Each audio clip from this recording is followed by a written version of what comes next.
ഗുരവേ സർവലോകാനാം ദിശജേ ഭവരോഗിണാം നിധയേ സർവവിദ്യാനാം ദക്ഷിണാമൂർത്തയേ നമഃ. ശിവം ശിവകരം ശാന്തം ശിവാത്മാനം ശിവോത്തമം ശിവമാർഗപ്രണേതാരം പ്രണതോസ്മി സദാശിവം. ഭൂതനാഥ സദാനന്ദ സർവഭൂതദയാപര രക്ഷ രക്ഷ മഹാബാഹോ ശാസ്ത്രേ തുഭ്യം നമോ നമഃ. ഓം സർവമംഗളമംഗല്യേ ശിവേ സർവാർത്ഥസാധികേ ശരണ്യേ ത്രയംബകേ ഗൗരി നാരായണി നമോസ്തുതേ. ഏകദന്തം മഹാകായം തപ്തകാഞ്ചനസന്നിഭം ലംബോദരം വിശാലാക്ഷം വന്ദേഹം ഗണനായകം. എല്ലാവർക്കും നമസ്കാരം. ഒരു കർക്കിടക മാസത്തിൽ ഇന്ന് 2-ാം ദിവസം ശ്രീ ദുർഗയുടെ തിരുമുമ്പില് ഇങ്ങനെ വന്നിരിക്കുക. ഇപ്പൊ തുടങ്ങുമ്പോൾ നമ്മൾ ശുഷ്കമായ സദസ്സാണെങ്കിലും അന്നദാനം ഉള്ളത് കൊണ്ട് ഉച്ചയാകുമ്പോഴേക്ക് നിറയും എന്നുള്ളതാണ് സത്യം. അന്നദാനം മഹാദാനം എന്താന്ന് വെച്ചാ ഭഗവാൻ ഭാഗവതത്തിൽ പറയുന്നത് ഭുക്തി മുക്തിപ്രദന്ന. ഈ ശരീരം ഉണ്ടെങ്കിലേ നമുക്ക് ആചരിക്കാൻ പറ്റൂ. അപ്പോ ശരീരം ആദ്യം ഖലു ധർമ്മസാധനം. അപ്പൊ ഭക്ഷണം വേണം. പക്ഷേ ഭക്ഷണം കഴിക്കാൻ മാത്രമായിട്ട് ജീവിച്ചിട്ട് കാര്യമുണ്ടോ? അത് മൃഗങ്ങളെ പോലെയാ. മനുഷ്യരൂപേണ മൃഗം ചരന്തി. മനുഷ്യന്റെ രൂപേ ഉള്ളൂ, അവർ മൃഗങ്ങളെ പോലെയാ. കുറുക്കനെ എന്താ ചെയ്യണേ? ഉണ്ണ ഓരിട കിടന്നുറങ്ങുക, അല്ലെ? ഉണ്ണ ഓരിട കിടന്നുറങ്ങുക.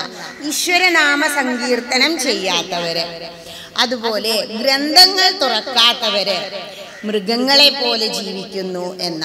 ജീവിതത്തിൽ എന്നെങ്കിലും ഏതെങ്കിലും ഒരു നിമിഷം ഇങ്ങനെ ഒരു പ്രഭാഷണ വേദിയിൽ വന്നിരിക്കുക, അതിന് ഭാഗ്യം ഉണ്ടാവുക, അത് സുഹൃതം. സുഹൃതം കൂടുമ്പോൾ മാത്രമാണത്രേ ഇങ്ങനെ ഒരു വേദിയിൽ വന്നിരിക്കാൻ കഴിയും. അപ്പോ സുഹൃതികളാണ് ഒരു പ്രഭാഷണ വേദിയിൽ വന്നിരിക്കുന്ന സർവരും. അങ്ങനെ നോക്കുമ്പോ ആ സുഹൃതികളായി മാറിയ നമുക്ക് ദേവി അനുഗ്രഹിച്ചു തന്നതാണ് രാമകഥ. പ്രത്യേകിച്ചും രാമായണ മാസം, കർക്കിടക മാസം. സൂര്യൻ കർക്കിടകം ലഗ്നത്തിലേക്ക് നീങ്ങുമ്പോൾ രാശി മാറുന്നതിനാ കർക്കിടകം രാശി എന്ന് പറയില്ലേ. അല്ലാതെ ശ്രീരാമചന്ദ്രൻ ജനിച്ച മാസം അല്ല കർക്കിടകം. മറ്റൊന്ന്, ഈ ശ്രീരാമചന്ദ്രന്റെ കഥ, ഈ രാമായണം ഇത്ര ലളിതാണ്, നമുക്ക് എല്ലാവർക്കും അറിയാം, എല്ലാ വർഷവും കേൾക്കുന്നു. പുത്തൻ തലമുറകൾ മറ്റു രാജ്യങ്ങളെല്ലാം എന്തേ രാമകഥയുടെ പുറകെ വരാൻ? അത് നമ്മളൊന്ന് ഇരുത്തി ചിന്തിക്കണം. കാരണം രാമകഥ ഇപ്പോൾ നമ്മൾ തായ്ലൻഡിൽ പോയ ബാങ്കോക്കില് ആ ഒരു എയർപോർട്ടില് സ്റ്റാച്ചു ഉണ്ടാക്കി വെച്ചിരിക്കുക, പാലാഴി മഥനം കഥ. എന്തേ അവരത് അവിടെ കടഞ്ഞു വെക്കാൻ? നമ്മുടെ ഇവിടെ ഒരു എയർപോർട്ടിലും അത് കാണുന്നില്ല അല്ലേ? ഭാരതത്തില് നമുക്കറിയില്ല. നമ്മളുടെ ഗ്രന്ഥങ്ങളുടെ അറിവിനെ കുറിച്ച് മറ്റുള്ളവരാണ് ചിന്തിക്കുന്നത്. അവരെന്ത് ചെയ്യുന്നു? അത് നേടുന്നു. തായ്ലൻഡിലൊക്കെ രാമകഥ, അവിടെ മുസ്ലിങ്ങൾ പോലും രാമന്റെ വേഷം കെട്ടി നാടകം ആടുന്നത് കാണാം. എന്തുകൊണ്ടാ? അപ്പൊ രാമന്റെ അയോധ്യയില് ശ്രീരാമചന്ദ്രന്റെ എന്തായിരുന്നു അഭിജിത്ത് മുഹൂർത്തം എന്നാ പറഞ്ഞത്. ആ സമയത്ത് അഭിജിത്ത് മുഹൂർത്തം എന്ന് പറഞ്ഞാൽ 12 മണി മുതൽ 1 മണി വരെ. ആ സമയത്താണ് ശ്രീരാമചന്ദ്രൻ ജനിച്ചത്. അതുകൊണ്ടാണ് അവിടെ ആ സമയത്ത് പ്രതിഷ്ഠ നടത്തിയത്. അതിനെക്കുറിച്ച് എന്തെല്ലാം പറഞ്ഞു. എന്ത് കേട്ടാലും നമ്മൾ എങ്ങനെയാ ചിന്തിക്കാന്നോ? പോസിറ്റീവായി ചിന്തിക്കില്ല. ഇപ്പൊ ശ്രീരാമചന്ദ്രനെ തന്നെ എത്ര പേർ വിമർശിക്കുന്നുണ്ട്. രാമകഥയെ, രാമചന്ദ്രനെ വിമർശിക്കുന്നുണ്ട്. കാരണം എന്താണോ? ഈ ഇതിഹാസങ്ങൾ ഒരിക്കലും സൃഷ്ടിച്ചിരിക്കുന്നത് നമ്മുടെ മനസ്സിന്റെ തലത്തിൽ നിന്ന് ചിന്തിക്കാനല്ല. നമ്മുടെ ഇഷ്ടാനിഷ്ടങ്ങൾക്കനുസരിച്ച് ആ കഥാപാത്രങ്ങളെ നമ്മൾ എന്ത് ചെയ്യുന്നു? വളച്ചൊടിക്കുന്നു. അതുകൊണ്ടാണ് രാമചന്ദ്രനെ ഇത്രയധികം വിമർശനം ചെയ്യുന്നത്. പക്ഷേ നമ്മൾ എപ്പോഴും എങ്ങനെ ചിന്തിക്കണം? രാമോ വിഗ്രഹവാൻ ധർമ്മ. ധർമ്മം എന്താണ് എന്നറിയാത്തവരാ രാമനെ വിമർശിക്കുക. വാൽമീകി രാമായണം അറിയാത്തവർക്ക് പല സംശയങ്ങളും ഈ ഉത്തരരാമായണത്തിലൂടെ പോകുമ്പോൾ കാണാം. എന്തുകൊണ്ടാണ് രാമനെ വിഗ്രഹവാൻ ധർമ്മ എന്ന് പറയുന്നത്? ധർമ്മത്തിന്റെ വിഗ്രഹം തന്നെയാണ് ശ്രീരാമചന്ദ്രൻ. അങ്ങനെയാണെങ്കിൽ എങ്ങനെയാണ് ധർമ്മം, എന്താണ് ധർമ്മം എന്ന് നമ്മൾ ആദ്യം മനസ്സിലാക്കണം.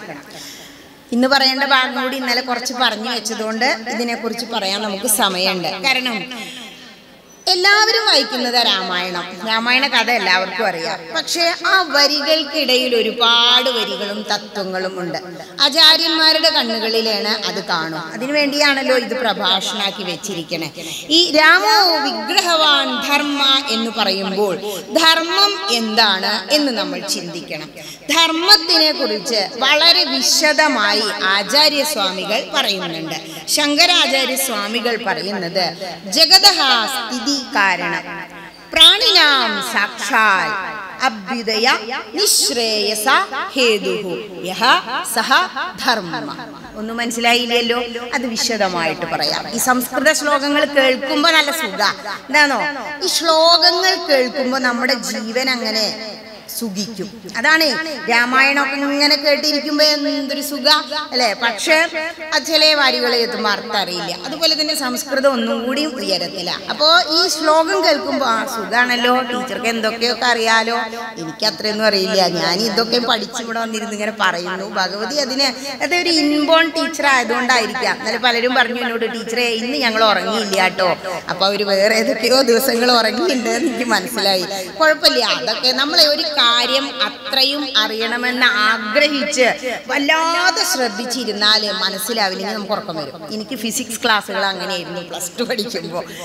സാർ ഒരു തമാശയൊന്നും പറയില്ല, ശ്രദ്ധിക്കൂല, ഇവിടുത്തെ ഇങ്ങനെ പോകും. ഞാൻ ഇരുന്ന് അങ്ങനെ ഉറങ്ങും. ഞാൻ ഉറങ്ങരുതേ എന്നൊക്കെ പ്രാർത്ഥിച്ചിട്ടിരിക്കും, പക്ഷേ ഞാൻ ഉറങ്ങും. അത് നമ്മൾ അത്രയും ആഗ്രഹത്തോടു കൂടി ശ്രദ്ധിച്ചിരിക്കുമ്പോൾ മനസ്സിലായില്ലെങ്കിൽ നമുക്ക് ഉറക്കം വരുന്നതാ. അത് നമ്മുടെ കുറ്റമല്ല.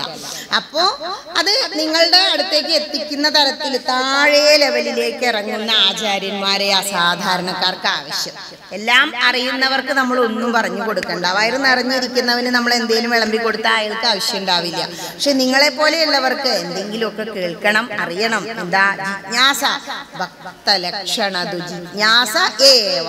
അപ്പോ ഇവിടെ എന്താ പറയണത്? ജഗതഃ സ്ഥിതി കാരണം. ഈ ജഗത്തിന്റെ ഈ സ്ഥിതിലയം, അതായത് ഇങ്ങനെ സ്ഥിതി ഇങ്ങനെ പരിപാലിച്ചു നിൽക്കുന്നതിന് കാരണം എന്താണ്? പ്രാണിനാം സാക്ഷാത്. സാക്ഷാത് പ്രാണികൾ ആണ് ഈ ജഗത്തിനെ ഇങ്ങനെ നിർത്തുന്നത്. എങ്ങനെയാ? അഭ്യുദയ നിശ്രേയസ. അഭ്യുദയം എന്ന് പറഞ്ഞാൽ കേട്ടില്ലേ? അഭ്യുദയകാംക്ഷികൾ, നമ്മളുടെ ഉയർച്ച. നമ്മൾ പല കാര്യങ്ങളിലും ഉയരാൻ ആഗ്രഹിക്കുന്നു. പക്ഷെ ശരിക്കും ഉയരേണ്ടത് എവിടെയാണെന്നറിയോ? നമ്മളുടെ ഭക്തിയിൽ നമ്മൾ ഉയരണം, അറിവിൽ നമ്മൾ ഉയരണം. അവനെ മറ്റുള്ളവരറിയൂ. ഇപ്പൊ ഇന്നലെ വന്ന് തൊഴുതപ്പോ ആരും ഇനി അറിയില്ലായിരുന്നു. പക്ഷെ ഇന്നലെ വൈകുന്നേരം ചെന്നപ്പോഴും ഇന്ന് രാവിലെയൊക്കെ ചെന്നപ്പോൾ തിരുമേനി ഇങ്ങോട്ട് ചോദിച്ചു, ചിരിച്ചു ആദ്യം. എന്നിട്ട് ചോദിച്ചു, ഇന്നലെ പ്രഭാഷണം ആദ്യം തിരുമേനി. എല്ലാവരും അങ്ങനെയാ. നമ്മൾ എന്ത് ചെയ്യുന്നു എന്നല്ല, ആര് ചെയ്യുന്നു. അപ്പോ ഇദ്ദേഹം അങ്ങനെ ഒരു കാര്യം ചെയ്യുന്ന വ്യക്തിയാണല്ലേ എന്നുള്ള ഒരു റെസ്പെക്റ്റാ. ഞാൻ എന്ന ദേഹത്തെ എല്ലാവരും ബഹുമാനിച്ചത്, ഞാൻ എന്ത് ചെയ്തു എന്നുള്ളതിനെയാ ബഹുമാനിക്കുന്നത്. അപ്പൊ നമ്മൾ ചെയ്യേണ്ട പ്രധാനപ്പെട്ട കർമ്മം എന്താ? ഈശ്വരീയമായ കാര്യങ്ങളാണ് ചെയ്യുന്നത്. ചെയ്യേണ്ടത്. അപ്പൊ നമ്മുടെ ഉയർച്ച നമ്മൾ അറിയാതെ തന്നെ നമ്മൾ ഉയർന്നു പോകുന്നുള്ളതാ. അപ്പോൾ എൻ്റെ കൂടെ വന്ന അമ്മ ഫോൺ വിളിച്ചിട്ട് പറയാ, ഞങ്ങൾ അമ്പലത്തിൽ പോയി ദീപാരാധന തൊഴുതു, ടീച്ചർ കൂടെ പോയതുകൊണ്ട് നല്ലതായിരുന്നു അവിടെ എന്ന് പറയുന്നത്. അത് ഇത്ര ഒരു നിറഞ്ഞ മനസ്സായിട്ടാണോ പറയുന്നത് ഓരോ അമ്മമാരും. അപ്പോ അത് നമുക്ക് തരുന്ന ആ ഒരു സന്തോഷം, അതിലും വലിയൊരു സന്തോഷം വേറെ ഇല്ല. അപ്പോ പ്രാണികളെല്ലാം ഈ ജഗത്തിൽ ഇങ്ങനെ ഓടി നടന്ന് കർമ്മങ്ങൾ അനുഷ്ഠിക്കുന്നു. അതുകൊണ്ടാണ് ഈ ജഗത്ത് ഇങ്ങനെ നിലനിൽക്കുന്നത്. എല്ലാവർക്കും എന്താ ആഗ്രഹം? ധർമാർത്ഥ കാമമോക്ഷങ്ങൾ, പുരുഷാർത്ഥങ്ങൾ നേടണം. അപ്പോ പുരുഷാർത്ഥങ്ങളിൽ പ്രധാനപ്പെട്ട ഒന്നാണ് ധർമ്മം. അപ്പോ ഈ ധർമ്മത്തിലൂടെ നമ്മൾ എന്ത് ചെയ്യുന്നു? അർത്ഥം സമ്പാദിക്കുന്നു, സമ്പന്നനാകുന്നു. എന്നിട്ട് കാമം, ആഗ്രഹങ്ങൾ സാധിക്കുന്നു, മോക്ഷവും അവസാനം നേടുന്നു. ഈ മോക്ഷം നേടുന്നതിലേക്കുള്ള മാർഗമാണ് രാമകഥ. അല്ലാതെ രാമകഥ വെറുതെ വായിച്ച് രസിച്ചു പോവാനുള്ള ഒരു കഥയല്ല. ചിലർ പറയും, അയ്യോ ഉത്തരരാമായണം വായിക്കണ്ട കേട്ടോ, എന്തേ? അതില് ദുഃഖാണേ, ദുഃഖം ആർക്കും ഇഷ്ടമില്ല. പക്ഷേ ഈ സുഖം എന്ന് പറയുന്നത് ഉണ്ടാവണമെങ്കിൽ ആര് വേണം? ദുഃഖം വേണം. രാവണൻ ഉണ്ടെങ്കിലേ ആർക്ക് പ്രശസ്തിയുള്ളൂ? രാമന് പ്രശസ്തിയുള്ളൂ. പകലുണ്ടെങ്കിലേ രാത്രിക്ക് പ്രശസ്തിയുള്ളൂ. ഒന്നും വേണ്ട, ഒരു ഓട്ടപ്പന്തയം അങ്ങോട്ട് വെച്ചു, ഒരു മത്സരം വെച്ചു. മത്സരത്തില് നല്ല ഓട്ടത്തിലാ, തോൽക്കാൻ ആരും ഇല്ലെങ്കിൽ ഓട്ടക്കാരന് വല്ല വിലയുണ്ടോ? അതുപോലെയാ, തോൽക്കാൻ ഒരു വ്യക്തി ഉണ്ടാകുമ്പോഴാണ് വിജയത്തിന് തിളക്കുണ്ടാവുന്നത്. അതുപോലെയാണ് രാമനും രാവണനും. അപ്പോ ഈ ധർമ്മത്തിലൂടെ നമ്മൾ അങ്ങനെ സഞ്ചരിക്കുന്ന സമയത്ത് നമുക്ക് അഭ്യുദയം ഉണ്ടാകുന്നു. പക്ഷേ മഹർഷീശ്വരന്മാർ പറയുന്നത് എന്താണോ? അഭ്യുദയമൊക്കെ നേടിക്കഴിഞ്ഞു, പിന്നെ എന്ത് ചെയ്യണം? ഒരു ചെടി വളർന്നു വലുതായി കഴിഞ്ഞ, തുളസി ചെടി നോക്കൂ, കുറച്ച് കാലം കഴിഞ്ഞ അത് കുറ്റിച്ചെടിയാ, ഉണങ്ങിപ്പോകുന്നില്ലേ? അതുപോലെ നിശ്രേയസ എന്ത് വേണം? താഴ്ച ഉണ്ടായിരിക്കണം. അപ്പോ അഭ്യുദയമാണോ നിശ്രേയസമാണോ ഏറ്റവും പ്രധാനം ചോദിച്ചാൽ ഏതാ? നിശ്രേയസ. കാരണം ഇവിടെ ശ്രീരാമചന്ദ്രൻ താഴാൻ പഠിച്ചു, ക്ഷമിക്കാൻ പഠിച്ചു, ത്യജിക്കാൻ പഠിച്ചു. ശ്രീരാമചന്ദ്രന് കേവലം ഒരു മനുഷ്യനായി കരുതിയാൽ നമുക്ക് മനസ്സിലാവുക എന്താ? ഇദ്ദേഹം ചെയ്തതൊന്നും ശരിയല്ല. എന്താ കാരണം? ഒരു സാധാരണക്കാരനെ പോലെയാണ് നമ്മൾ ചിന്തിക്കുന്നത്. പക്ഷേ ഒരു അവതാര പുരുഷൻ എന്ന നിലയിൽ നിസ്വാർത്ഥമായിട്ടാണ് അദ്ദേഹം. നമ്മളെല്ലാം സ്വാർത്ഥരാ അല്ലെ? എൻ്റെ മക്കൾക്ക്, എൻ്റെ കുട്ടികൾക്ക്, എൻ്റെ വീട്ടിലേക്ക് ആ ഒരു ചിന്ത വരും നമുക്ക്. പക്ഷേ സാധാരണക്കാരനെ പോലെയല്ല അവതാര പുരുഷൻ ചിന്തിക്കുന്നത്.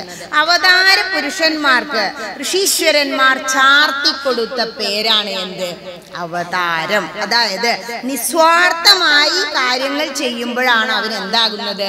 അവതാരങ്ങളായി മാറുന്നത്. അല്ലെങ്കിൽ സാധാരണക്കാരാ. ഇവിടെ എന്താ ഉണ്ടായത്?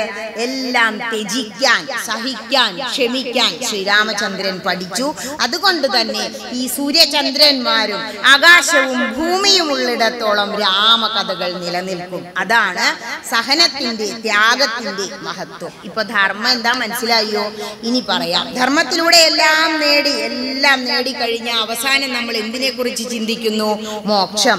ഇങ്ങനെ മോക്ഷം കിട്ടും. ഈ ശരീരം മരണം, മൃത്യോമാ അമൃതം ഗമയ. അപ്പൊ മൃത്യു, മരണത്തിൽ നിന്നും എങ്ങനെ രക്ഷ നേടാം? അപ്പോ മരണത്തിൽ നിന്നും രക്ഷ നേടുന്നതിന് വേണ്ടി നമ്മൾ എന്ത് ചെയ്തു? ഋഷീശ്വരന്മാർ, മന്ത്രദൃഷ്ടാക്കളായ മാമുനിമാർ മനനത്തിലൂടെ, തപസ്സിലൂടെ എഴുതി വെച്ച ഗ്രന്ഥങ്ങൾ അങ്ങോട്ട് തുറന്നു. അതിലെ 2 ഇതിഹാസങ്ങൾ ഒന്ന് ചിന്തിച്ചു നോക്കൂ.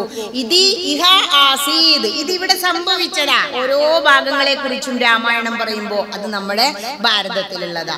അപ്പോ മറ്റൊന്ന്, 2 ഇതിഹാസങ്ങളും തുടങ്ങുന്നത് എന്തിലാണെന്നറിയോ? ജീവികളെ കൊല്ലുന്നതിലാ. മഹാഭാരതം മഹത്വം കൊണ്ടും ഭാരം കൊണ്ടും വലുതാണ് മഹാഭാരതം. അതില് ഏത് ജീവിനെ ആദ്യം കൊല്ലുന്നത്? പാണ്ഡു മഹാരാജാവ് ഇണചേരുന്ന മാനുകളിലെ ഒരു മാനിനെ വധിച്ചതുകൊണ്ടാ മഹാഭാരത കഥ അങ്ങനെ നിവർന്നു നിൽക്കുന്നത്. അത് അവസാനിക്കുന്നത് കുരുക്ഷേത്ര മഹായുദ്ധത്തിലാ. അതുപോലെ രാമകഥ ആരംഭിക്കുന്നത് നാരദ മഹർഷി വന്നപ്പോ വാൽമീകി മഹർഷി ചോദിക്കാം, ഈ ലോകത്തിൽ 16 ഗുണങ്ങളും തികഞ്ഞ ഒരു പുരുഷനെ കുറിച്ച് പറഞ്ഞു തരാമോ? അപ്പോ നാരദ മഹർഷി വാൽമീകിയോട് പറയാ, ഇക്ഷ്വാകു വംശത്തിലെ ശ്രീരാമചന്ദ്രൻ എന്ന്. അപ്പോ ഈ ശ്രീരാമചന്ദ്രന്റെ ഗുണങ്ങളെ കുറിച്ച് വർണ്ണിച്ചു കൊടുത്തപ്പോ ബ്രഹ്മദേവൻ ഒരു ദിവസം പ്രത്യക്ഷപ്പെടേണ്ടി വന്നു. കാരണം എന്താണോ, ഈ രാമകഥ അങ്ങനെ മനസ്സിൽ വെച്ചുകൊണ്ട് നടക്കുക. അപ്പൊ ശ്രീരാമചന്ദ്രൻ അത്ര വലിയവനാണല്ലേ എന്നൊക്കെ മനനം ചെയ്തുകൊണ്ടിരിക്കുക. ഒരു കാര്യം മനസ്സിലിട്ട അങ്ങനെ ഉരുട്ടിക്കൊണ്ടിരിക്കും, മനസ്സിൽ കിട്ടിക്കഴിഞ്ഞാൽ. അതുപോലെ ഇങ്ങനെ ചിന്തിച്ച് ഈ വാൽമീകി മഹർഷി തമസാ നദീക്കരയിലേക്ക് കുളിക്കാൻ പോകുമ്പോ രണ്ട് പക്ഷികൾ അങ്ങനെ ഇരിക്കുക. വേടൻ അതിലൊരെണ്ണത്തിനെ അമ്പ ചെയ്ത് കൊന്നു. ആ ക്രൗഞ്ച പക്ഷിയുടെ മരണത്തിൽ നിന്നാണ് രാമകഥ ഉത്ഭവിക്കുന്നത്. എന്താ പറഞ്ഞത്? മാ നിഷാദ ഹരിത് കാട്ടാള എന്ന് പറയാ.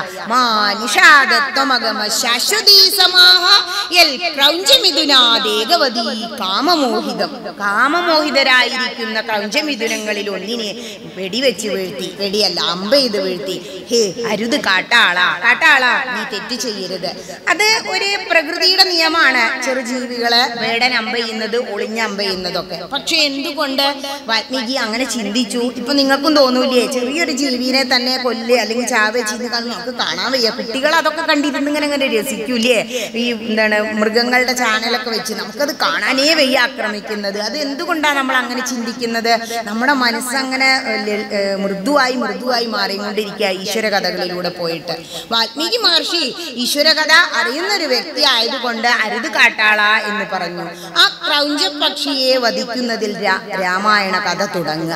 അവസാനിക്കുന്നതോ രാവണ യുദ്ധത്തിലും. അപ്പൊ എന്താ, രണ്ട് ഇതിഹാസങ്ങളും ഒരേപോലെ തുടങ്ങി ഒരേപോലെ അവസാനിക്കുക. ഇനി ഇതെന്താ ലൗകികന്റെ കാര്യത്തിൽ ചോദിച്ചാലോ, ലൗകികൻ ഇതുപോലെ തന്നെ പല കാര്യങ്ങളും ക്രൂരമായ കാര്യങ്ങളും ചെയ്യുന്നുണ്ട്.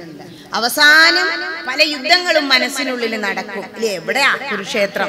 ഈ യുദ്ധമൊക്കെ എല്ലാം കഴിഞ്ഞ് കട്ടിലിന്റെ മുകളിൽ കയറി ആ 4 കാലിൽ കിടക്കുമ്പോഴാണ് ഓരോരുത്തരും ഇങ്ങനെ കാണാൻ വരുമ്പോ ചിന്തിക്കുക, ഞാൻ എന്തിനാ അപ്പൊ ഇതൊക്കെ എനിക്ക് അല്ലേ? റിയൽ എസ്റ്റേറ്റ് പറഞ്ഞിട്ട് ഓടി നടക്കും സമയത്ത് ഭക്ഷണം പോലും കഴിക്കില്ല. എന്നിട്ട് അൾസർ പിടിച്ചിട്ടോ ഉള്ളതും കഴിക്കാനും തീരെ വയ്യാതെ. ഇതാണ് അവസ്ഥ. അവസാനാണ് അത്ര ചിന്തിക്കുക, ഞാൻ ഇപ്പൊ എന്താ ചെയ്തേ? ഒന്നും ചെയ്തില്ലാലോ. അപ്പൊ ഇത്തിരി സമയം കിട്ടി, ഇതുവരെയും ഇതിലേക്ക് വന്നില്ല, വിഷമിക്കണ്ട. ബൈഗോൺസ് ആർ ബൈഗോൺസ്. കഴിഞ്ഞതെല്ലാം കഴിഞ്ഞു, ഇനി എന്തേ വേണ്ടു?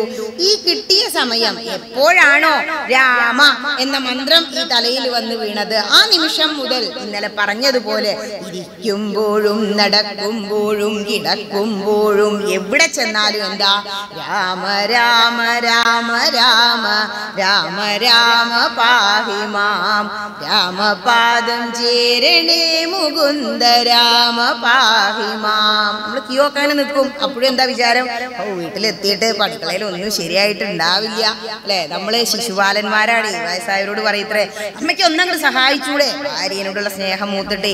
അപ്പൊ എന്താ, അമ്മ അവിടെ നിന്ന് നാമം ചെല്ല, സഹസ്രനാമം പകുതി ആയിട്ടേ ഉള്ളൂ, അത് പറഞ്ഞാലോ പോരാണ് എന്ന് പറയും. പക്ഷെ ആ മക്കൾക്ക് എന്തറിയില്ല? ആശ്രമത്തിനെ കുറിച്ച് അറിയില്ല. മരുവോള് വന്നാ പിന്നെ നമ്മളെന്താ, സന്യാസത്തിന് മുമ്പ് വാനപ്രസ്ഥ ഒക്കെ ഏൽപ്പിച്ചു. നമ്മൾ എന്ത് ചെയ്യണം? എല്ലാം ത്യജിക്കാൻ. അതാണ് രാമൻ പറയുന്നത്. നിങ്ങൾ പലതും ത്യജിക്കാൻ തയ്യാറാവണം. ജനിച്ചപ്പോ തന്നെയാണ് ത്യജിക്കുകയാണോ? അല്ല. ധർമ്മത്തിലൂടെ കാമം ആഗ്രഹങ്ങൾ നേടി പിന്നെ എന്ത് ചെയ്യണം? മോക്ഷത്തിനെ കുറിച്ച് ചിന്തിക്കണം, പുരുഷാർത്ഥങ്ങൾ നേടണമെന്ന് അതാണ് പറയുന്നത്. ഇനി രാമോ വിഗ്രഹവാൻ ധർമ്മ. അങ്ങനെയാണെങ്കിൽ ഇനി ഇന്നത്തെ ഭാഗം കുറച്ച് പറയാം. ഒരുവിധം എല്ലാവരും എത്തിയില്ലോ, കേൾക്കണം എന്ന് ആഗ്രഹിച്ചവരെത്തി. ഇന്നത്തെ ഭാഗം സീതാ അന്വേഷണം. സീത എന്ന് കേൾക്കുമ്പോൾ തന്നെ നമ്മുടെ മനസ്സിൽ ദുഃഖപുത്രിയാ അല്ലേ? ഇന്നലെ നമ്മൾ പറഞ്ഞു എന്തുകൊണ്ടാണ് സീതാദേവിക്ക് ഇത്രയും ദുഃഖം വന്നത്. മായാ സങ്കടം മനുഷ്യ ജന്മത്തിങ്കലാർക്കില്ലാത്തോ. എപ്പോഴും രാമായണം നമ്മളെ എവിടെയാണോ നിർത്തിയത് ആ വരി തന്നെ വായിച്ചു തുടങ്ങണം എന്ന് പറയും. അതുകൊണ്ട് അവിടെ പറഞ്ഞത് ഈ മനുഷ്യനായി ജനിച്ചാൽ ഈ ശരീരത്തിൽ ഇരുന്നു കൊണ്ട് സുഖിക്കാന്ന് വിചാരിക്കണ്ട. കാരണം ഇതെന്ന് പറഞ്ഞാൽ പ്രാരബ്ധമെല്ലാം അനുഭവിച്ചിടണം എന്ന് രാമായണം പ്രത്യേകം പറയുന്നുണ്ട്. ആനയുടെ ശരീരം നോക്കൂ, വലിയ ശരീരം, അതിനോടാനൊന്നും വയ്യ, പ്രാരബ്ധാണ്. കഴിഞ്ഞ ജന്മത്തെ നമ്മൾ ചിലരുണ്ടാവൂലേ അധികം തടിയൊക്കെ വരുമ്പോ നമ്മൾ മനസ്സിലാക്കുക ഇതെന്റെ പ്രാരാബ്ധ. ഓടിപ്പടച്ച് അവിടെ പോയിട്ട് നിൽക്കാൻ വയ്യ, നന്നാക്കി നമസ്കരിക്കാൻ വയ്യ. എന്തുകൊണ്ടാ? നമ്മുടെ പ്രാരാബ്ധാണ്. അപ്പൊ ഇവിടെ പറയാ സീതാ അന്വേഷണം. സീതാദേവിക്ക് സങ്കടങ്ങളൊക്കെ വന്നു. ആ സമയത്ത് മാരീചന് മോക്ഷമൊക്കെ കൊടുത്തതിന് ശേഷം ശ്രീരാമചന്ദ്രൻ വരാ. രാമനും മായാമൃഗവേഷത്തെ കൈക്കൊണ്ടൊരു കാമരൂപിണം മാരീചാസുരമെയ്തു കൊന്നു. വേഗേന നടകൊണ്ടാനാശ്രമം നോക്കി പുനരാഗമക്കാതലായ രാഘവൻ തിരുവടിയേ. അതിലാഗമക്കാതലായ രാഘവൻ എന്നുള്ളത് നിങ്ങൾ മാർക്ക് ചെയ്ത് വെച്ചോളൂ, പുസ്തകം ഫോളോ ചെയ്യുന്നവര്. 4ാമത്തെ വരി. കാരണം നമ്മൾ ചൊല്ലിപ്പോകുമ്പോ ചിന്തിക്കാത്ത ഒരു വാക്കാണ്. എന്താണ് ഈ ആഗമക്കാതൽ? അതായത് വേദസാരം എന്നാണ് അതിന്റെ അർത്ഥം. ഈ വേദങ്ങളെ കുറിച്ച് അപ്പൊ നമ്മൾ അറിയണം. എന്താ വേദം? ഹിന്ദുവിന്റെ അടിസ്ഥാന ഗ്രന്ഥം വേദങ്ങളാണ്. വേദം എന്ന് പറഞ്ഞാൽ വിത്ത് എന്ന ധാതുവിൽ നിന്നുണ്ടായതാണ് അറിവ് എന്നാണ് അർത്ഥം. വേദത്തിൽ നിറയെ അറിവുകളാണ്. വേദമന്ത്രം ചൊല്ലുമ്പോ കേട്ടിട്ടുണ്ടോ? അവസാനം ഓം ശാന്തി ശാന്തി ശാന്തി എന്ന് പറയും. എന്തുകൊണ്ടാ? 3 ശാന്തി. എന്തിനാ നമുക്ക് 3 ശാന്തി? നമുക്ക് ഇന്നലെ പറഞ്ഞില്ലേ 3 ദുഃഖങ്ങളാ. അപ്പോ ആ 3, അതായത് ദൈവികം ഭൗതികം എന്നൊക്കെ പറയും.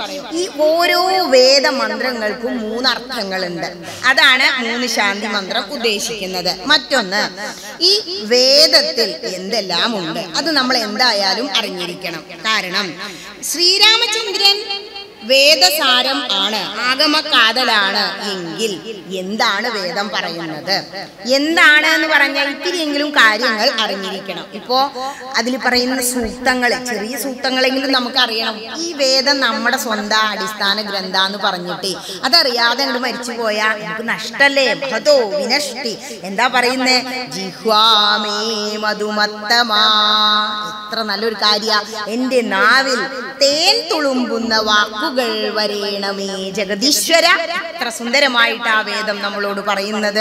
അപ്പോ നമ്മുടെ നാവുകളിൽ നല്ലത് മാത്രം പറയാ. എന്തുകൊണ്ടാ ശ്രീരാമചന്ദ്രന് വോട്ടെടുപ്പ് നടത്തിയിത്ര കാനനത്തേക്ക് പോയിക്കോന്ന് പറഞ്ഞപ്പോഴേ ശ്രീരാമചന്ദ്രനോട് ലക്ഷ്മണൻ പറഞ്ഞു, അച്ഛനെ വധിച്ചിട്ട് ഞാൻ രാജ്യം വാങ്ങിച്ചു തരാം. അച്ഛൻ പറഞ്ഞു, എന്നെ കൽത്തുറുങ്കിലടിച്ചിട്ട് രാജ്യം ഭരിച്ചോളൂ. അതേ സമയത്ത് കുലഗുരുവായ വസിഷ്ഠൻ എന്തു പറഞ്ഞുനോ?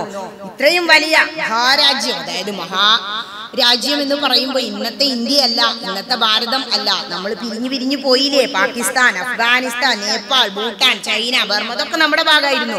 അപ്പോ അങ്ങനെ ഇരിക്കുന്ന സമയത്ത് ഈ വലിയ രാജ്യത്തിൽ ഒരു ഭാഗം രാജ്യമായെടുത്ത് ശ്രീരാമചന്ദ്ര അങ്ങ് രാജ്യം ഭരിച്ചോളൂ, അഭിഷേകം മുടങ്ങണ്ട. അതിനു വേണ്ടിയിട്ട് ഒരു വോട്ടെടുപ്പ് അങ്ങോട്ട് നടത്തിയിത്ര. ഇപ്പോഴത്തെ പോലെ എല്ലാവരും വോട്ട് ചെയ്തത് ആർക്കാ? ശ്രീരാമചന്ദ്രനാ. ഭരതന് ഇഷ്ടമില്ലാണ്ടാണോ? അല്ല, അവർക്ക് നീതി അറിയാം, ധർമ്മശാസ്ത്രം അറിയാം. ഹൈന്ദവന്റെ ഗ്രന്ഥമാണ് മാനവധർമ്മശാസ്ത്രം. അതിൽ എഴുതി വെച്ചിട്ടുണ്ട് എങ്ങനെ ഒരു രാജാവ് ധർമ്മം പരിപാലിച്ചുകൊണ്ട് രാജ്യം ഭരിക്കണം. അതുകൊണ്ട് മൂത്തപുത്രനായ രാമചന്ദ്രൻ എല്ലാം കൊണ്ടും ഗുണങ്ങളെ തികഞ്ഞ വ്യക്തിയാ. അപ്പൊ പറയാ, അങ്ങനെ ഒന്നും ചെയ്യണ്ട. കാരണം എന്താ? സത്യത്തെ രക്ഷിച്ചിടുന്നതിന് വേണ്ടി, അച്ഛന്റെ വാക്കുകൾ സത്യമാക്കുന്നതിന് വേണ്ടി ഞാൻ രാജ്യം ത്യജിക്കാൻ തയ്യാറാണ് എന്നും പറഞ്ഞ് ശ്രീരാമചന്ദ്രൻ കാട്ടിലേക്ക് പോവുക. ഏതെങ്കിലും മക്കൾ ചെയ്യോ? ഈ പറഞ്ഞ ഓപ്ഷനൊക്കെ ഉണ്ടായിരുന്നു മുന്നില്. നമ്മളെ പോലെ സാധാരണക്കാരാണെങ്കിൽ എന്താ ചിന്തിക്കുക? ഈ വലിയ ഒരു സാമ്രാജ്യം, ഇപ്പൊ 10 സെന്റിന് അടി നടക്കുകയല്ലേ, അതിനു പോലും ത്യജിക്കാൻ തയ്യാറല്ലാത്ത ഒരു മനസ്സ് അല്ലെ? ഇന്നലെയും പറഞ്ഞില്ലേ? അപ്പോ അത്രയും വലിയ ഒരു രാജ്യം എനിക്ക് വേണ്ട എന്ന് പറഞ്ഞിട്ട് അമ്മയോട് എന്താ പറഞ്ഞ്? കൈകേയിയോട്, അമ്മേ ഈ ശരീരം മാത്രം സംരക്ഷിച്ചാൽ മതി, കാനനത്തിൽ പോയാല് അമ്മ എന്നെ അനുഗ്രഹിച്ചതാണ് കേട്ടോ, സ്വന്തം മകനെ ശരിക്കും അനുഗ്രഹിച്ചില്ല. കാരണം എന്താ? ഇത്രയും വിശാലമായ ഭാരതം, ജംബൂ ദ്വീപ ഭരിക്കണം എന്ന് പറഞ്ഞ ഉത്തരവാദിത്തല്ലേ, അത് മുഴുവൻ തലയിൽ വെച്ചു കൊടുത്തു. സത്യത്തിൽ എന്നെയാണ് അമ്മ അനുഗ്രഹിച്ചത്. സന്തോഷത്തോടുകൂടി തിങ്ക് പോസിറ്റീവ്, നന്മകളെ കുറിച്ച് മാത്രം ചിന്തിക്കുക. വേദം എന്താ പറയുന്നത്? ആനോ ഭദ്രാഹ കൃതവോ എന്തു വിശ്വതഃ. ഈ വിശ്വത്തിൽ നിന്നും ജഗത്തിൽ നിന്നും എല്ലാ ഭാഗത്തു നിന്നും നന്മ നിറഞ്ഞ ചിന്താധാരകൾ എന്നിലേക്ക് വന്നു ചേരട്ടെ. ആനോ ഭദ്രാഹ, ഭദ്രമായ കാര്യങ്ങൾ എന്നിലേക്ക് വന്നു ചേരട്ടെ. അപ്പോ രാമൻ ആഗമക്കാതലല്ലേ? വേദാർത്ഥ വിചാരം നോക്കൂ, എത്ര സുന്ദരമായിട്ട് ആ വേദത്തിലെ തത്വങ്ങൾ രാമായണ കഥയിൽ ഒളിപ്പിച്ച് വെച്ചിരിക്കുന്നു. ഇനി 4 വേദങ്ങൾ എടുത്ത് നോക്കിയാലും നമുക്ക് കാണാവുന്ന ഒരു മന്ത്രമാണ് ഗായത്രി മന്ത്രം. ഏത് വേദത്തിലും ആദ്യം, വേദം പഠിക്കാൻ പഠിക്കാൻ വേണ്ടി ഒരു കുട്ടി, ഏത് പ്രായക്കാരനും അറിവിൽ കുട്ടിയാണല്ലോ, ഗുരുവിനെ സമീപിക്കുമ്പോൾ ആദ്യം പഠിപ്പിച്ചു കൊടുക്കും ഗായത്രി മന്ത്രം. നമ്മൾ ഏതാണോ നമ്മുടെ ഉപാസനാമൂർത്തി, ഓരോ ഉപാസനാമൂർത്തികൾക്കും ഗായത്രി ഉണ്ട്. സർവ്വദേവതാ ഗായത്രികൾ എന്ന് പറഞ്ഞിട്ടൊരു ഭാഗം തന്നെ വേദത്തിലുണ്ട്. അപ്പൊ ഗായത്രി എന്ന് പറഞ്ഞാൽ എന്താ? ഗായന്തം ത്രായതേ ഇതി ഗായത്രി. ഗാനം ചെയ്യും തോറും നമ്മളെ ഉയർത്താൻ കഴിവുണ്ട്. ദക്ഷിണാമൂർത്തി സ്വാമികളൊക്കെ എത്രയോ തവണ ഇത് ഗായത്രി മന്ത്രം ഉരുവിട്ടിരുന്നു എന്നാ പറയുന്നത്. നമ്മളെ ഈ 98 വയസ്സായാലും നമ്മുടെ തിരുമേനി ഇരുന്ന് വേദമന്ത്രം ജപിക്കും. അതിന്റെ ശക്തി എന്താണോ? നമ്മുടെ ബുദ്ധിയിലെ ഒരു സ്റ്റിമുലേഷൻ ഉണ്ടാക്കാൻ ഗായത്രി മന്ത്രത്തിന് കഴിവുണ്ട്. ഓരോ തിരുമേനിമാരും ഗായത്രി ശീലിക്കാറുണ്ടോ എന്നാ ചോദിക്കുക. അപ്പൊ ഗായത്രി മന്ത്രത്തിന്റെ മഹത്വം അത് നമ്മുടെ വേദത്തിലുള്ളതാ. അപ്പൊ 4 വേദങ്ങളിലും അത് പറയുന്നു. അപ്പൊ അതിന്റെ ശക്തി നോക്കൂ. മറ്റൊന്ന്, എന്റെ ചെവിയിൽ ഭദ്രമായ കാര്യങ്ങൾ കേൾക്കട്ടെ, അതും ശാന്തി മന്ത്ര. ഓം ഭദ്രം കർണേഭി, എന്റെ ചെവികളിൽ ഭദ്രമായ കാര്യങ്ങൾ മാത്രം കേൾക്കുമാറാകട്ടെ, വേദം പറയുന്നതാ. മറ്റൊന്ന്, 4 വേദങ്ങളിലും പറയുന്ന മറ്റൊരു കാര്യമാണ്, ഈ ശരീരം എന്തിനു കിട്ടിയതാ? മറ്റുള്ളവർക്ക് ഉപകാരം ചെയ്യാനാ, നമുക്ക് മാത്രം സുഖിക്കാനല്ല. അപ്പോഴാണ് നമ്മൾ കർമ്മം ചെയ്യുന്നത്. നമുക്ക് വേണ്ടി നമ്മൾ ജോലി ചെയ്ത് കിട്ടിയതെല്ലാം നമ്മൾ തന്നെ കഴിച്ചാൽ അതിലെന്തൊരർത്ഥമുള്ള ഒരർത്ഥമില്ല. മറ്റൊരാൾക്ക് വേണ്ടി, നമ്മുടെ സ്വന്തമല്ലാത്ത ഒരാൾക്ക് വേണ്ടി, ഇപ്പൊ അമ്പലത്തിൽ വന്നു, ഇപ്പൊ ഇവിടെ ഡയാലിസിസ് സെന്റർ, എന്തെങ്കിലും ഒന്ന് കൊടുക്കാം. അപ്പൊ നമുക്ക് വേണ്ടിയല്ല, ആരൊക്കെയോ വേദനിക്കുന്നുണ്ട്, നാളെ നമ്മളെയും കിഡ്നി അടിച്ചു പോവാം. നമ്മൾ മലപ്പുറത്താ ജീവിക്കുന്നത്, നമ്മുടെ ആഹാരശീലമൊക്കെ വളരെ മോശം. അപ്പോ ആ നമ്മുടെ ലൈഫ് സ്റ്റൈലിന്റെ 4 തലമുറ, 4 നൂറ്റാണ്ട് ജീവിക്കാൻ കെൽപ്പ് ശക്തിയുള്ള അത്രയും കട്ടിയായ അമരവിത്തിന്റെ ആകൃതിയുള്ളത് അത്ര കിഡ്നി. അതൊക്കെ ഒരു 50 വയസ്സാകുമ്പോഴേക്ക് അടിച്ചു പോകുന്നു പറയുമ്പോൾ ആലോചിച്ച് നോക്കൂ. ഒന്നാമത് എന്താണോ? ഈശ്വരീയമായ കാര്യങ്ങളിലൂടെ പോകുന്നേ ഇല്ല. ആത്മീയതയ്ക്ക് നമ്മളുടെ ശരീരത്തിൽ ഒരുപാട് മാറ്റങ്ങൾ വരുത്താനുള്ള കഴിവുണ്ട്. ഒരു സിനിമയിൽ കാണിക്കുന്നില്ലേ, ക്യാൻസർ രോഗം ധ്യാനത്തിലൂടെ മാറിയിട്ട് തിരിച്ചു വരുന്നത്. അത് കേവലം കഥയല്ല, എല്ലാം ഈ ഭൂമുഖത്ത് കാണുന്നത് നമ്മുടെ ഗ്രന്ഥങ്ങളിലുള്ളതാ. അപ്പോ എന്താ പറയുന്നത്? പരേശാ ഉപകാരായ ജീവതി സേവ ജീവതേ, 4 വേദങ്ങളിലും പറയുന്നതാ. ആർക്കാണോ നിങ്ങൾ ഉപകാരം ചെയ്യുന്നത് എങ്കിലേ നിങ്ങൾ ജീവിക്കുന്നുള്ളൂ. നിങ്ങൾ നിങ്ങൾക്ക് വേണ്ടി മാത്രം വെച്ചത് കുടിച്ച് ഇപ്പൊ അങ്ങനെ ഒരു സിസ്റ്റം അടുത്ത വീട്ടിലേക്ക് നോക്കണ്ട. കൊറോണ വന്നപ്പോ പറയും വേണ്ട അല്ലേ, തിരുവാതിര കുളിക്കാൻ പോണ്ട. എന്തായിരുന്നു ആ തിരുവാതിര കുളിയൊക്കെ? ധനുമാസത്തിൽ തിരുവാതിര ഭഗവാൻ തന്റെ തിരുനാളല്ലോ, തുടിക്കണം പോൽ കുളിക്കണം പോൽ ഉണരുണരൂ ഭഗവാനേ. തായിരൊക്കെ അങ്ങനെ കലക്കിയില്ലേ? ആ ഒരു കൂട്ടായ്മ. ഇപ്പോ സ്നേഹം, ഒരുമ, ഐക്യം, സേവനം, ഈ കൂട്ടായ്മ എവിടെ മാത്രമേ ഉള്ളൂ? ക്ഷേത്രങ്ങളിൽ മാത്രമേ ഉള്ളൂ. ഇപ്പൊ ഒരു 50 ആളെങ്കിലും ഇവിടെ ഇരുന്നില്ലേ? വേറെ എവിടെയെങ്കിലും പോയി അങ്ങനെ കാണാൻ പറ്റുമോ? കൊറോണയാണ്, ഇപ്പൊ അപ്പുകണ്ടാട്ടോ എന്ന് പറയും. ഇവിടെ ക്ഷേത്രത്തിൽ നമ്മൾ ധൈര്യമായിട്ട് വന്ന് മാസ്ക് പോലും ഇല്ലാതിരിക്കുന്നു. കാരണം ഒരു വിശ്വാസം.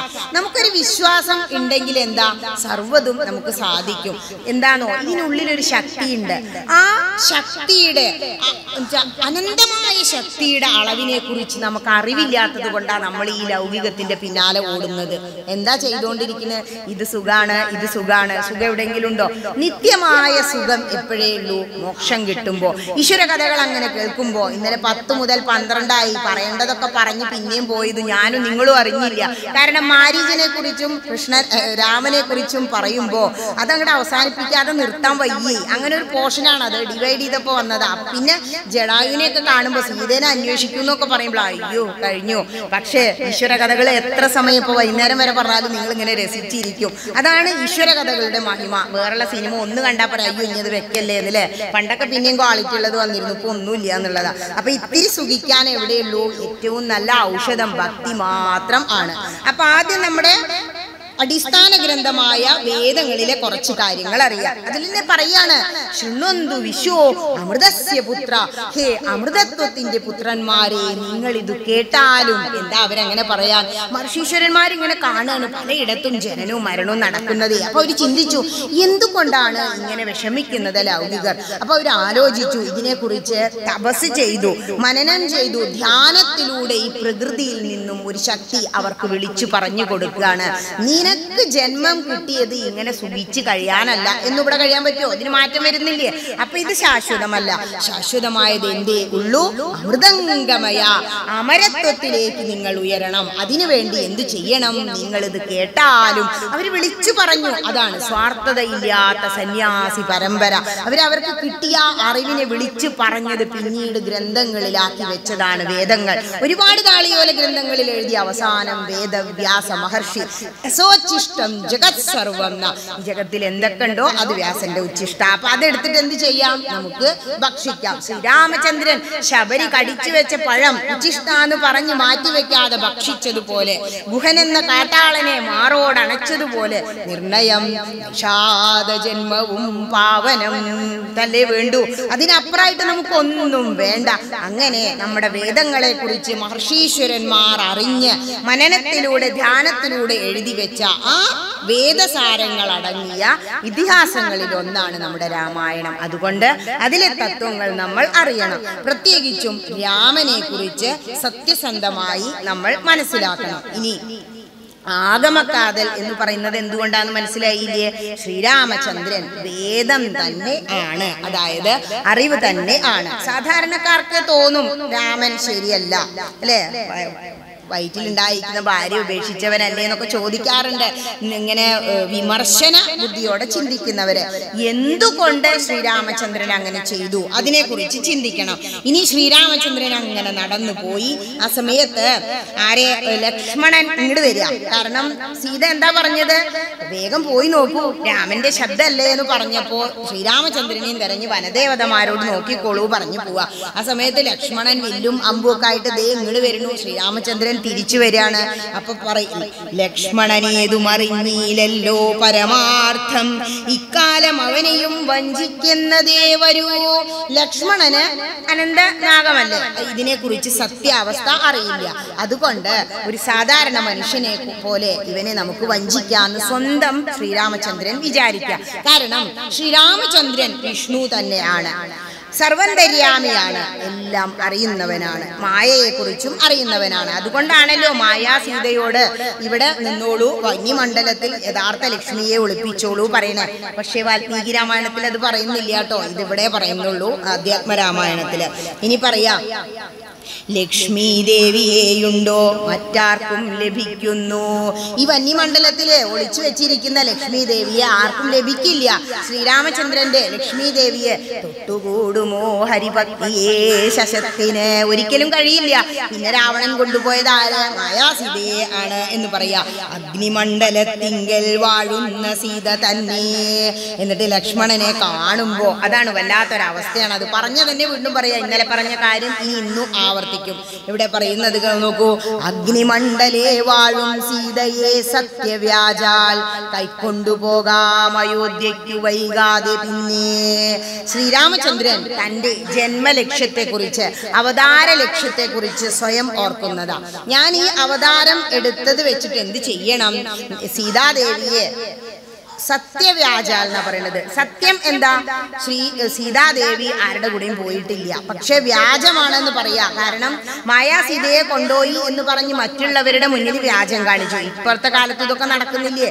ഒറിജിനലേക്കാൾ വെല്ലുന്ന ഡ്യൂപ്ലിക്കേറ്റുകളുള്ള കാലല്ലേ. അച്ഛനും അമ്മയും വേണമെങ്കിൽ വരെ ഡ്യൂപ്ലിക്കേറ്റ് കുട്ടികളെ PTA മീറ്റിങ്ങിന് കൊണ്ടുവരും. അങ്ങനത്തെ ഒരു കാലഘട്ടം. കാശണ്ട് കൊടുത്ത് ആരുടെ അച്ഛനും അമ്മയും ആവാം അവർ റെഡിയാ. അവസാനം കുട്ടിയെ കുറിച്ച് ഡീറ്റെയിൽഡ് ചോദിക്കുമ്പോഴോ അദ്ദേഹത്തിന് ഉത്തരമില്ല. അപ്പൊ പിടിച്ചു. അപ്പൊ ലാസ്റ്റ് പറഞ്ഞു, അയാൾ മാറ്റി ചോദിച്ചപ്പോ, ഇവൻ എനിക്ക് 500 രൂപ തരാന്ന് പറഞ്ഞ് തൽക്കാലം അച്ഛനായിട്ട് ഞാൻ വന്നതാണ്. ഇതാണ് ഇന്നത്തെ അവസ്ഥ. നമുക്ക് കഴിയോ നമ്മൾ അച്ഛനെ അല്ലാതെ ഒരാളെ PTA മീറ്റിങ്ങിന് കൊണ്ടുപോവാൻ? ഡ്യൂപ്ലിക്കേറ്റ്. കലികാലത്തിന്റെ പ്രത്യേകതയാണത്. കലികാലത്തിൽ ധർമ്മത്തിന് ഒരു കാലേ ഉള്ളൂ. അപ്പൊ പിന്നെ എന്തേ? വ്യാജം മാത്രമേ കാണുള്ളൂ. ധർമ്മം വളരെ ചുരുങ്ങിയിരിക്കും. അതുകൊണ്ട് സർവ ദോഷങ്ങളും നിങ്ങൾക്ക് കാണാം. പക്ഷേ കലി ബാധിക്കാത്ത ഒരു സ്ഥലം ഇതുപോലെയുള്ള പ്രഭാഷണ കേന്ദ്രങ്ങൾ, സത്സംഗങ്ങൾ നടക്കുന്ന ഇടത്ത് ഇവിടെ വന്നിരുന്ന നിങ്ങൾക്ക് ദേഷ്യം വരാറുണ്ടോ? ഇല്ലല്ലോ. ഇരുന്ന് ഉറങ്ങിയാലും വേണ്ടില്ല, വല്ലാത്തൊരു സുഖാണ് എന്നൊരവസ്ഥയായിരിക്കും. ഇനി മായാമാനുഷനാകുമെന്നുടെ ചരിതവും മായാവൈഭവങ്ങളും കേൾക്കയും ചൊല്ലുകയും ഭക്തിമാർഗേണ ചെയ്യും ഭക്തന പ്രയാസേന മുക്തിയും സിദ്ധിച്ചിടുമില്ല സംശയമേതും. ഇത് നമുക്കുള്ള വരികളാണ്. ശ്രീരാമചന്ദ്രന് ഇതുകൊണ്ട് ആവശ്യമില്ല, ലക്ഷ്മണനും ഇതുകൊണ്ട് ആവശ്യമില്ല. പിന്നെ എന്തിനാ എഴുത്തച്ഛൻ ഇതിവിടെ പറഞ്ഞത്? എന്നെ കുറിച്ച് ചിന്തിച്ചാൽ മാത്രം മതി. നമ്മൾ ഇന്നലെ പറഞ്ഞില്ലേ, രാമ രാമ രാമ രാമ രാമ രാമ പാഹി മാം. പാഹി മാം, പാഹി എന്ന് പറഞ്ഞാൽ രക്ഷിക്കൂ. ഇനി എന്റെ കുട്ടികളെ രക്ഷിക്കൂ എന്ന് പറയില്ല. പാഹി മാം, എന്നെ രക്ഷിക്കൂ. നമ്മൾ ചൊല്ലിയാ നമുക്കുണ്ട്, അമ്മ ചൊല്ലുണ്ട് വെച്ചിട്ട് കുട്ടി അവിടെ ഇരുന്നാലൊന്നും മോക്ഷം കിട്ടില്ല. എന്താ പറയുന്നത്? മായാമാനുഷനാകുമെന്നുടെ ചരിതം. ആരൊക്കെ ഭജിക്കുന്നുണ്ടോ, ആരൊക്കെ കീർത്തിക്കുന്നുണ്ടോ, ആരൊക്കെ ശ്രവണം ചെയ്യുന്നുണ്ടോ അവർക്കെല്ലാം സിദ്ധിച്ചിടും മോക്ഷം, സംശയമില്ല ഏതും. ഇനി നിങ്ങൾക്കൊരു സംശയം ഉണ്ടാവും, കിട്ടുമോ? നമുക്കൊക്കെ സംശയമല്ലേ, ഞാൻ അത്രയൊക്കെ ചെയ്തിട്ടുള്ളൂ, എനിക്ക് കിട്ടുമോ? ഉപാസന ഇല്ലേ? ആ ഇല്ല കേട്ടോ. എന്നാലോ രാമനാമം ചൊല്ലുന്നുണ്ടോ? മതി. രാമനാമത്തിന്റെ മഹത്വം എന്താ? ശ്രീരാമ രാമ രാമേതി രമേ രാമേ മനോരമേ സഹസ്രനാമ തത്തുല്യം രാമനാമ വരാനനേ. സഹസ്രനാമ തത്തുല്യം. എന്നും 7 മണിക്ക് സഹസ്രനാമം ചൊല്ലും. ഒരു ദിവസം രാവിലെ 6:30 വരണേ ടീച്ചറെ, 7 മണിക്ക് പ്രഭാഷണം തുടങ്ങണം. ചൊല്ലാൻ പറ്റുമോ? ഇവിടെ ഇരുന്ന് ചൊല്ലി അവര് നോട്ടീസത്തെ കാര്യം പ്രശ്നമായില്ലേ? അപ്പൊ എന്ത് ചെയ്യണം? രാമ രാമ രാമ രാമ. ഹേ ശ്രീരാമചന്ദ്ര, ഇന്ന് എനിക്ക് ചൊല്ലാൻ കഴിയില്ല കേട്ടോ, എന്റെ സഹസ്രനാമമായിട്ട് എന്റെ ഉപാസനയായി ഇത് സ്വീകരിക്കണമേ.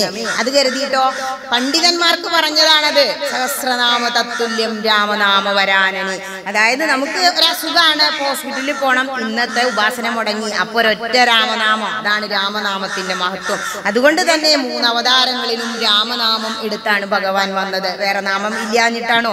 1000 നാമങ്ങൾ ഭഗവാൻ ഇല്ലേ? 10 അവതാരങ്ങൾ എടുത്തപ്പോ 3 എണ്ണത്തിനും ചാർത്തി കൊടുത്തു രാമ രാമ. എത്ര ഉഗ്രമാണ് നോക്കൂ. ഹരേ രാമ ഹരേ രാമ രാമ രാമ ഹരേ ഹരേ ഹരേ കൃഷ്ണ കൃഷ്ണ കൃഷ്ണ ഹരേ ഹരേ.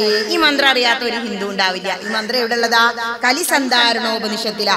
ചോദിക്കാം മഹർഷീശ്വരന്മാർ, ഹേ കൃഷ്ണ, കലി ബാധിച്ചിരിക്കുമ്പോ ഞങ്ങളുടെ ഈ കലിദോഷം തീരാൻ എന്താ അപ്പോ ചെയ്യാ? അപ്പൊ പറയാണ്, ഈ 16 നാമങ്ങളുള്ള ഒരൊറ്റ 2 വരിയുള്ളൂലേ, പക്ഷെ അതിലും ആദ്യം എന്താ പറഞ്ഞത്? ഹരേ രാമ. രാമനെ കഴിഞ്ഞേ അവിടെ കൃഷ്ണനെ പറയുന്നുള്ളൂ. കൃഷ്ണൻ മോശമായിട്ടാണോ? കൃഷ്ണൻ പൂർണ്ണാവതാരം അല്ലേ, നമ്മുടെ എല്ലാം ഉള്ളിലെ കള്ളകൃഷ്ണനല്ലേ. അപ്പൊ തോന്നും കൃഷ്ണനെ അത്രയൊക്കെ പറഞ്ഞാൽ ഈ കള്ളകൃഷ്ണനാ നുണയൊക്കെ പറയാന്ന് തോന്നും, കട്ട് തിന്നവനല്ലേ. പക്ഷേ ശ്രീരാമചന്ദ്രൻ സത്യത്തിൽ ഉറച്ചു നിൽക്കുന്ന, ധർമ്മത്തിൽ ഉറച്ചു നിൽക്കുന്ന, ത്യാഗത്തിൽ ഉറച്ചു നിൽക്കുന്ന ആ ശ്രീരാമചന്ദ്രനെ ഭജിച്ചോളൂ കേട്ടോ, വേറെ ഒന്നും ചെയ്യേണ്ടതില്ല. അതുകൊണ്ടാ മുത്തശ്ശിരാമനാമം ചൊല്ലാൻ പറയണേ. ഇനി അപ്പോ എന്നെ ഭജിക്കുന്നവർക്ക് എന്താ? മോക്ഷം തന്നെ. എങ്ങനെ വിശ്വസിക്കണം? പണ്ടൊരു കുട്ടി ആചാര്യന്റെ അടുത്ത് ചെന്നു. അടുത്ത വീട്ടിലെ വലിയ വിഷവൈദ്യനാ, ഇയാൾക്ക് ആ ഉപാസനയൊക്കെ ഉണ്ട്, എനിക്കൊരു മന്ത്രം പറഞ്ഞു തരുമോ? അപ്പൊ ദേഷ്യം വന്നു അത്രേ, ഇയാൾ അധകൃതനാ. അന്നൊക്കെ ഭയങ്കര ശംഭൂകന്റെ മാതിരി ജാതി സിസ്റ്റൊക്കെ ഉണ്ടല്ലോ. അപ്പൊ ചീത്ത പറഞ്ഞു അത്രേ, വിഡ്ഢി കുഷ്മാണ്ഡം. കുട്ടി എന്ത് കരുതി? ഇതന്നെ മന്ത്രം. വീട്ടിൽ വന്നു കുളിച്ച് വിളക്കൊക്കെ കത്തിച്ച് നേരത്തെ ഇരുന്ന് 108 തവണ അതാണ് ജപിച്ചു. അങ്ങനെ വിഷവൈദ്യന്റെ അടുത്ത് ഒരാൾ വന്നു. അപ്പൊ വിഷം ഇറങ്ങുന്നില്ല. അപ്പൊ അപ്പുറത്ത് വീട്ടിലത്തെ ഒരാൾ പറഞ്ഞു അത്രേ, ഇയാളെക്കായി കേമന ഇയാളെ ശിഷ്യൻ. അപ്പൊ എന്താ, ഇയാള് 3:30 നിൽക്കും. ആ കുട്ടി 3 മണിക്ക് തന്നെ ജപം തുടങ്ങി. ഒന്ന് പോയി നോക്കൂ, ബ്രഹ്മമുഹൂർത്താണ്. അപ്പൊ എന്നും ഒരേ സമയത്ത് ജപിക്കുമല്ലേ. അപ്പൊ ഇയാൾക്ക് ഇത്തിരിയൊക്കെ വിവരമുണ്ട്. ആ ഓടിച്ചെന്നു, പ്രഭോ രക്ഷിക്കണേ എന്നൊക്കെ പറഞ്ഞു. ചെറിയ കുട്ടിയാ. അവിടെ ഇരിക്കൂ നോക്കട്ടെ എന്നൊക്കെ പറഞ്ഞു. ഈ വിഡ്ഢി കുഷ്മാണ്ഡം അങ്ങോട്ട് ജപിച്ചിട്ട് അങ്ങോട്ട് ഊതാൻ തുടങ്ങി. ദേ ഇയാള് നീട്ടങ്ങോട്ടിരുന്നു.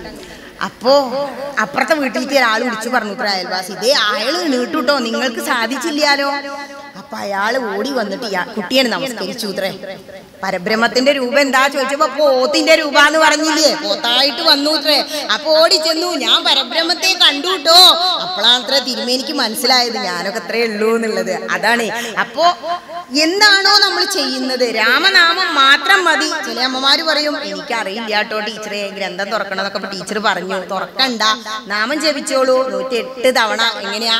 നാരായണ നാരായണ നാരായണ നാരായണ 10 ആയില്ലേ? പത്തായില്ലേ? അപ്പൊ ഇവിടെ ഒരു മടക്ക് നാരായണ നാരായണ നാരായണ 10 ഇങ്ങനെ ഇങ്ങനെ ആയ 100 ഒരു 8 ഒരു 10 കൂടി കിടക്കട്ടെ, എണ്ണേറിയ അപ്പം കേട് വരില്ലല്ലോ 110 തവണ. എന്താ പറഞ്ഞ ശങ്കരാചാര്യസ്വാമി, നിങ്ങളുടെ ഇഷ്ടദേവതയുടെ 108 നാമം ഒരു ദിവസം നിർബന്ധമായും ജപിക്കണം. നമ്മൾ പറയും നമുക്ക് നിയമങ്ങളില്ല. നമുക്ക് നിയമങ്ങളുണ്ട്, അതൊക്കെ മറ്റുള്ളവരെടുത്തു. ശക്തിയുടെ ദിവസമായ വെള്ളിയാഴ്ചയെങ്കിലും നീ ഏതെങ്കിലും ഒരു ക്ഷേത്രം സന്ദർശിക്കണം. ആചാര്യസ്വാമി പറഞ്ഞതാ. ഇന്നലെ ഇവിടെ എത്ര ജനങ്ങളായിരുന്നുല്ലേ? വെള്ളിയാഴ്ചയുടെ മഹത്വം അതും മറ്റുള്ളവരെടുത്തൂലേ? നമ്മളെല്ലാ വെള്ളിയാഴ്ചയും പോണുണ്ടോ? ആ സമയത്ത് എല്ലാ ജോലികളും മാറ്റി വെച്ച് എത്തുന്നില്ലേ? നമുക്ക് വേണ്ടി സർക്കാർ എന്താ ചെയ്യുന്നത്? ഇപ്പോ നിയമസഭയിൽ വരെ എന്ത് ചെയ്യണം? ആ സമയത്ത് മാറ്റി വെക്കണം പോലും. ഇയാള് ഓരോ സ്റ്റേജുകളിൽ പോയപ്പോ ആ സ്റ്റേജിൽ ഇരുന്ന് വരെ അവർക്ക് നമസ്കരിക്കാനുള്ള അവകാശം കൊടുത്തു. ഈ ഹൈന്ദവൻ എന്താ ഉള്ളത്? ഒന്നുമില്ല. കാരണം എന്താണോ, നമ്മളെല്ലാം ത്യജിക്കാൻ തയ്യാറാണ്. പക്ഷേ നാരായണ ഗുരുസ്വാമി എന്താ പറഞ്ഞ്? എല്ലാവരെയും അടിച്ചകത്താക്കണം, ആരെ അടിച്ച് പുറത്താക്കരുത് എന്ന്. നമ്മൾ എന്ത് ചെയ്തു? ആരൊക്കെ നമ്മുടെ ഭാരതത്തിനെ ആക്രമിച്ചു? നമ്മൾ ഏതെങ്കിലും രാജ്യത്തെ ആക്രമിച്ച ചരിത്രമുണ്ടോ? ഇല്ല. എല്ലാതും നമ്മൾ സ്വീകരിച്ചു. അതാണ് ഭദ്രാഹ, ഭദ്രമായ എല്ലാത്തിനെയും സ്വീകരിക്കുന്നവനാണ് പണ്ഡിതൻ. അതാണ് നമ്മുടെ മഹത്വം, ഭാരതത്തിന്റെ മഹത്വം. അതുകൊണ്ട് രാമനാമം ചൊല്ലിക്കോളൂ, സംശയിക്കേണ്ട, മോക്ഷം ഉറപ്പാണ് കേട്ടോ. ചിലരുണ്ട് കുറെ നാരായണീയം വായിക്കും, കുറെ ഗീത വായിക്കും, എല്ലാം വായിക്കണം, അത് അറിവ് നേടണം. പക്ഷേ ഒരു ഗ്രന്ഥത്തെ, ഒരു ദേവനെ നിങ്ങൾ ആശ്രയിച്ചാൽ അത് കൈവിടരുത്. രാമായണം കൊണ്ട് മാത്രം മോക്ഷം നേടിയവരുണ്ട്. ഞങ്ങളവിടെ ഒരു മീനാക്ഷി ഉണ്ടായിരുന്നു. അവർക്ക് രാമായണം മാത്രമേ അറിയുള്ളൂ. അവരൊക്കെ അങ്ങനെ ഇരുന്ന് ചൊല്ലുന്നു കേട്ടാണ്ടല്ലോ, ബൈഹർട്ടാണേ അല്ലെ? രാമായണം മുഴുവനായിട്ട് കത്തിപ്പോയാൽ എന്താ ചെയ്യാന്ന് ചോദിച്ചു എന്നോട് ഒരാൾ. ഞാൻ പറഞ്ഞു ബൈഹർട്ടായ എത്രയോ പേരുണ്ട്. അങ്ങനെയൊക്കെ നമ്മളുമായിട്ട് വല്ലാതെ ക്രിട്ടിസൈസ് ചെയ്യാൻ വേണ്ടിയിട്ട് വരും. അവർക്ക് ഉത്തരം പറഞ്ഞു കൊടുക്കാൻ നമ്മുടെ കുട്ടികൾക്ക് കഴിയാതെ ആകുമ്പോഴാണ് എങ്ങോട്ട് പോണത്? അന്നങ്ങളെ ശരിച്ച ഞാനും പോരാട്ടോ, അങ്ങനെ ഒരു അവസ്ഥയിലേക്ക് വരുന്നത്. എല്ലാവരും സ്വീകരിച്ചിരിക്കുന്നത് എന്താണെന്നറിയോ? അടിസ്ഥാനമായ നമ്മുടെ വേദമന്ത്രങ്ങളാണ്. അപ്പൊ എന്തേ ചെയ്യാവൂ? ആദ്യം എന്റേത് എന്താണ് എന്നറിയാം, അറിഞ്ഞ് ആരാധിക്കുക. എന്തിനു ക്ഷേത്രത്തിൽ പോകുന്നു? എന്താണ് ഉത്സവം? എന്താണ് കൊടിയേറ്റം? എന്താണ് കലശം? എന്തിനാണ് രാമായണ മാസം? ഈ ചോദ്യങ്ങൾ നമ്മൾ ഒരിക്കലും ചോദ്യം ചെയ്യാതെ വിശ്വസിപ്പിൻ എന്ന് പറയുന്നില്ല. അർജുനൻ എന്തൊക്കെ ചോദിച്ചു? കൃഷ്ണ പുളു അടിക്കണ്ടാട്ടോ എന്ന് പറഞ്ഞു. കാരണം സൂര്യനെ കുറിച്ച് പറയാണ്. എത്രയോ കാലങ്ങൾക്ക് മുമ്പ് സൂര്യനുണ്ട് അർജുന, ഇപ്പോഴും ഉണ്ട്, ഇനിയും ഉണ്ടാകുന്നു പറഞ്ഞപ്പോൾ പറയാ പുളു അടിക്കേണ്ട കൃഷ്ണ, ഞാനും കൃഷ്ണനും ഏകദേശം ഒരു പ്രായമല്ലേന്ന്. അപ്പോഴാ പറയാ ഞാൻ എത്രയോ കാലമായിട്ടുണ്ട്. അപ്പോഴൊന്നും മനസ്സിലായില്ല. പിന്നെ ഇവിടെ എത്തേണ്ടി വന്നു. അവസാനം വിശ്വരൂപണ്ട് കാണിച്ചു കൊടുക്കുമ്പോഴാണ് അയ്യോ ഞാൻ എന്താ വിളിച്ചത്? ഹേ കൃഷ്ണ, ഹേ യാദവ, ഹേ സഖേദി. ഞാൻ യാദവ എന്ന് വിളിച്ചില്ലേ? OBC എന്നാണ് ഇന്നത്തെ ഭാഷയിൽ അതിനർത്ഥം. കൃഷ്ണ ക്ഷമിക്കണേ, പ്രസീദ ദേവേശ ജഗന്നിവാസ. ഹേ കൃഷ്ണ എന്നിൽ പ്രസാദിക്കണമേ ഞങ്ങൾ പറഞ്ഞു, നമസ്കരിച്ചു. ഇത്രയാ കുരുക്ഷേത്ര ഭൂമിയിൽ. ഇതിനും വലിയ ഒരു ചിത്രം നമ്മുടെ മനസ്സിൽ ഭഗവാൻ വരച്ചിടാനായിട്ടുണ്ടോ? അതുകൊണ്ട് നിങ്ങൾ ഏതെങ്കിലും ഒരു ഗ്രന്ഥത്തെ ആശ്രയിക്കുക. ഏതെങ്കിലും ഒരു നാമം, ഏത് നാമവും നിങ്ങൾ ഓങ്കാരം കൂട്ടി ജപിച്ചോളൂ, അത് മൂലമന്ത്രമായി. ഓം നമോ ഭഗവതേ വാസുദേവായ, ഓം നമോ നാരായണായ. അതുകൊണ്ട് ഏതെങ്കിലും ഒരു നാമം നിങ്ങൾ ആശ്രയിക്കുക. അപ്പൊ എന്തുണ്ടായിരിക്കും? ആ മരണസമയത്ത്, മരണകാലത്തെ ഭയത്തെ ചിന്തിച്ചാൽ മതിമാറുന്നുവോ മനമെല്ലാം. ആ മരണകാലത്തെ ഭയത്തെ നിങ്ങൾക്ക് ഒഴിവാക്കാൻ എന്തിനു കഴിയും? രാമനാമത്തിന്. നിങ്ങൾ ആശ്രയിക്കുന്ന ആ ദേവതയ്ക്ക് കഴിയും. മരണത്തെക്കുറിച്ച് വിശദമായിട്ടൊന്ന് പറയുന്നുണ്ട്. ജടായുവിന്റെ മരണം. ഇനി പർണശാലയിൽ സീതയ്ക്കാരൊരു തുണയുള്ളൂ. ലക്ഷ്മണൻ ഇങ്ങനെ ഇങ്ങോട്ട് വരിക ഭയങ്കര ധൃതിയില്. ശ്രീരാമചന്ദ്രൻ അങ്ങോട്ടും പോവാ, കൂട്ടിമുട്ടാറായി. അപ്പൊ ചോദിക്കുക, പർണശാലയിൽ സീതയ്ക്കാരൊരു തുണയുള്ളൂ. എന്താ ലക്ഷ്മണ കാണിച്ചേ? ആ പർണശാലയിലെ കാനനത്തില് സീതയെ ഒറ്റയ്ക്കിട്ട് പോന്നു. ആരാ അവിടെ ഒരു തുണയ്ക്കായിട്ടുള്ളത്? എന്ത് പൊട്ടത്തരാ കാണിച്ചതേന്ന് ചോദിക്കുക. അപ്പൊ അങ്ങോട്ട് പറയാണ്, എന്നെ ശ്രീരാമചന്ദ്രന്റെ ശബ്ദത്തിൽ മാരീചൻ കരഞ്ഞപ്പോ സീതാദേവി ഏട്ടത്തിയമ്മയല്ലേ എന്നെ വഴക്കു പറഞ്ഞു.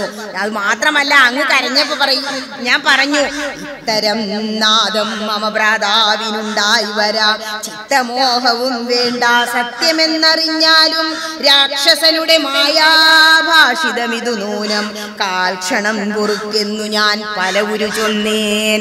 ഞാൻ ഒരുപാട് തവണ പറഞ്ഞു, ഇങ്ങനെ ഒന്നും മായാ ശബ്ദമൊന്നും ഭഗവാൻ ഉണ്ടാവില്ല. നമ്മുടെ ശ്രീരാമചന്ദ്രൻ കരയുന്നതല്ല ഒരിക്കലും. അർത്ഥനാദവും ജ്യേഷ്ഠനുണ്ടാകയില്ല, രാത്രിചാരികളുടെ മായ ഇതറിഞ്ഞാലും. പക്ഷെ ഒരു കാൽക്ഷണം പൊറുക്കാനുള്ള തയ്യാറ് സീതാദേവിക്ക് ഉണ്ടായില്ല. അതുകൊണ്ടാണ് ഞാൻ പോന്നത്. ഒരുപാട് സമയം ഞാൻ നിന്നു നോക്കി. പക്ഷെ ഇതിന് ശേഷം പറഞ്ഞ വാക്കുകൾ ഉണ്ടല്ലോ, അതെനിക്ക് ഇപ്പൊ ഇവിടെ പറയാൻ വയ്യ. വളരെ മോശമായി എന്നോട് സീതാദേവി സംസാരിച്ചു കേട്ടോ എന്ന് പറയാ. അത് ചൊല്ലുവാൻ പണിയെന്നാൽ എന്ന് തന്നെയാണ് എഴുത്തച്ഛൻ പറയുന്നത്. അപ്പൊ ഞാൻ എന്ത് ചെയ്തു? കർണങ്ങൾ പൊത്തി വനദേവതമാരോട് പ്രാർത്ഥിച്ച് അങ്ങയെ തിരഞ്ഞ് ഇങ്ങോട്ട് പോന്നു എന്ന് പറയാ. നിന്തിരുവടി വന്ദിപ്പാൻ നടകൊണ്ടേൻ. ആ സാഹോദര്യം, എങ്ങനെ ഒരു സഹോദരൻ ജ്യേഷ്ഠനെ ബഹുമാനിക്കണം, അങ്ങയുടെ നിന്തിരുവടി, അതായത് നിന്തിരുവടി വന്ദിപ്പാൻ വേണ്ടി ഞാൻ അവിടെ നിന്ന് പോന്നു എന്നാ പറയണത്. അല്ലാതെ ഏട്ടിയമ്മനോട് ചൂടായി എന്നിട്ട് തട്ടിക്കറിയില്ല. ഇപ്പോഴത്തെ നമ്മുടെ ജനറേഷനെ നോക്കൂ, ഏട്ടനും അനിയനും തമ്മിൽ നിന്ന് വക്കാണേൽക്കാറില്ലേ? ഏട്ടനെ എത്രത്തോളം ബഹുമാനിക്കുക. ഏട്ടനും ഏടത്തിയമ്മയും പറഞ്ഞ അച്ഛനും അമ്മയ്ക്കും തുല്യാന്നാ പറയണത്. ആ ഏടത്തിയമ്മേനെ ഞാൻ പ്രാപിക്കുമോ? എന്താ ദേവി എന്നോട് പറഞ്ഞത്? അതുകൊണ്ടാണ് ഞാൻ തിരിച്ചു പോന്നത്. അപ്പൊ ഭഗവാൻ ഒരു ചോദ്യം ചോദിക്കുകയാണ്. എങ്കിലും പിഴച്ചിതു പോന്നതു സൗമിത്രേ, നീ ശങ്കയുണ്ടായിടാമോ? ദുർവചനങ്ങൾ കേട്ടാൽ യോഷമാരുടെ വാക്കു സത്യമെന്നോർക്കുന്നവൻ ഭോഷൻ എത്രയുമെന്നു നീ അറിയുന്നതില്ലേ? എത്ര കാര്യമായിട്ടാ ചോദിക്കുന്നത് നോക്കൂ. അയ്യോ പിഴച്ചുവല്ലോ സൗമിത്രേ. സ്ത്രീകളുടെ വാക്ക് കേട്ടിട്ട് ആരെങ്കിലും ചാടി പുറപ്പെടുവോന്ന്. അപ്പോ ലക്ഷ്മണൻ ഒന്നിങ്ങനെ ചിന്തിച്ചു അത്രേ. ചോദിച്ചില്ല. ജ്യേഷ്ഠനോടുള്ള ബഹുമാനം കൊണ്ട്. ആരാ ആദ്യം യോഷമാരുടെ വാക്ക് കേട്ടിട്ട് ചാടി പുറപ്പെട്ട്? ഞാനാണോ? ഏട്ടനല്ലേ? അല്ലെങ്കിൽ ഒരു സ്വർണം കൊണ്ടുള്ള മാനുണ്ടാവുമോ? എന്നിട്ട് അതും ഏടത്തിയമ്മ പറഞ്ഞപ്പോഴേക്കില്ലേ, ഞാൻ ഇന്നലെ പറഞ്ഞില്ലേ, കല്യാണം കഴിഞ്ഞുവിടുമ്പോ താമുണ്ണിപ്പാലം വാങ്ങിത്തരണം എന്ന് പറഞ്ഞാൽ അത് വരെ വാങ്ങിക്കൊടുക്കുന്ന. അപ്പോ ഇപ്പൊ കൊണ്ടുവരാൻ പറഞ്ഞ ചാടി പുറപ്പെട്ട് പോയി. ഒരു 7 മാസമൊക്കെ അങ്ങനെയാ. പിന്നെ അങ്ങനെ തുടങ്ങും കുറച്ച് ഉറക്കില്. കുറച്ചു കാലം കഴിയുമ്പോൾ തോന്നി എന്തിനാ അങ്ങനെ ഒരു ഇത് കഴിച്ചത്, എല്ലാം കഴിച്ചു, ഇത് വേണ്ടിയിരുന്നില്ല തോന്നൂലേ. പക്ഷെ ചിലർക്ക് ഒന്നുകൊണ്ടും രണ്ടുകൊണ്ടും മതിയാവണില്ല, മനസ്സിലാവണില്ലേ. പിന്നെ ആ വിഷം അന്വേഷിച്ച് അങ്ങനെ പോകും. ലൗകിക സുഖം അല്ല, ദുഃഖ അല്ലെ. എത്ര നേരാ നമ്മൾ ചിരിക്കണേ. എന്തെല്ലാം പ്രശ്നങ്ങളാ. കുറച്ച് കഴിഞ്ഞ ഒരു കുട്ടി ഉണ്ടാവും അല്ലെ, ഷീയും ഷൂയും പോയി കൊണ്ടേ ഇരിക്കും. അത് അപ്പൊ പിന്നെ ഒക്കെ അടപ്പ് വെച്ച് അടക്കലാ. ശരിക്കും അത് എത്ര ദുരിതാ നമ്മൾ ചെയ്യണമെന്നറിയോ.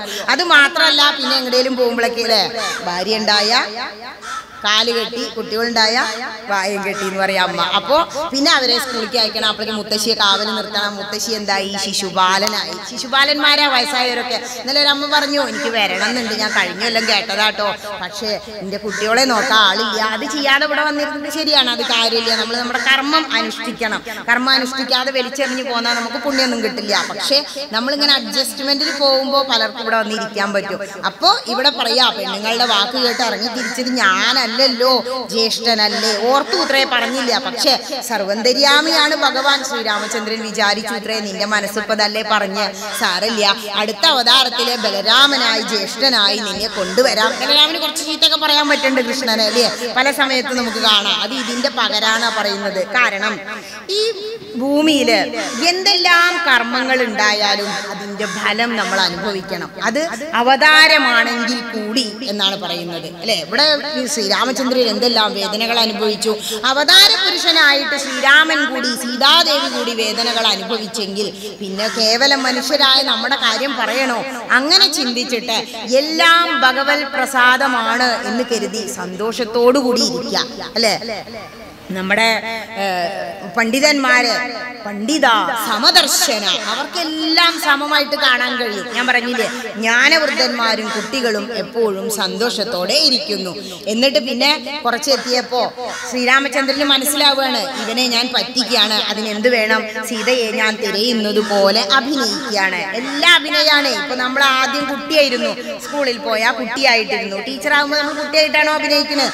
നമ്മുടെ ജീവിതം ശരിക്കൊരു ഡ്രാമ. അമ്മയാവുമ്പോൾ നമ്മൾ അറിയാതെ അമ്മയുടെ റോളിലേക്ക് വരുന്നു. മുത്തശ്ശിയാകുമ്പോൾ അമ്മമ്മയായിട്ട് ഒക്കെ നമ്മൾ അഭിനയിച്ചുകൊണ്ടിരിക്കുക. ഈ ജീവിതമാകുന്ന നാടകത്തിൽ ഇങ്ങനെ നടക്കുന്നതിനിടയ്ക്ക് കുറച്ച് സമയം എങ്ങനെ ആ നാരദന്റെ വീണയും വീട്ടി നാരായണ നാമം ജപിക്കുന്ന ഭക്തനായിട്ടും നമുക്ക് ഒന്നങ്ങോട്ട് അഭിനയിക്കാം. ഏറ്റവും വലിയ അഭിനേതാവ് ആരാ? ശ്രീരാമചന്ദ്രൻ തന്നെ. ഇവിടെ പറയുന്നത് നോക്കൂ, ഗോപികാഗീതത്തിൽ ചോദിക്കില്ലേ, കശ്ചിൽ തുളസി കല്യാണി ഗോവിന്ദ ചരണപ്രിയേ ഹേ തുളസി കല്യാണി, ഗോവിന്ദന്റെ പാദങ്ങളല്ലേ നിങ്ങൾക്ക് ഏറ്റവും പ്രിയം. എൻ്റെ കൃഷ്ണനെ നിങ്ങൾ കണ്ടുവോ, എൻ്റെ കണ്ണനെ നിങ്ങൾ കണ്ടുവോ എന്ന് ചോദിച്ച് നടക്കുന്ന അതേപോലെ ഇവിടെ ചോദിക്കാണ്, വനദേവതമാരെ നിങ്ങളുമുണ്ടോ കണ്ടു, വനജേക്ഷണയായ സീതയെ സത്യം ചൊൽവിൻ, മൃഗസഞ്ചയങ്ങളെ നിങ്ങളുമുണ്ടോ കണ്ടു, മൃഗലോചനയായ ജനകപുത്രി തന്നെ പക്ഷി സഞ്ചയങ്ങളെ നിങ്ങളുമുണ്ടോ കണ്ടു, ലക്ഷ്മണാക്ഷിയെ മമ ചൊല്ലുവിൻ പരമാർത്ഥം. ഇവരോടൊക്കെ ചോദിച്ചിട്ടും പോരാഞ്ഞിട്ടും മരങ്ങളോട് ചോദിക്കാം, വൃക്ഷവൃന്ദമേ പറഞ്ഞിടുവിൻ പരമാർത്ഥം, പുഷ്കരാക്ഷിയെ നിങ്ങളെങ്ങാനുമുണ്ടോ കണ്ടു. എല്ലാവരോടും നടന്ന് ചോദിക്കുക, അവിടെ ഒന്നുമില്ല, ഇത് ശരിക്കും ഭഗവാൻ അഭിനയിക്കുന്നതല്ലേ, ഭഗവാൻ അറിയാഞ്ഞിട്ടാണോ? അങ്ങനെ അവസാന ഭാഗം നോക്കൂ, മായയാ മനുഷ്യഭാവേന ദുഃഖിച്ചിടിനാൻ കാര്യമാനുഷൻ മൂഢാത്മാക്കളെ ഒപ്പിപ്പാനായി, തത്വജ്ഞന്മാർക്കു സുഖദുഃഖഭേദങ്ങളൊന്നും ചിത്തേ തോന്നുകയില്ല ജ്ഞാനമില്ലായ്കയാൽ. അവസാന വരിയാണ് നമ്മൾ എടുക്കേണ്ടത്. തത്വജ്ഞന്മാർക്ക് സുഖവും ദുഃഖവും ഒന്നും ഉണ്ടാവില്ല, അല്ലെ? മരണം കഴിഞ്ഞാലും കരയാതിരിക്കുന്നവരെ കാണാം. പക്ഷെ ഇവിടെ ശ്രീരാമചന്ദ്രൻ കരയുന്നുണ്ട്. സ്വന്തം അച്ഛൻ മരിച്ചു എന്നറിയുമ്പോൾ തളർന്ന് കരഞ്ഞു വീഴുന്നുണ്ട്. ഇനി ഇതേ ജഡായു ഗതിയിൽ വരുന്നുണ്ട്. ജഡായുവിന്റെ ശരീരത്തിലേക്ക് ഒരിറ്റ് കണ്ണുനീർ വീഴുന്നുണ്ട് ശ്രീരാമചന്ദ്രന്റെ. കാരണം നമുക്ക് മനുഷ്യനാകുമ്പോൾ വികാരങ്ങളും വിചാരങ്ങളും ഒക്കെ ഉണ്ടാവും, അല്ലെങ്കിൽ മരല്ലേ. അപ്പൊ ആ വികാരങ്ങൾ നമ്മൾ പ്രകടിപ്പിക്കണം. ചില ഡോക്ടർമാര് പറയും ഭർത്താവ് മരിച്ച ഭാര്യ കരയില്ല. അപ്പോ ഡോക്ടർ പറയാ അവളെ കൊണ്ടുവന്നു ബോധമൊക്കെ കെട്ടിട്ടേ വെള്ളമൊക്കെ തളിച്ചുണർത്തും, ഒന്ന് കരയൂ എന്നാ നിങ്ങളുടെ പ്രശ്നം തീരുന്നു. അപ്പൊ കരച്ചിലൊരു നല്ലൊരു ട്രീറ്റ്മെന്റാ. ചിരി പോലെ തന്നെ നമ്മളെ കണ്ണിലെ അഴുക്കൊക്കെ പോവാൻ നല്ലതാ. ഇപ്പോ ഈ സീതാന്വേഷണത്തിൽ നിന്ന് എന്താ മനസ്സിലായ? ലൗകികൻ എന്നുള്ള നിലയ്ക്ക് ഒന്ന് നമ്മൾക്ക് മനസ്സിലാക്കേണ്ടത്, നമ്മുടെ ജീവിതം ഒരു നാടകം. എന്നും ഒരേ വേഷമാണോ നമ്മൾ ആടുന്നത്? അല്ല. പല വേഷങ്ങൾ ആടേണ്ടി വരുന്ന ഒരു ജീവിതം നമ്മൾ ആഗ്രഹിച്ചിട്ടാണോ? അല്ല. പലരും ആഗ്രഹിച്ചിട്ടല്ല കല്യാണം കഴിച്ചു പോണേ, അച്ഛനും അമ്മയും നിർബന്ധിക്കും. ആഗ്രഹിച്ചിട്ടല്ല അറിയാത്ത സമയത്ത് അവർ അമ്മയായി മാറുന്നത്. ചിലർ വിചാരം ഞാനെന്റെ വിചാരിച്ചതൊക്കെ നടക്കുന്നു, എന്നിട്ട് 5-6 കൊല്ലമൊക്കെ വലിയതാ. എന്നിട്ടോ പിന്നെ ടീച്ചറെ ഇങ്ങനെയാണ് കേട്ടോ, ഒന്നും സാധ്യമില്ല. പിന്നെ എന്തേള്ളൂ മരുന്ന്? ഞാൻ പറയൂ, എന്നും 7 മണിക്ക് സഹസ്രനാമം ജപിച്ചോളൂ. ആ 21 ദിവസം കഴിഞ്ഞിട്ട് വിളിക്കുമെന്ന്. 15 ദിവസം കഴിഞ്ഞപ്പോൾ ഒരു സ്ത്രീ വിളിച്ചു. അത് ഭാഗ്യവും കൂടി വേണം കേട്ടോ. കാരണം അത് ഉറച്ച വിശ്വാസ. എന്നും ഒരേ സമയത്ത് അങ്ങോട്ട് ഇരിക്കുക.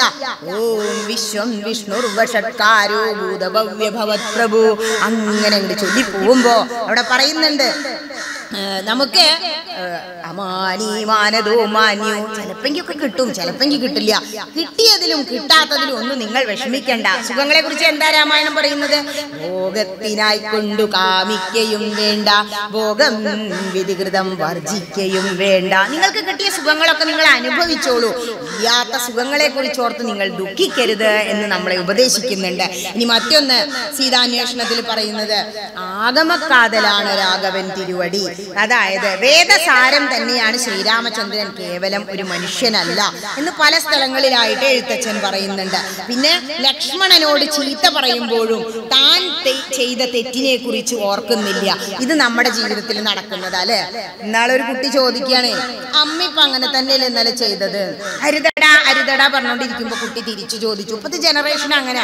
അതായത് നമ്മളൊരു തെറ്റ് ചെയ്യുമ്പോ നമ്മളൊരു മാതൃക, ശ്രീരാമചന്ദ്രൻ ഒരു മാതൃകയാണ്. നമ്മളൊരു തെറ്റ് ചെയ്തിട്ട് അനുജനോട് നീ എന്തിനാ തെറ്റ് ചെയ്തെന്ന് ചോദിക്കരുത് എന്നുള്ള പാഠം കൂടി ഈ ഭാഗത്തുനിന്ന് നമുക്ക് കാണാം. പിന്നെ ലാസ്റ്റ് എന്താ പറയുന്നത്? എന്നെ കുറിച്ച് നിങ്ങൾ ജപിച്ചാൽ എല്ലാവർക്കും മോക്ഷം ഉറപ്പാണ്. ഇങ്ങനെയുള്ള തത്വങ്ങൾ, വരികൾക്കിടയിലുള്ള തത്വങ്ങൾ നിങ്ങൾ ചിന്തിക്കണം. 1 മണിക്കൂർ കഴിഞ്ഞു. ഇനി ഒരു ഭാഗം കൂടി പറയാനുള്ളൂ. ഇനി ജഡായു ഗതി. ജഡായു പക്ഷിശ്രേഷ്ഠനാ. ഇന്നലെ നമ്മൾ പറഞ്ഞു, ദശരഥ മഹാരാജാവിന്റെ വയസ്യൻ, അതായത് എന്റെ സുഹൃത്ത്, അച്ഛന്റെ ഏറ്റവും നല്ല സുഹൃത്തായിരുന്ന ജഡായു എന്ന പക്ഷിയാണ് ഞാൻ എന്ന് പറഞ്ഞു ഇന്നലെ. വദ്യനല്ലഹം തവതാതന് ചെറുപ്പത്തിൽ എത്രയും വയസ്യന ഇഷ്ടനെന്നറിഞ്ഞാലും എന്ന് പറയുന്നുണ്ട്. അതൊക്കെ കഥ പറയുന്നതിലും സുഖ, ശ്ലോകത്തിലൂടെ പോകുമ്പോഴല്ലേ എന്തൊരു സുഖ. കാരണം ഞാനപ്പാനെ പറയുന്നുണ്ടില്ലേ, കൊതിച്ചിടുന്ന ബ്രഹ്മത്തെ കണ്ടി കണ്ടിട്ടു കുതിച്ചിടുന്നു ജീവനും. നമ്മൾ ജീവൻ ഇതിൻ്റെ ഉള്ളിലിരുന്നിട്ട് എന്താ ആഗ്രഹിക്കുന്നതെന്നോ? എവിടെയെങ്കിലും നാമജപുണ്ടോ, എവിടെയെങ്കിലും പ്രഭാഷണം ഉണ്ടോ, എവിടെയെങ്കിലും ഈശ്വരകഥ ഉണ്ടോ, സത്സംഗം ഉണ്ടോ എന്ന് മാത്രമേ നോക്കുക. ജീവന് മറ്റൊന്നും കാണുമ്പോൾ ഒരു സന്തോഷവും ഇല്ല. നിർഗുണൻ, ഏകൻ, പരമാത്മാ, പരബ്രഹ്മൻ, നിർഗുണനാ. സത്സംഗത്തെ നിസ്സംഗത്വം. ഈ സത്സംഗത്തിലൂടെ നമ്മുടെ മനസ്സിനെ എന്താക്കാം? നിസ്സംഗത്വത്തിലേക്ക് മാറ്റാം. എന്നോട് കഴിഞ്ഞ ദിവസം മോള് പറയാ, എനിക്കതൊന്നും ഒരു പ്രശ്നമല്ലാന്ന് ഞാൻ പറഞ്ഞപ്പോ, അമ്മയുടെ ജീവിതാനുഭവങ്ങളാണ് അമ്മേനെ ഇങ്ങനെ ആക്കിയത്. അപ്പോ അനുഭവങ്ങൾക്കപ്പുറം, ലൗകികമായ അനുഭവങ്ങൾക്കപ്പുറം ചെറുതാകുമ്പോൾ മുതൽ അമ്മ പറഞ്ഞു തരുന്നതാ, നീ ഒരു ദൈവക്കുട്ടിയാണ്. അതായത് 8 ആണും ഒരു പെണ്ണുമാണ്, ഞാൻ 8ാമത്തെയാ. അപ്പം കഥ വായിക്കുമ്പോൾ കൃഷ്ണൻ അഷ്ടമഗർഭം, അപ്പൊ ഞാനും അഷ്ടമഗർഭം, അങ്ങനെയൊക്കെ കമ്പയർ ചെയ്ത് പോയി. അറിയാതെ അങ്ങനെയൊക്കെ ചിന്തിച്ചു. അപ്പൊ ഞാനും പിന്നെ പറയാ, എനിക്ക് പെൺകുട്ടി ഉണ്ടാവാഞ്ഞിട്ട് ഞാൻ പ്രാർത്ഥിച്ചിട്ടുണ്ടായതാ ശബരിമലയും പഴനിമലയും ഒക്കെ കയറ്റാന്ന് പറഞ്ഞു. 4ാം ക്ലാസ്സിൽ നിന്ന് സ്വാമി അയ്യപ്പ എന്ന് പറഞ്ഞു കൊണ്ടുപോയി. അന്ന് മുതൽ അയ്യപ്പസ്വാമിയുടെ ഭക്തിയുണ്ടോ. പിന്നെയാണ് മനസ്സിലായത് ഗുരുവായൂരപ്പൻ ആദ്യമൊക്കെ തെറ്റാണെന്നാണ് വിചാരിച്ചിരുന്നത്. ശരിയല്ല, ഇയാൾ ഒരുപാട് ഭാര്യമാരുണ്ടെന്ന് ഞാൻ ആദ്യം വിചാരിച്ചു. അപ്പോൾ പിന്നെ ഞാൻ ഭാഗവതമൊക്കെ +2 ആയിട്ട് എത്തിയപ്പോഴാണ് ആ ഷാരയുടെ മുന്നിൽ ഇരുന്നിട്ട് ആഹാഹാ ഇതാണല്ലേ സംഭവം. 8 തത്വങ്ങളാണ് ഈ 8 ഭാര്യമാരെ. നമുക്കറിയില്ലല്ലോ, അത് ചെറുപ്പത്തിൽ നമുക്ക് ഈ ക്ലാസ് കിട്ടാത്തതുകൊണ്ടാ. പിന്നെ എന്ത് പറഞ്ഞാലും കൃഷ്ണ ഗുരുവായൂരപ്പ ഹരേ കൃഷ്ണ എന്നേ ഉള്ളൂ. അപ്പോൾ ഇവിടെ ഈ തത്വങ്ങളെ കുറിച്ച് പറയാണ്. ജടായു ഗതിയെ കുറിച്ച് നമുക്ക് ചിന്തിക്കാം. ആദ്യ ഭാഗം നോക്കിക്കോളൂ. ആദ്യം തന്നെ പറയാ, തേരഴിഞ്ഞുടഞ്ഞു വീണാകുലമടവിയൽ. ഇങ്ങനെ നടന്നു പോവാ. പിന്നെ എന്നാ വരൂ നമുക്ക് തെരഞ്ഞു നോക്കാന്ന് പറഞ്ഞിട്ട്. അപ്പോ ഈ ഭിന്നമായി കിടക്കുന്ന രഥം ആരുടെയാ?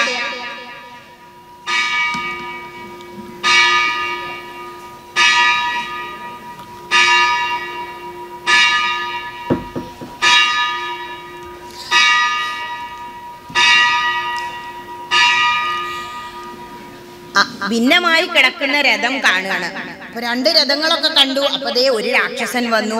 സീതാദേവിയെ മറ്റൊരു രാക്ഷസൻ തട്ടിക്കൊണ്ട് പോവുകയാണ്. ആ സമയത്ത് തമ്മിൽ യുദ്ധം നടന്നു. അതിൽ ഒരു രാക്ഷസൻ കൊണ്ടുപോയതായിരിക്കും അല്ലേ എന്നൊക്കെ അങ്ങനെ വിചാരിച്ചിട്ട് അവർ തമ്മിൽ സംസാരിക്കുക. ജാനകി തന്നെ തിന്നു തൃപ്തനായൊരു യാതുധാനന കിടക്കുന്നതത്ര നീ കണ്ടീലയോ. അപ്പൊ നമുക്ക് തോന്നും ഈ ജടായുവിനല്ലേ ഇപ്പൊ കഴിഞ്ഞ ദിവസം കണ്ടത്, ഇപ്പൊ കണ്ടിട്ട് എന്തേ ഭഗവാന് മനസ്സിലായില്ലേന്ന്. പക്ഷെ അങ്ങനെയല്ല. ജടായുവിന്റെ കൈ രണ്ടും പക്ഷിയുടെ ചിറക് രണ്ടും ആരരിഞ്ഞു? ചന്ദ്രഹാസം എടുത്തിട്ട് രാവണൻ അരിഞ്ഞിട്ടു. അപ്പൊ വിരൂപനായില്ലേ. അപ്പൊ താഴെ കിടക്കുമ്പോ ചോരയൊക്കെ ഒലിച്ച് മൃതപ്രായനായി കിടക്കുന്ന ഒരു പക്ഷിയായിട്ടാ തോന്നിയത്. നമുക്കൊരാളെ 10 കൊല്ലം കഴിഞ്ഞ് കാണുമ്പോ അറിയില്ലല്ലോ. അതുപോലെ അതുകൊണ്ടാണ്. അപ്പൊ വീണ്ടും അന്ന് പറഞ്ഞ ഡയലോഗ് പറയാ, വന്ധ്യനല്ലഹം തവ ഭക്തനായൊരു ദാസൻ സ്നിഗ്ധനായിരിപ്പൊരു പക്ഷിയാം ജടായു ഞാൻ. വീണ്ടും പറഞ്ഞു, ഞാൻ എന്നെ വധിക്കരുത്, അങ്ങയുടെ അച്ഛന്റെ സുഹൃത്താണ്, പക്ഷിയായ ജടായു ആണ് ഞാന് എന്ന് പറയാ. അന്ന് പറഞ്ഞില്ലേ നിങ്ങളെ ഞാൻ സഹായിക്കാന്ന്. അപ്പോ ആ സഹായം ഇപ്പോ അങ്ങോട്ട് ചെയ്യാ. നിന്തിരുവടിയെ കണ്ടൊഴിഞ്ഞു മരിക്കായൻ നിന്നിരാദേവിയോടു വരവും വാങ്ങിക്കൊണ്ടേൻ. ഹേ ശ്രീരാമചന്ദ്ര, ഞാൻ രക്തം വാർന്നു മരിച്ചു പോകേണ്ടതായിരുന്നു. പക്ഷേ ദേവി എനിക്ക് അനുഗ്രഹം തന്നു. എന്റെ സ്വാമിയെ കണ്ട് വൃത്താന്തം പറഞ്ഞതിനു ശേഷം മാത്രം നീ മരിക്കുക എന്ന്. അതുകൊണ്ട് അങ്ങയെ കാണാൻ വേണ്ടി കാത്തു കിടന്നതാണ് കേട്ടോ. എന്താ ആഗ്രഹം പറയുന്നേ നോക്കൂ. നമ്മുടെയൊക്കെ ആഗ്രഹമാണത്. തൃക്കൺ പാർക്കണമെന്നെ കൃപയാ കൃപാനിധേ. തൃക്കൺ പാർക്കണം. ഭഗവാനെ കൃഷ്ണ, നമ്മളവിടെ പോയിരുന്ന് ഇങ്ങനെ പ്രാർത്ഥിക്കുമ്പോ കണ്ണടച്ചിട്ടാണെങ്കിലും ഒന്ന് വിചാരിക്കും, ഒന്ന് കണ്ണ് തുറന്നൂടെ അല്ലേ. ചിലര് കാണാൻ നിന്ന് പരാതി പുരാതി ഒക്കെ അവിടെ നിന്ന് പറയുന്നു. നമ്മൾ എന്തെങ്കിലും ചോദിച്ചിട്ട് വേണോ? ഭഗവാൻ സർവന്തര്യാമിയാണ്. ശ്രീ ഭഗവതിയുടെ മുന്നിൽ അവിടെ ചെന്നങ്ങോട്ട് നിന്നിട്ടേ നമസ്തേസ്തു മഹാമായേ ശ്രീപീഠേ സുരപൂജിതേ ശംഖചക്രഗദാഹസ്തേ മഹാലക്ഷ്മീ നമോസ്തുതേ എന്ന് ഒറ്റ വരി അങ്ങോട്ട് ചൊല്ലിയാൽ മതി. ദേവി മഹാത്മ്യത്തില് ഓം സർവമംഗളമംഗല്യേ എന്ന ആ ഒരു സ്തുതി അങ്ങോട്ട് ചൊല്ലിയാൽ മതി. അപ്പൊ ഭഗവതി ഒന്ന് കണ്ണു തുറക്കൂത്രേ. ശംഖചക്ര ഗദാഹസ്തി ആരപ്പി വന്നിരിക്കണേ. ആ ഒരു കടാക്ഷം മാത്രം മതി. പരാതിയും പുരാതി ഒന്നും പറയണ്ട. കാരണം എന്താന്നോ, നമ്മളൊന്നും ചോദിക്കേണ്ട കാര്യമില്ല. ഭഗവാൻ അറിയാം എന്തൊക്കെ എവിടെയൊക്കെ എപ്പൊക്കെ നടക്കണം എന്നുള്ളത്. ഭഗവാനും ഭഗവതി ഒന്നാണ്. ഭഗവാൻ 6 ഭഗങ്ങളുള്ളവൻ ഭഗവാൻ, 6 ഭഗങ്ങളുള്ളവൾ ഭഗവതി. രണ്ടും ഒന്നാ. അർദ്ധനാരീശ്വരനാ. അതുകൊണ്ട് ഏത് ക്ഷേത്രത്തിൽ പോയാലും അവനവന്റെ ഇഷ്ടദേവതയുടെ ആ മന്ത്രം മന്ത്രം ചൊല്ലി. എവിടെ ചെന്നാലും മന്ത്രം ചൊല്ലണം എന്നാ. ഒന്നും അറിയില്ലെങ്കിലും അമ്മേ മഹാമായേ ആദിപരാശക്തി ദേവി ദയാനിധിയേ വിജ്ഞാനദായിനി. അതും പറയുമ്പോ പറയാ അയ്യോ പാട്ടൊക്കെ അല്ലേ വയ്യ. അമ്മേ നാരായണ ദേവി നാരായണ ലക്ഷ്മി നാരായണ ഭദ്രേ നാരായണ. ഇത് ചൊല്ലിക്കൂടെ? ഈ സംഗീതം ഒന്നും അറിയില്ല. അമ്മേ നാരായണ ദേവി നാരായണ ലക്ഷ്മി നാരായണ പോരെ, ഇത്ര മതി, അത് മാത്രം മതി. ആ ആരപ്പ എന്റെ നാമം ചൊല്ലി ഇങ്ങനെ മനസ്സ് തുറന്ന് വിളിക്കണ? ശുദ്ധമായ ക്ലീൻ സ്ലേറ്റ് ആയ ഒരു മനസ്സ്, ഭക്തി കൊണ്ട് കറ കളഞ്ഞ ഒരു മനസ്സുണ്ടെങ്കിൽ അവിടെ ചെന്ന് വിളിച്ചാൽ ഭഗവതി വിളി കേൾക്കും. പിന്നെ എന്തേ, നമ്മുടെ ഈ വിധിച്ച കർമ്മങ്ങളൊക്കെ തീരാൻ നമ്മളിങ്ങനെ ഇഴഞ്ഞിഴഞ്ഞ് നടന്നുകൊണ്ടിരിക്കുകയാണ്. അപ്പൊ ഇവിടെ പറയാണ് കൃഷ്ണ ഹരേ ഹേ ശ്രീരാമചന്ദ്ര തൃക്കൺ പാർക്കണം അടിയനെ കൃപാനിധേ. വീണ്ടും പറയാണ്, 2 തവണ അതിൽ പറയുന്നുണ്ട്. ഒന്ന് നോക്കൂ, തൃക്കൺ പാർക്കണമെന്നെ കൃപയാ കൃപാനിധേ.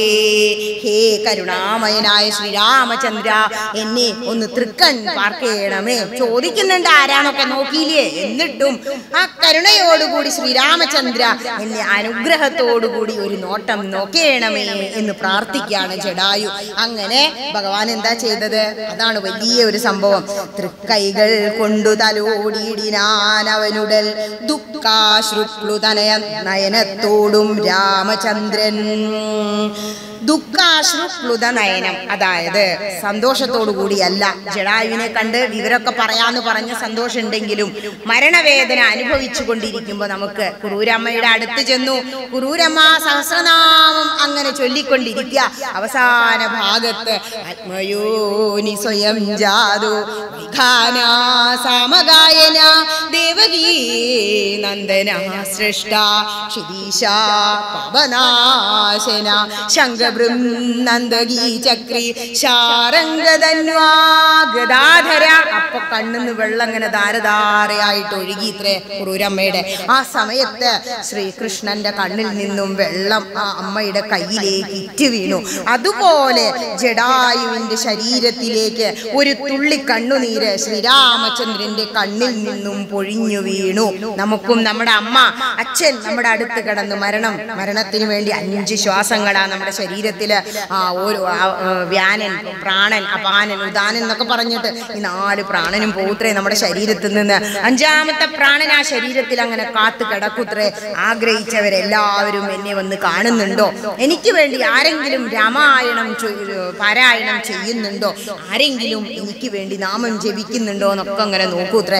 അവസാനം ഹൈന്ദവന്റെ ആ ആചാരം നമ്മുടെ ഷോഡശ സംസ്കാരത്തിൽ പറയുന്നില്ലേ, ഗർഭാധാനം മുതൽ അന്ത്യേഷ്ടി വരെ ആ സംസ്കാരം നമുക്കിവിടെ ജടായുവിന്റെ കാര്യത്തിൽ കാണാം. അങ്ങനെ അശ്രു, ഒരു തുള്ളി അശ്രു ജടായുവിന്റെ ശരീരത്തിലേക്ക് പൊഴിച്ചുകൊണ്ട് എന്നിട്ട് ചോദിക്കാണ്, ചൊല്ലു ചൊല്ലഹോ മമ വല്ലഭാ വൃത്താന്തം, നീ എന്റെ ഭാര്യയുടെ കഥ നീ പറയൂ, അവരെങ്ങോട്ടാ പോയത്? അപ്പൊ പറയാ, രക്ഷോ നായകനായ രാവണൻ ദേവി തന്നെ ദക്ഷിണദിശയെ കൊണ്ടുപോയാനെന്നറിഞ്ഞാലും. ദക്ഷിണദിശി എന്താ തെക്കിന്റെ പ്രത്യേകത? യമന്റെ ഭാഗ തെക്ക്. ഇന്നലെ പറഞ്ഞു, തെക്കോട്ടു പോയാനവർ ഗരദൂഷണ ദൃശ്യരാക്കൾ. തെക്ക് ഭാഗത്തേക്ക് തിരിഞ്ഞിരുന്ന് നമ്മൾ ഒരു സൽക്കർമ്മങ്ങളും ചെയ്യില്ല. എന്തു മാത്രമേ ചെയ്യൂ? അന്ത്യേഷ്ടി കർമ്മങ്ങളെ ചെയ്യൂ. അപ്പോ അത് യമന്റെ ഭാഗമായതുകൊണ്ടാണ്. വടക്കാണെങ്കിലോ കുബേരന, കിഴക്കോ നമ്മളെ സൂര്യദേവന, എല്ലാം അവിടെ തന്നെ പടിഞ്ഞാറ് അസ്തമിക്കുമ്പോഴും. അപ്പോൾ അങ്ങനെ ഓരോ ദിക്കുകളുടെയൊക്കെ കാര്യങ്ങൾ അറിഞ്ഞ് ആരാധിക്കുക. ഇവിടെ പറയാ തെക്കോട്ടാണ് കൊണ്ടുപോയത്, അപ്പൊ തന്നെ അറിയാം എന്ത് അയാളുടെ കാര്യം കഴിയാറായിട്ടുണ്ട് എന്ന്. ഇപ്പൊ പറയാ, നിന്തിരുവടി തന്നെ കണ്ടു കണ്ടിരിക്കവേ ബന്ധമറ്റിയിടും വണ്ണം മരിപ്പാനവകാശം വന്നതോ ഭവൽ കൃപാപാത്രമാകയാ പുണ്യപൂരുഷ പുരുഷോത്തമദയാനിധേ. ശ്രീരാമചന്ദ്ര അങ്ങയെ കണ്ടുകൊണ്ട് ഇങ്ങനെ ഇരുന്നിട്ട് മരിക്കാൻ, ഇങ്ങനെ ഇവിടെ കിടക്കാൻ, അതിനുവേണ്ടി ഭഗവതിയുടെ അനുഗ്രഹം ലഭിക്കാൻ ഭാഗ്യമുണ്ടായില്ലോ എന്ന് പറയാ. ഇന്ദിരുവടി സാക്ഷാൽ ശ്രീ മഹാവിഷ്ണു പരാനന്ദാത്മാ പരമാത്മാ മായാമാനുഷരൂപി സന്തതമന്തർഭാഗേ വസിച്ചിടുക വേണം. ഒരൊറ്റ പ്രാർത്ഥന. ഇപ്പൊ അവിടെ പോയി നിന്നു, ജപിക്കാനൊന്നും അറിയുന്നില്ല, എനിക്ക് ഇനി മതി, മരിച്ചാ മതി എന്നാണ്. അപ്പൊ പ്രാർത്ഥിക്കെന്താ? ഒറ്റ പ്രാർത്ഥന അത്ര വയസ്സായാൽ വേണ്ടു. അനായാസേന മരണം വിനാദൈന്യേന ജീവനം ദേഹാന്തേ തവ സാന്നിധ്യം ദേഹിമേ പരമേശ്വരം. അതാണ് നമ്മൾ പ്രാർത്ഥിക്കേണ്ടത്. ഇവിടെ എന്താ പറഞ്ഞത്? എൻ്റെ ഉള്ളിൽ അങ്ങ് ഇരിക്കണമേ. അനായാസേന മരണം, ഈ വേദന സഹിച്ച് ഇങ്ങനെ കിടക്കാൻ നമുക്ക് ഇഷ്ടമുണ്ടോ? എന്താ ഗജേന്ദ്രമോക്ഷത്തിൽ കാണിക്കണേ? അവിടെ തൂങ്ങി ഇവിടെ തൂങ്ങി മുതല കടിക്കും നമ്മളെ അല്ലേ? ICU കണ്ട് കൊണ്ട് എന്നാ മൂക്ക് കൂടെ ഒന്നങ്ങോട്ട് കയറ്റും അല്ലേ, ദാഹത്ത് കൂടെ ഒന്നാണ്ട് കയറ്റും, മൂത്രം പോണില്ല എന്നൊക്കെ പറഞ്ഞിട്ട് ഈ മുതലകളൊക്കെ കടിച്ചു തൂങ്ങി നടക്കുമ്പോൾ നമ്മൾ ആർക്ക് വേണ്ടിയാണോ കഷ്ടപ്പെട്ട് നാമം ജപിക്കാതെ ജീവിച്ചത് അവരൊക്കെ ICUവിന്റെ പുറത്ത് നിൽക്കും, ഗജേന്ദ്രന്റെ ഭാര്യയെയും കുട്ടികളെയും പോലെ. അപ്പൊ പറയാ, ഭഗവാനെ അങ്ങനെ ICU എന്ന് പറയുന്ന ഒരു ലോകം, ആ തടാകം കാണിക്കാതെ അനായാസേന മരണം, ഹേ കൃഷ്ണ അനായാസേന. എന്താ ഇങ്ങനെ കിടത്തരുത്. ഇങ്ങനെ പ്രഭാഷണം ചെയ്തുകൊണ്ടിരിക്കുമ്പോ, കൃഷ്ണന്റെ കഥ കേട്ടോണ്ടിരിക്കുമ്പോ, സത്സംഗം കൂടുമ്പോ, രാമായണം വായിക്കുമ്പോ, അവിടെ ശ്രീ ഭഗവതിയുടെ മുന്നിൽ അങ്ങനെ തൊഴുത് നിൽക്കുമ്പോ, ആ തൊഴുത് നമസ്കരിക്കുമ്പോ, എങ്ങനെയാ ബലി മരിച്ചത്? ആ നമസ്കരിച്ച് വീണപ്പോഴല്ലേ ആദ്യത്തെ ജന്മത്തിൽ. അങ്ങനെ അങ്ങോട്ട് തീരണം. അനായാസേന മരണം. പിന്നെയോ വിനാ ദൈന്യേന ജീവനം. ഇവിടെ വന്നിരിക്കുന്നവർ ചിന്തിക്കുന്നുണ്ടാവും, എത്ര കാലാണാവോ ഇവിടെ വന്നിരുന്നത്, കേൾക്കാൻ കഴിയാ അല്ലെ? ഇതേ സംസ്കാരമുള്ള കഴിഞ്ഞ വർഷം കേട്ട അമ്മയ്ക്ക് ഇടയ്ക്ക് കാലുവേദനയാണെങ്കിൽ വീട്ടിൽ അങ്ങനെ കട്ടിലുമ്പോ കിടക്കും. അപ്പൊ വിചാരിക്കുക, വിനാ ദൈന്യേന ജീവനം, ഒന്നിനും രണ്ടിനും മറ്റൊരാളെ ആശ്രയിക്കരുത്, ഒരവസ്ഥ വരാതിരിക്കുക.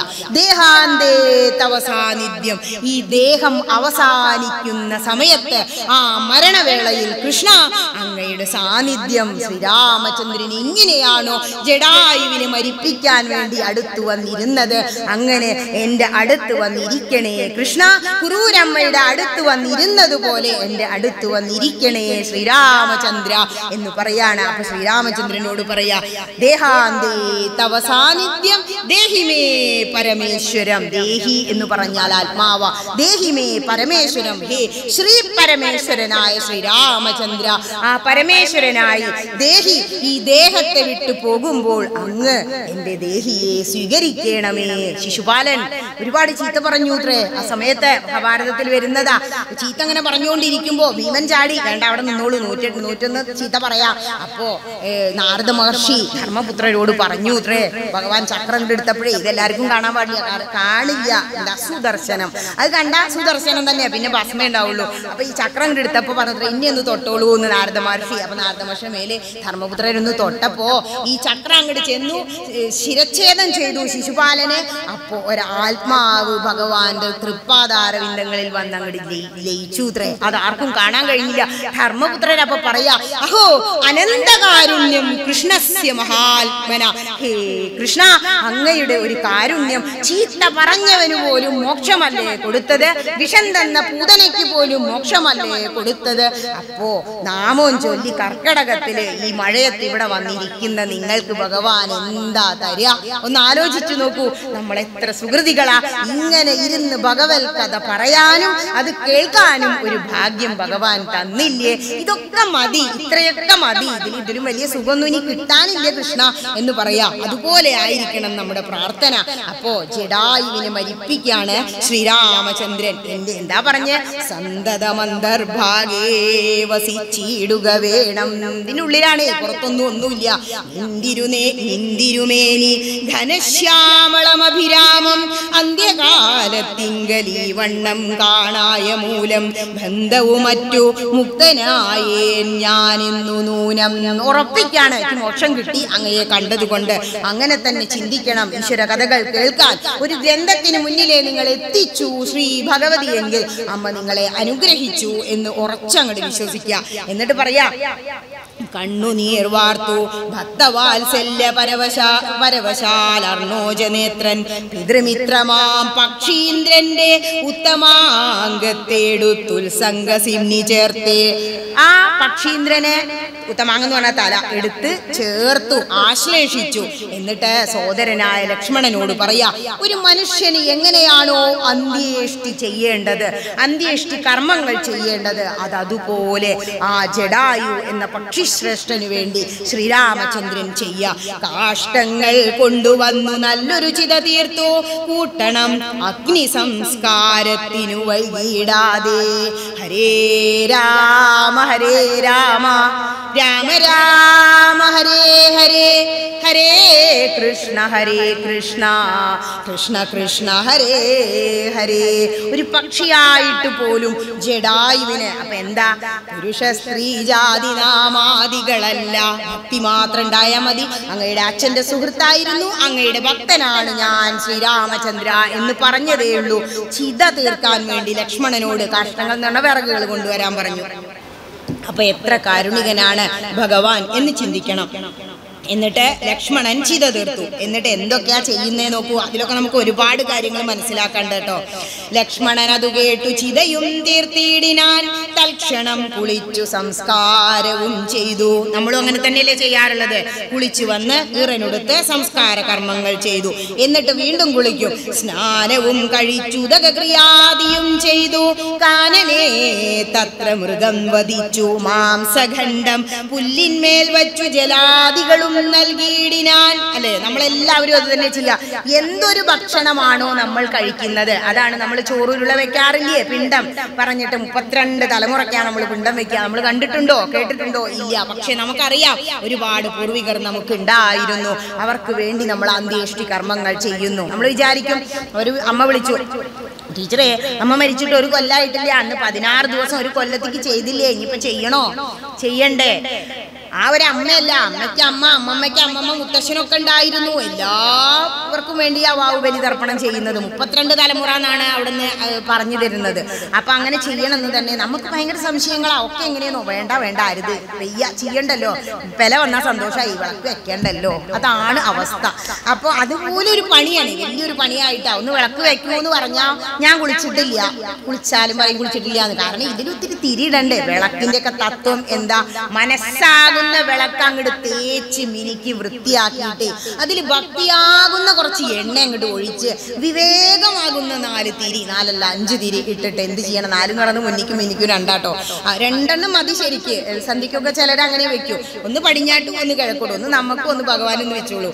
എന്നിട്ടോ അതില് വിവേകമാകുന്ന എന്താ പറയുക, ജ്ഞാനമാകുന്ന അഗ്നി കൊണ്ട് അതിനെ പ്രകാശിപ്പിക്കണം. ഇതാണ് വിളക്കിന്റെ തത്വം. ഇതറിയാത്തവരാണ് എന്ത് പറയുന്നത്, വിളക്ക് വെക്കടാന്ന് പറഞ്ഞാൽ സൗകര്യമില്ല കുട്ടികൾക്ക്, മുത്തശ്ശില്ല എന്നവിടെ വിളക്ക് തന്നെ വെക്കില്ല. അതല്ലേ ചില വീടുകളിലെ അവസ്ഥ.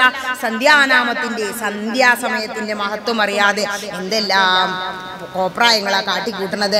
ഇവിടെ സംസ്കാരാദി കർമ്മങ്ങൾ ചെയ്യാണ്. എന്നിട്ടോ നല്ലൊരു ഗതി അവനുണ്ടാവാൻ പിത്രർത്ഥമായി, അവന് നല്ല ഗതി. അതായത് ഈ മരണം സംഭവിക്കുമ്പോ ഞാൻ പറഞ്ഞില്ലേ 5ാമതൊരു ശ്വാസം ഉണ്ടെന്ന്. ഹൈന്ദവൻ ഈ ഭൂമിയെ മലിനമാക്കാത്ത സംസ്കാരം ഉള്ളവനാ. എല്ലാ മതസ്ഥർക്കും 6 അടി മണ്ണ് വേണം, ഇല്ലേ? എത്ര ശവപ്പറമ്പുകളാ നമ്മൾ കാണുന്നത്. ഹൈന്ദവന്റെ സംസ്കാരം നോക്കൂ.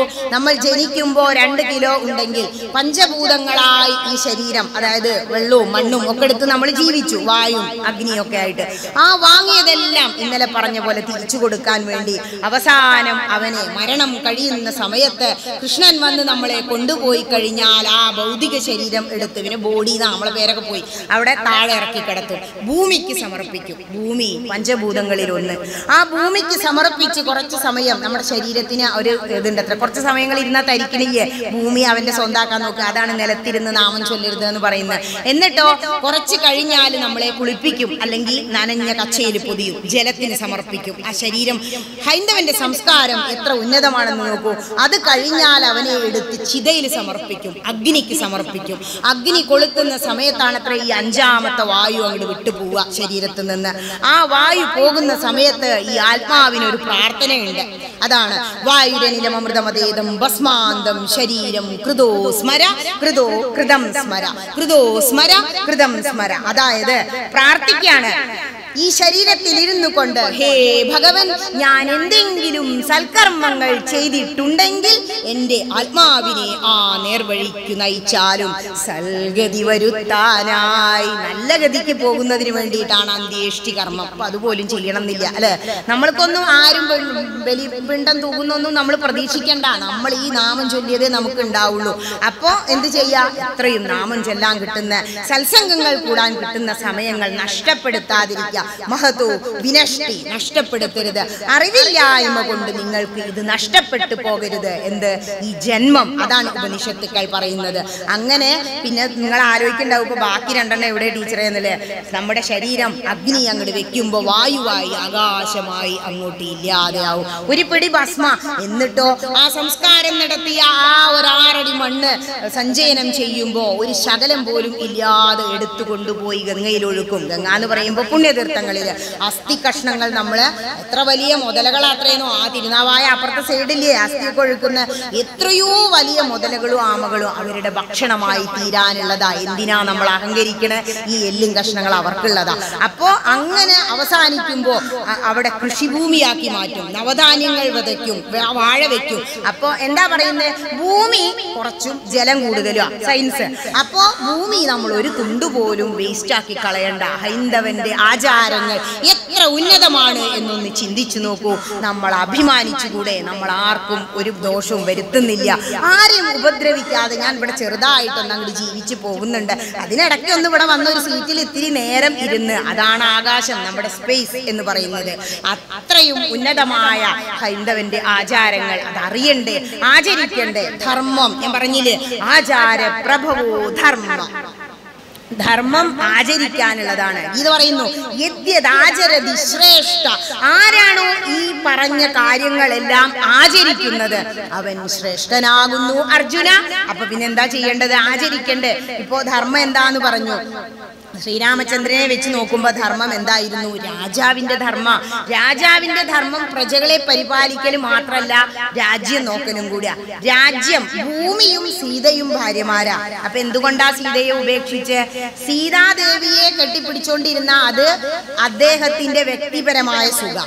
ഈ വ്യക്തിപരമായ സുഖം മാത്രം നോക്കുന്നവനല്ല ധർമ്മശാസ്ത്രം, മാനവ ധർമ്മശാസ്ത്ര പ്രകാരം ഹൈന്ദവൻ. അവൻ എന്ത് ചെയ്യണം?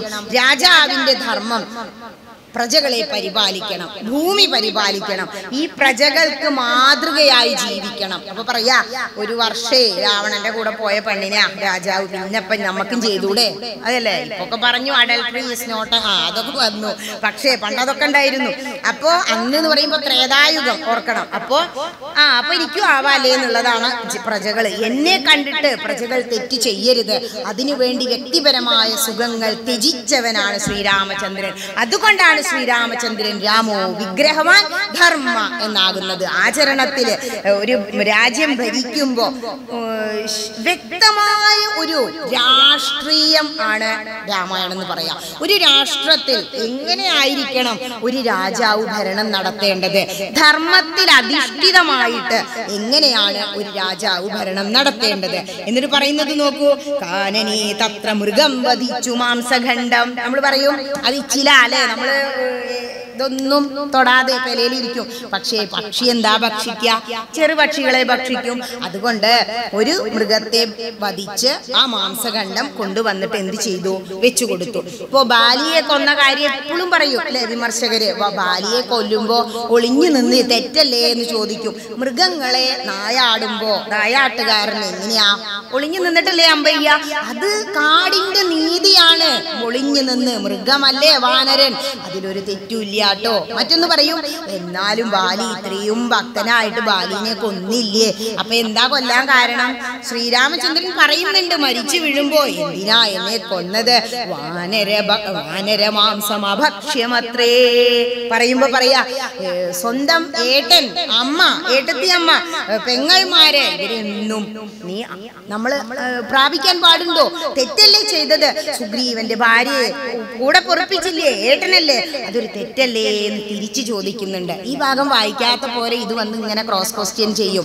ഇവിടെ മാംസഖണ്ഡം, അപ്പൊ ഒരു ജീവിനെ കൊന്നിട്ട് മാംസം വെച്ചിട്ടും അവിടെ മോക്ഷം കിട്ടി എന്ന് പറയുമ്പോ ഭക്ഷണം ഒക്കെ ക്ഷണം, ആ ക്ഷണം നേരെയുള്ളൂ. ഹൈന്ദവരിൽ ഭൂരിപക്ഷം വരുന്നവരും അത് കഴിക്കുന്നവർ, അവരോട് ഇത് കഴിക്കരുത് കാരണം അവര് രാമായണം അങ്ങോട്ട് മാറ്റി വെക്കും, ഒരു സൂചിച്ചാണ് ജീവിക്കും അല്ലെ. അപ്പൊ എന്താ, നമ്മൾ എന്താണോ നമ്മുടെ പൂർവികർ ശീലിച്ചത്. ഇപ്പൊ ക്ഷത്രിയനാണ്, ഇപ്പൊ ഇതിലെന്നെ പറയുന്നു രാമൻ കഴിച്ചു, കഴിക്കാതിരിക്കുക ചെയ്തോട്ടെ, അവന് വേണ്ടത് അവൻ കഴിച്ചു. മിലിറ്ററി എന്താ ക്ഷത്രിയന്മാര് അവർ യുദ്ധം ചെയ്യാൻ ആ തണുപ്പിൽ നിൽക്കുമ്പോൾ ഗവൺമെന്റിനോട് കൊടുക്കുകയാണ് മിലിറ്ററി കോട്ട അല്ലെ, അവർ കഴിച്ചോട്ടെ എന്ന് പറഞ്ഞിട്ട്. അതൊക്കെ അത്രേ ഉള്ളൂ. ആ തണുപ്പിൽ അവർക്ക് ഊർജ്ജസ്വലരായിരിക്കാൻ അത് വേണം, അപ്പൊ അവർ കഴിച്ചു. ഭക്ഷണം അല്ല. അങ്ങനെയാണെങ്കിൽ ശാക്തേയ സമ്പ്രദായക്കാരൊക്കെ ചെയ്യുന്നതോ ഗുരുതിയൊക്കെ ചെയ്ത പൂജ അതിന്റെ പ്രസാദം എന്ന് പറഞ്ഞ് ചെയ്യുന്നത് അപ്പൊ കുറെ കഴിഞ്ഞാൽ നമ്മൾ നിർത്തും. ഗീതയെ കൂടെ ഒക്കെ ഒരു മുങ്ങിയോട് തുറന്നു വരുമ്പോണ്ടല്ലോ നമ്മൾ തോന്നും ആ ശരിയല്ല അത് നമുക്ക് തന്നെ മനസ്സിലാവും. ബെർണാഡ് ഷാ എന്താ പറഞ്ഞത്? വലിയ എഴുത്തുകാരനായിരുന്നു. നിഷ്കരുണം വധിക്കപ്പെട്ട പക്ഷിമൃഗാദികളുടെ ശവസംസ്കാരം നടത്താനുള്ളതല്ല എന്റെ ആമാശയം. അത് വായിച്ചാൽ പിന്നെ എന്താ വിചാരിക്കുക? അയ്യേ നീ കഴിക്കില്ല എന്ന് തോന്നില്ലേ? കഴിക്കുന്നവർ കഴിച്ചോളൂ കേട്ടോ, അതിനൊന്നും ഒരു പ്രശ്നമില്ല. കാരണം ചിദാനന്ദപുരി സ്വാമിനോട് കഴിഞ്ഞ ദിവസം ഒരു സംശയം ചോദിച്ചേ. അപ്പോൾ അയാളെങ്ങനെ ക്രോസ് ക്വസ്റ്റ്യൻ ചെയ്തുകൊണ്ടിരിക്കുക. അതൊരു സർവകലാശാല, ആരെന്ത് പറഞ്ഞിട്ടും കാര്യമില്ല. അപ്പം പറയാ സന്യാസി പരമ്പരകളുടെ ചുണക്കുട്ടിയായിട്ട് അറിയപ്പെട്ടത് ആരാ? സ്വാമി വിവേകാനന്ദനല്ലേ? കേവലം 36 വയസ്സ് വരെ സ്വാമിജി ജീവിച്ചുള്ളൂ. കൽക്കട്ടയിൽ മാംസം ഭക്ഷിക്കുന്നവരായി ഇപ്പോഴും അന്നും ഇന്നും എന്നും. അപ്പോ ഈ ഭാരതത്തിൽ നിന്ന് ചിക്കാഗോ സർവമത സമ്മേളനത്തിന് സന്യാസി പരമ്പരയിൽ നിന്നും ഒരു വ്യക്തിയെ പറഞ്ഞയക്കാൻ പറഞ്ഞപ്പോ എത്രയോ താടിൻ തലയിൽ നരച്ച മഹർഷീശ്വരന്മാരുണ്ടായിരുന്നു. എന്നിട്ട് ആരെ പറഞ്ഞയച്ചേ? വിവേകാനന്ദ സ്വാമിയെ പറഞ്ഞയച്ച്. വിവേകാനന്ദൻ അവിടെ ചെന്ന് എന്റെ സഹോദരന്മാരെ വിളിച്ചപ്പോൾ അവർ ക്ലാപ്പ് ചെയ്തു എന്നാ നമ്മളെ സ്കൂളിൽ പഠിപ്പിക്കൂ. പക്ഷേ വിവേകാനന്ദ സ്വാമി ആ പ്രസംഗം അവസാനിപ്പിച്ചത് എങ്ങനെയെന്നറിയോ? ഭാരതത്തിൽ ലോകത്തിന്റെ സന്യാസി പരമ്പരകളുടെ പേരിൽ, മതങ്ങളുടെ മാതാവിന്റെ പേരിൽ ഞാനിതാ ഇത് നിങ്ങൾക്ക് മുന്നിൽ സമർപ്പിക്കുന്നു. ലോകത്തിന്റെ സന്യാസി പരമ്പരകൾ ഇരിക്കുന്നത് നമ്മുടെ ഭാരതത്തിലാണ്. അവർക്ക് വേണ്ടി 36 വയസ്സുള്ള വിവേകാനന്ദ സ്വാമി അവിടെ ചെന്നു എന്ന് പറയുമ്പോൾ പ്രായത്തിലൊന്നല്ല പ്രധാനം, എന്താ വിവരത്തിൽ തന്നെ നമ്മൾ എത്ര നേടി എന്നുള്ളതാ, ജ്ഞാനവൃദ്ധരാകുന്നതാ. അപ്പോ ഈ ലോകത്തിന് മുഴുവനുള്ള സന്യാസി പരമ്പരകളുള്ള ഭാരതത്തിൽ നമ്മൾ ജീവിക്കുന്നു. നമ്മൾ എന്ത് ചെയ്യുന്നു എന്നുള്ളത് തന്നെയാ. എത്രത്തോളം ഈശ്വരീയമായ കാര്യങ്ങൾ ചെയ്യുന്നു, എങ്ങനെ ജീവിക്കുന്നു എന്ന് ചോദിച്ചാൽ ചിലപ്പോൾ 6 മണിക്കാവും ചിലർ നീക്കുക, ചിലർ 3 മണിക്ക് തന്നെ നീക്കുണ്ടാവും. 3 മണിക്ക് നീച്ചു വെച്ചിട്ട് ശ്രേഷ്ഠനാവോ? ഇല്ല. ചിലപ്പോൾ അദ്ദേഹം വേറെ വല്ലതും ആവും ചെയ്യണ്ടാവുക. എത്ര സമയം എം ഭാവം സ്മരൻ, ഭഗവാനെ സ്മരിച്ചുകൊണ്ടിരിക്കാൻ കഴിഞ്ഞു ആ ധ്യാനത്തിൽ. അങ്ങനെ ഇരിക്കുമ്പോൾ അപ്പൊ പറയും ധ്യാനിക്കാൻ ബുദ്ധിമുട്ടാ. ഒരു ബുദ്ധിമുട്ടും ഇല്ല. നിങ്ങൾ ഹരേ രാമ സന്ധിക്ക് ചൊല്ലാറില്ലേ മഹാമന്ത്ര? ഈ ഒരു നിയമവും നോക്കാൻ ഏത് വിലയിലും ചൊല്ലാം. അപ്പൊ ഹരേ രാമ ചൊല്ലുമ്പോ ഭഗവാന്റെ കേശാദിപാദം ആദ്യം ഹരേ രാമ ചൊല്ലുമ്പോ ഭഗവാന്റെ കാലുകളെ, ഭഗവാന്റെ കിങ്ങിണി, ഭഗവാന്റെ കാൽമുട്ടുകളെ, ഭഗവാന്റെ തുട, ഭഗവാന്റെ അരക്കെട്ട്, ഭഗവാന്റെ അരഞ്ഞാണം, ഭഗവാന്റെ മഞ്ഞപ്പട്ട്, ഭഗവാന്റെ ആലിലെ വയറ്, ഭഗവാന്റെ വിശാലമായ നെഞ്ചിൻ കൂടെ, ഭഗവാന്റെ തുളസിമാല, ഭഗവാന്റെ ശ്രീവത്സം, ഭക്തവാത്സല്യം വിളിച്ചോതുന്ന ശ്രീവത്സം, ഭഗവാന്റെ കയ്യിലെ സുദർശന ചക്രം, ഭഗവാന്റെ കയ്യിലെ ശംഖ് ചക്രഗദാ പത്മങ്ങൾ, അത് കഴിഞ്ഞാൽ ഭഗവാന്റെ സുന്ദരമായ താടി, മൂക്ക്, സുന്ദരമായ നാസിക, ഉയർന്ന നാസിക, മകരകുണ്ടലങ്ങൾ വിളങ്ങുന്ന താടി, കവിളല്ലുകൾ, കരുണാമയനായ കരുണാസമുദ്രമായ കണ്ണുകൾ, ഉലകം സൃഷ്ടിച്ച് സംഹരിക്കുന്ന വളഞ്ഞ പുരികക്കൊടികൾ, നെറ്റിത്തടം, കുറുനിരകൾ, ഭഗവാന്റെ സൂര്യകോടി പ്രഭയുള്ള ആ ഒരു കിരീടം, മയിൽപ്പീലി. ഇത്രയേ ഉള്ളൂ ധ്യാനം. എന്നിട്ട് പിന്നെയും ഹരേരാമ ചൊല്ലുമ്പോൾ കീഴ്പ്പെട്ടന്നെ. ഇത്ര ധ്യാനിച്ചാ ഭഗവാന്റെ കൂടെ ഇല്ലേ? നമ്മളെന്താണോ ചിന്തിച്ചുകൊണ്ടിരിക്കുന്നത് അത് തന്നെ ആയി മാറും. അന്ത്യേ നാരായണ സ്മൃതി. അവസാന സമയത്ത് ഹരേ കൃഷ്ണ എന്ന്, നാരായണ എന്ന് അജാമിളൻ വിളിച്ചതുപോലെ വിളിക്കാൻ കഴിയണമെങ്കിൽ ഇങ്ങനെ ഒരു സംസ്കാരം, നാമജപ സംസ്കാരം നമുക്ക് ഉണ്ടായിരിക്കണം. ഇനി പറയാണ്, നല്ലൊരു ഗതി അവനുണ്ടാവാൻ പിത്രത്തമായി പക്ഷികൾ ഇവയെല്ലാം ഭക്ഷിച്ചു സുഖിക്കണം. പക്ഷീന്ദ്രൻ അതുകൊണ്ട് തൃപ്തനായി ഭവിച്ചാലും. നമ്മൾ പറയും കാക്ക വന്ന് കൊത്തട്ടെ എന്നല്ലേ? അരിയും ചോറൊക്കെ വലിച്ചെറിഞ്ഞാൽ മറ്റു ജീവികൾ ഭക്ഷിക്കും, അത്രേ ഉള്ളൂ. അതിലൊക്കെ ഇപ്പൊ മീനൂട്ട് നടത്തുന്നില്ലേ? ഇപ്പൊ രാമായണ മാസമാണല്ലോ. ഓരോ ക്ഷേത്രങ്ങളിൽ ചെന്നാലും തൃപ്രയാറൊക്കെ പുഴയിലാണ് അത്രയും വലിയ മത്സ്യങ്ങൾ. ആ മീനൂട്ട് ഇങ്ങനെ നടത്തുമ്പോൾ അവർ വന്നിട്ട് ഓരോ ഋഷികളും ദേവതകളും നമ്മുടെ പിതൃക്കളും ആ മീനുകളായി അവിടെ വന്ന് ആ ഭക്ഷണം സ്വീകരിക്കുന്നു എന്നാ പറയുന്നത്. 3 നദികള്, ഗംഗ, യമുന, സരസ്വതി അവിടെ ഉണ്ട് എന്നാ പറയുന്നത് കൂടൽ മാണിക്യത്തിലെ ആ വിശാലമായ കുളത്തില്. അപ്പോ അതൊക്കെ അറിഞ്ഞ് അങ്ങനെ അത് പോയി കാണുമ്പോൾ ആരാധിക്കുമ്പോൾ കിട്ടുന്ന ഒരു സുഖം. ഇനിയും പറയാണ്, ഭഗവാനെ കുറിച്ച് വർണ്ണിക്കാം. കാരുണ്യമൂർത്തി കമലക്ഷണൻ മധുവൈരി സാരൂപ്യം ഭവിക്കുന്നു സാദരമരുൾ ചെയ്തു. ഭഗവാനെ കണ്ടുകൊണ്ട് മരിച്ചാൽ, ഭഗവാന്റെ നാമം ചൊല്ലിക്കൊണ്ട് മരിച്ചാൽ എന്താ? എന്റെ തന്നെ രൂപം നിങ്ങൾ പ്രാപിക്കും. അജാമിളന് മോക്ഷം കൊടുക്കുന്ന സമയത്ത് സമയത്ത് ആരാ വന്നത്? വിഷ്ണു പാർഷദന്മാരാണ്. ഭഗവാന്റെ അതേ രൂപത്തിൽ ശംഖചക്രഗദാപത്മങ്ങളായിട്ട് അത്രേ വന്നത്. ഭഗവാൻ എന്നെ ആണോ എന്ന് തോന്നിന ഇവിടെ പറയാ ജടായുവും ഭഗവാന്റെ സാരൂപ്യം പ്രാപിച്ചു. എന്നിട്ടോ പൂജിതനായി സ്തുതിക്കപ്പെട്ടു. മുനികളാൽ തേജസ സകല ദിഗ്വ്യാപ്തനായി കാണായി വന്നു. അതായത് എല്ലാ മുനികളും ദേവന്മാരും എല്ലാം വന്ന് സ്തുതിച്ച് അദ്ദേഹത്തെ പുകഴ്ത്തിക്കൊണ്ടിരിക്കുകയാണ്. വിഷ്ണു പാർഷദന്മാർ വന്ന് അങ്ങോട്ട് കൊണ്ടുപോകാൻ തുടങ്ങുമ്പോൾ ജടായു ഭഗവാനെ അങ്ങോട്ട് സ്തുതിക്കാം. രാമായണത്തിൽ നിറയെ സ്തുതികളാണ്. ഇന്നലത്തെ പോലെ പറഞ്ഞു പോണില്ല, നാളെ വേറെ ആളാണ് വരിക. അതെ, ഇനി കുറച്ച് കാര്യങ്ങൾ കൂടി പറയാം. അരമണിക്കൂറുണ്ടല്ലോ. ഇപ്പൊ ഈ 2 ഭാഗം പറഞ്ഞതിൽ എന്തെങ്കിലും സംശയം ഉണ്ടാ? സ്തുതി നാളേക്കുള്ള ആൾക്കാർ അയാൾ പ്ലാൻ ചെയ്തു. ഹരേ നാരായണ. ഈ പറഞ്ഞ ഭാഗത്തെ തത്വം കൂടി പറഞ്ഞു തരാം. ഈ ഭാഗത്തിലെ ജടായു ഗതി ആണ് പറയുന്നത്. ഒരു ഗതി ഇല്ല എന്നൊക്കെ മുത്തശ്ശി പറയുന്നത് കേട്ടിട്ടില്ലേ? അപ്പൊ എന്തിനുള്ള ഗതിയല്ലാത്തത്? നമുക്കൊക്കെ തട്ടിക്കൂടി കഴിഞ്ഞു പോകാനുള്ള ഗതിയൊക്കെ ഇപ്പൊ എല്ലാ വീട്ടിലും ഉണ്ടല്ലേ. പണ്ടേന്ന് പട്ടിണിയൊക്കെ. എന്തിനാ ഗതി വേണ്ടതെന്ന് ചോദിച്ചാൽ ഈ ജടായു മരിച്ചതുപോലെ മരിക്കാൻ ഒരു ഗതി ഉണ്ടാവണേ ശ്രീരാമചന്ദ്ര എന്നാണ് നമ്മൾ പ്രാർത്ഥിക്കേണ്ടത്. അതാണ് ഒന്നാമത്തെ തത്വം. മരണം എങ്ങനെയായിരിക്കണം? വേറൊന്നും ചിന്തിക്കണ്ട. നമ്മളെ FD കുറിച്ച് ചിന്തിച്ച് മരിച്ചിട്ട് വല്ല കാര്യമുണ്ടോ? സ്വത്ത് 5 ഏക്കർ കിടക്കുന്നുണ്ട്, അയ്യോ ഭാഗിച്ചിട്ടില്ലല്ലോ, എന്റെ ചെറിയ മകളോടാക്കി ഏറ്റവും ഇഷ്ടം, അവൾക്ക് കൊടുക്കണം എന്ന് ആഗ്രഹിച്ചിട്ട് വല്ല കാര്യമുണ്ടോ? മോക്ഷം കിട്ടില്ലേ? വീണ്ടും അതിന് വലിയ സ്വത്തിന്റെ ഉടമയായിട്ട് ജനിക്കേണ്ടി വരും. എന്താലോചിച്ചിട്ടാണോ നമ്മൾ മരിച്ചു പോണേ അതന്നെ ആവുത്രേ. മാനായി ജനിക്കേണ്ടി വന്നില്ലേ? ജഡഭരതനൊക്കെ അറിയാലോ ഭാഗവതത്തില്. അതുകൊണ്ട് എപ്പോ നോക്കിയാലും കൃഷ്ണൻ കൃഷ്ണൻ കൃഷ്ണം, രാമൻ രാമൻ രാമൻ എന്ന ചിന്തയോടുകൂടി ഭഗവാന്റെ നാമസ്മരണയോടുകൂടി നിങ്ങൾ ജീവിച്ചു എന്ന് പറയാം. അത് നാരായണീയം ചേർത്ത് പറഞ്ഞു തരാം. നാരായണീയത്തിലെ 6ാമത്തെ ദശകം എത്തുമ്പോ ഭഗവാന്റെ ആ ഒരു വിശ്വരൂപം അങ്ങോട്ട് വർണ്ണിക്കാം. അവസാനിപ്പിക്കുന്നത് എങ്ങനെയെന്നറിയോ? എങ്ങനെ വേണം എന്നുള്ളത് മരിക്കുമ്പോ.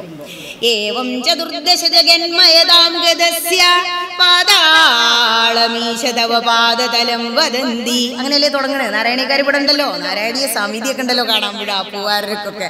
അപ്പോ നമിക്കുക ഞാൻ സാറിനെയൊക്കെ. അത് കാരണം കുറെ ആള് ചെയ്തുല്ലോ. നമ്മൾ കാരണം 4 ആളങ്ങോട്ട് രാമായണം വായിക്കുക, 4 ആളാണ് നാരായണീയം പഠിക്കത്തിലും വലിയൊരു പുണ്യം എന്താ ഉള്ളത്. അപ്പോ ഈ പാതാളമൊക്കെ ഭഗവാനെ അങ്ങയുടെ ഓരോ ഭാഗങ്ങളല്ലേ എന്ന് പറഞ്ഞ് ഇങ്ങനെ വർണ്ണിക്കുകയാണ് ഭഗവാന്റെ വിശ്വരൂപം. അവസാനം പറയാ ഈ ദൃജഗന്മയവ പുസ്തവ കർമ്മഭാജാം കർമാവസാന സമയേ സ്മരണീയമാഹു തസ്യാന്തരാത്മവപുഷേ വിമലാത്മനേ തേ വാതാലയാധിപ നമോസ്തു നിരുന്ധിരോഗാൻ. ഈ ജഗന്മയവഭൂസ്തവ കർമ്മഭാജാം. ഈ കർമ്മങ്ങളെല്ലാം ചെയ്യുമ്പോ കർമാവസാന സമയേ, ഏത് കർമ്മങ്ങൾ ചെയ്യുമ്പോഴും അവസാന സമയത്ത് ഹേ കൃഷ്ണ അങ്ങയെ സ്മരിക്കാൻ തോന്നിപ്പിക്കണമേ. എപ്പോഴാ കർമാവസാനം? മരണം തന്നെ.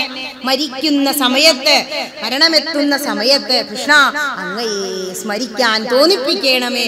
ക്രൂരമ്മയെ പോലെ വിഷ്ണു സഹസ്രനാമം ചൊല്ലാൻ തോന്നിപ്പിക്കണമേ ജഗദീശ്വര എന്നാണ് ജടായുഗതി ഓർമ്മിപ്പിക്കുന്നത്. രാമചന്ദ്രനെ കണ്ട് മരിച്ചില്ലേ, എന്നിട്ട് എന്താ പറയുന്നത്? നിരുന്തിരോഗാൻ. ഈ ആദ്യത്തെ 2 അധ്യായങ്ങളിലും പറയില്ല, സന്തോഷത്തോട് കൂടി പോയി ഇരുന്നൊക്കെ മീൻ തൊട്ട് കൂട്ടാൻ പറഞ്ഞു. നേരെ പോയി എന്താ മത്സ്യാവതാരം തൊട്ടെന്ന് പറഞ്ഞില്ല. എന്നിട്ട് 2 അധ്യായം കഴിഞ്ഞപ്പോ വാദത്തിന്റെ അസ്ഥിയത അങ്ങോട്ട് തുടങ്ങി. അപ്പോ പിന്നെ തുടങ്ങണതിലൊക്കെ എന്താ അവസാനിക്കണത്? എന്റെ അസുഖം മാറ്റണേ മാറ്റണേ. ലോകര് മുഴുവൻ ഇപ്പോ അമേരിക്കയിലേക്ക് വരെ നാരായണിയെ അയച്ചുകൊണ്ടിരിക്കുക. ലോകര് മുഴുവൻ ഇപ്പോ ഇത് അയക്കണേനെ കുറിച്ചാണ് വിളിച്ചു ചോദിക്കുക. ഈ നാരായണീയത്തിന്റെ പുറകെ. അപ്പൊ എന്താ, ഒരു ദശകം വായിച്ചങ്ങോട്ട് സമർപ്പിച്ചോളൂ. അപ്പോഴേക്കും സംശയം 1ഉം 2ഉം ചേർത്ത് വായിക്കണോ, അവസാനത്തെ മാത്രം വായിക്കണോ? ആകെ സംശയം. എന്ത് പറഞ്ഞു കൊടുത്താലും സംശയം തീരലില്ല. അപ്പൊ സംശയാത്മകമായിട്ട് നമ്മൾ ഭജിച്ചിട്ട് കാര്യമില്ല, ഭഗവാൻ സ്വീകരിക്കില്ല. ഒരു സംശയവും ഇല്ല ഭഗവാനെ. അങ്ങനെ എനിക്ക് കാണാൻ പറ്റും. നിങ്ങളാണ് ചിന്തിച്ചു നോക്കൂ, കാണാൻ പറ്റും. അങ്ങനെ ഉറച്ചൊരു വിശ്വാസം ഉണ്ടെങ്കിൽ, ഉറച്ചൊരു ഭക്തി ഉണ്ടെങ്കിൽ നമുക്ക് ഭഗവാനെ കാണാം. അപ്പോ അങ്ങനെ വിശ്വസിച്ച് 99 ദശകം എഴുതുക. അപ്പോ ഇതൊക്കെ സമർപ്പിക്കുക. ഇനിയിപ്പൊ ഞാൻ ഇത് എഴുതി ഇതൊന്നും മാറുന്നു തോന്നണില്ല, അസ്ഥ്യത കൂടി കൂടി വരാച്ചിട്ട് സമർപ്പിക്കാൻ പോവാ. ഗോപികാഗീതം നോക്കൂ, എത്ര സുന്ദരമായിട്ടാ. ചിലർ പറയും എനിക്ക് നാരായണിയൊന്നും കടിച്ചാ പൊട്ടണില്ല ടീച്ചറെ, എങ്ങനെയാപ്പൊ തോന്നുന്നു. അപ്പൊ ഞാൻ പറയും നിങ്ങൾ ആദ്യം ഒന്നും തന്നെ എടുക്കണ്ട, ആ 68ാമത്തെ ദശകം എടുത്തു വെക്കൂ. തവ വിലോകന ഗോപികാജന പ്രമദ സങ്കുല പങ്കജേക്ഷണ അമൃതധാരയാ സംപ്ലുതൈവ സ്ഥിമിതദാം ദധു പുരോഗത. ഹേ താമരക്കണ്ണ, അങ്ങയെ കണ്ടപ്പോൾ ഗോപികമാർ അമൃതവർഷം പെയ്തതുപോലെ മുങ്ങിക്കുളിച്ച് മിഴിച്ച് നിന്നില്ലേ? വട്ടരിപാട് ചോദിക്കുക, എന്ത് സുന്ദരമായിട്ടാ അത് വർണ്ണിച്ചു വെച്ചിരിക്കണേ. ഭാഗവതത്തിൽ എന്താ പറയണത്?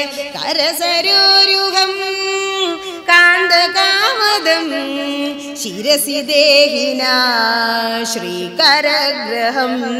ഹേ കൃഷ്ണ, അങ്ങയുടെ ആ ശ്രീകരങ്ങൾ കൊണ്ട് ഈ തലയിൽ വെച്ചൊന്ന് അനുഗ്രഹിക്കണമേന്ന്. അപ്പോ അത്രയും സുന്ദരമായി ഭക്തിയുടെ ആ പരമോന്നതിയിൽ നിന്ന് രചിച്ചു വെച്ചിരിക്കുന്ന ആ നാരായണീയം.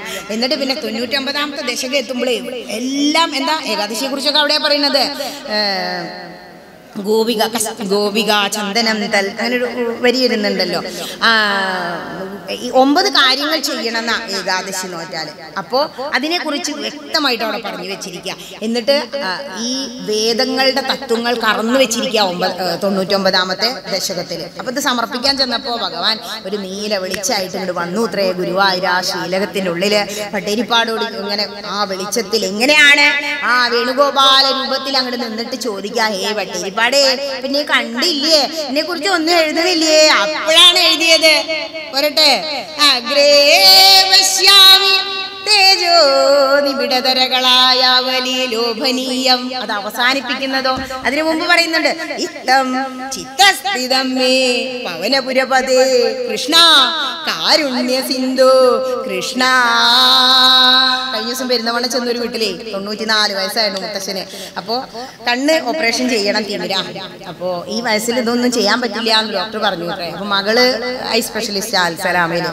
മുത്തശ്ശന് അത്ര ആഗ്രഹം ചെയ്യാന്ന് പറഞ്ഞു. അത് ചെയ്തു, സക്സസ് ആയി.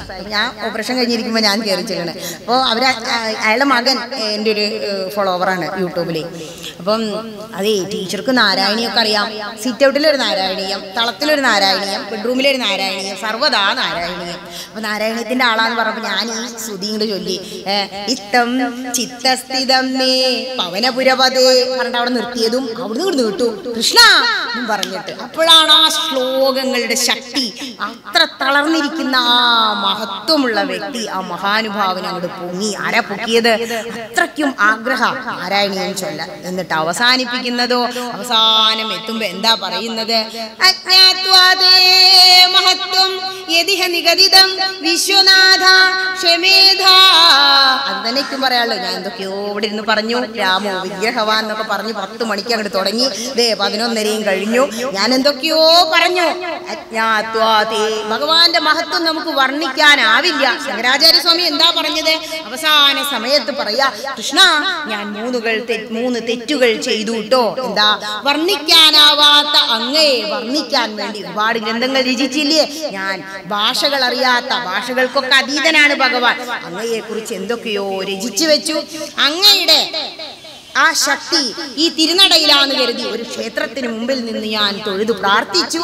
അതുപോലെ അങ്ങ് ഈ ലോകത്തിലെ എല്ലാ ക്ഷേത്രങ്ങളിലുമാണെന്ന് കരുതി ഞാൻ തീർത്ഥാടനം ചെയ്ത് നടന്നു. ഇതൊക്കെ ഞാൻ ചെയ്ത തെറ്റുകളാന്നാ പറയുന്നത്. അങ്ങനെ പറയണമെങ്കിൽ എവിടെ എത്തണം?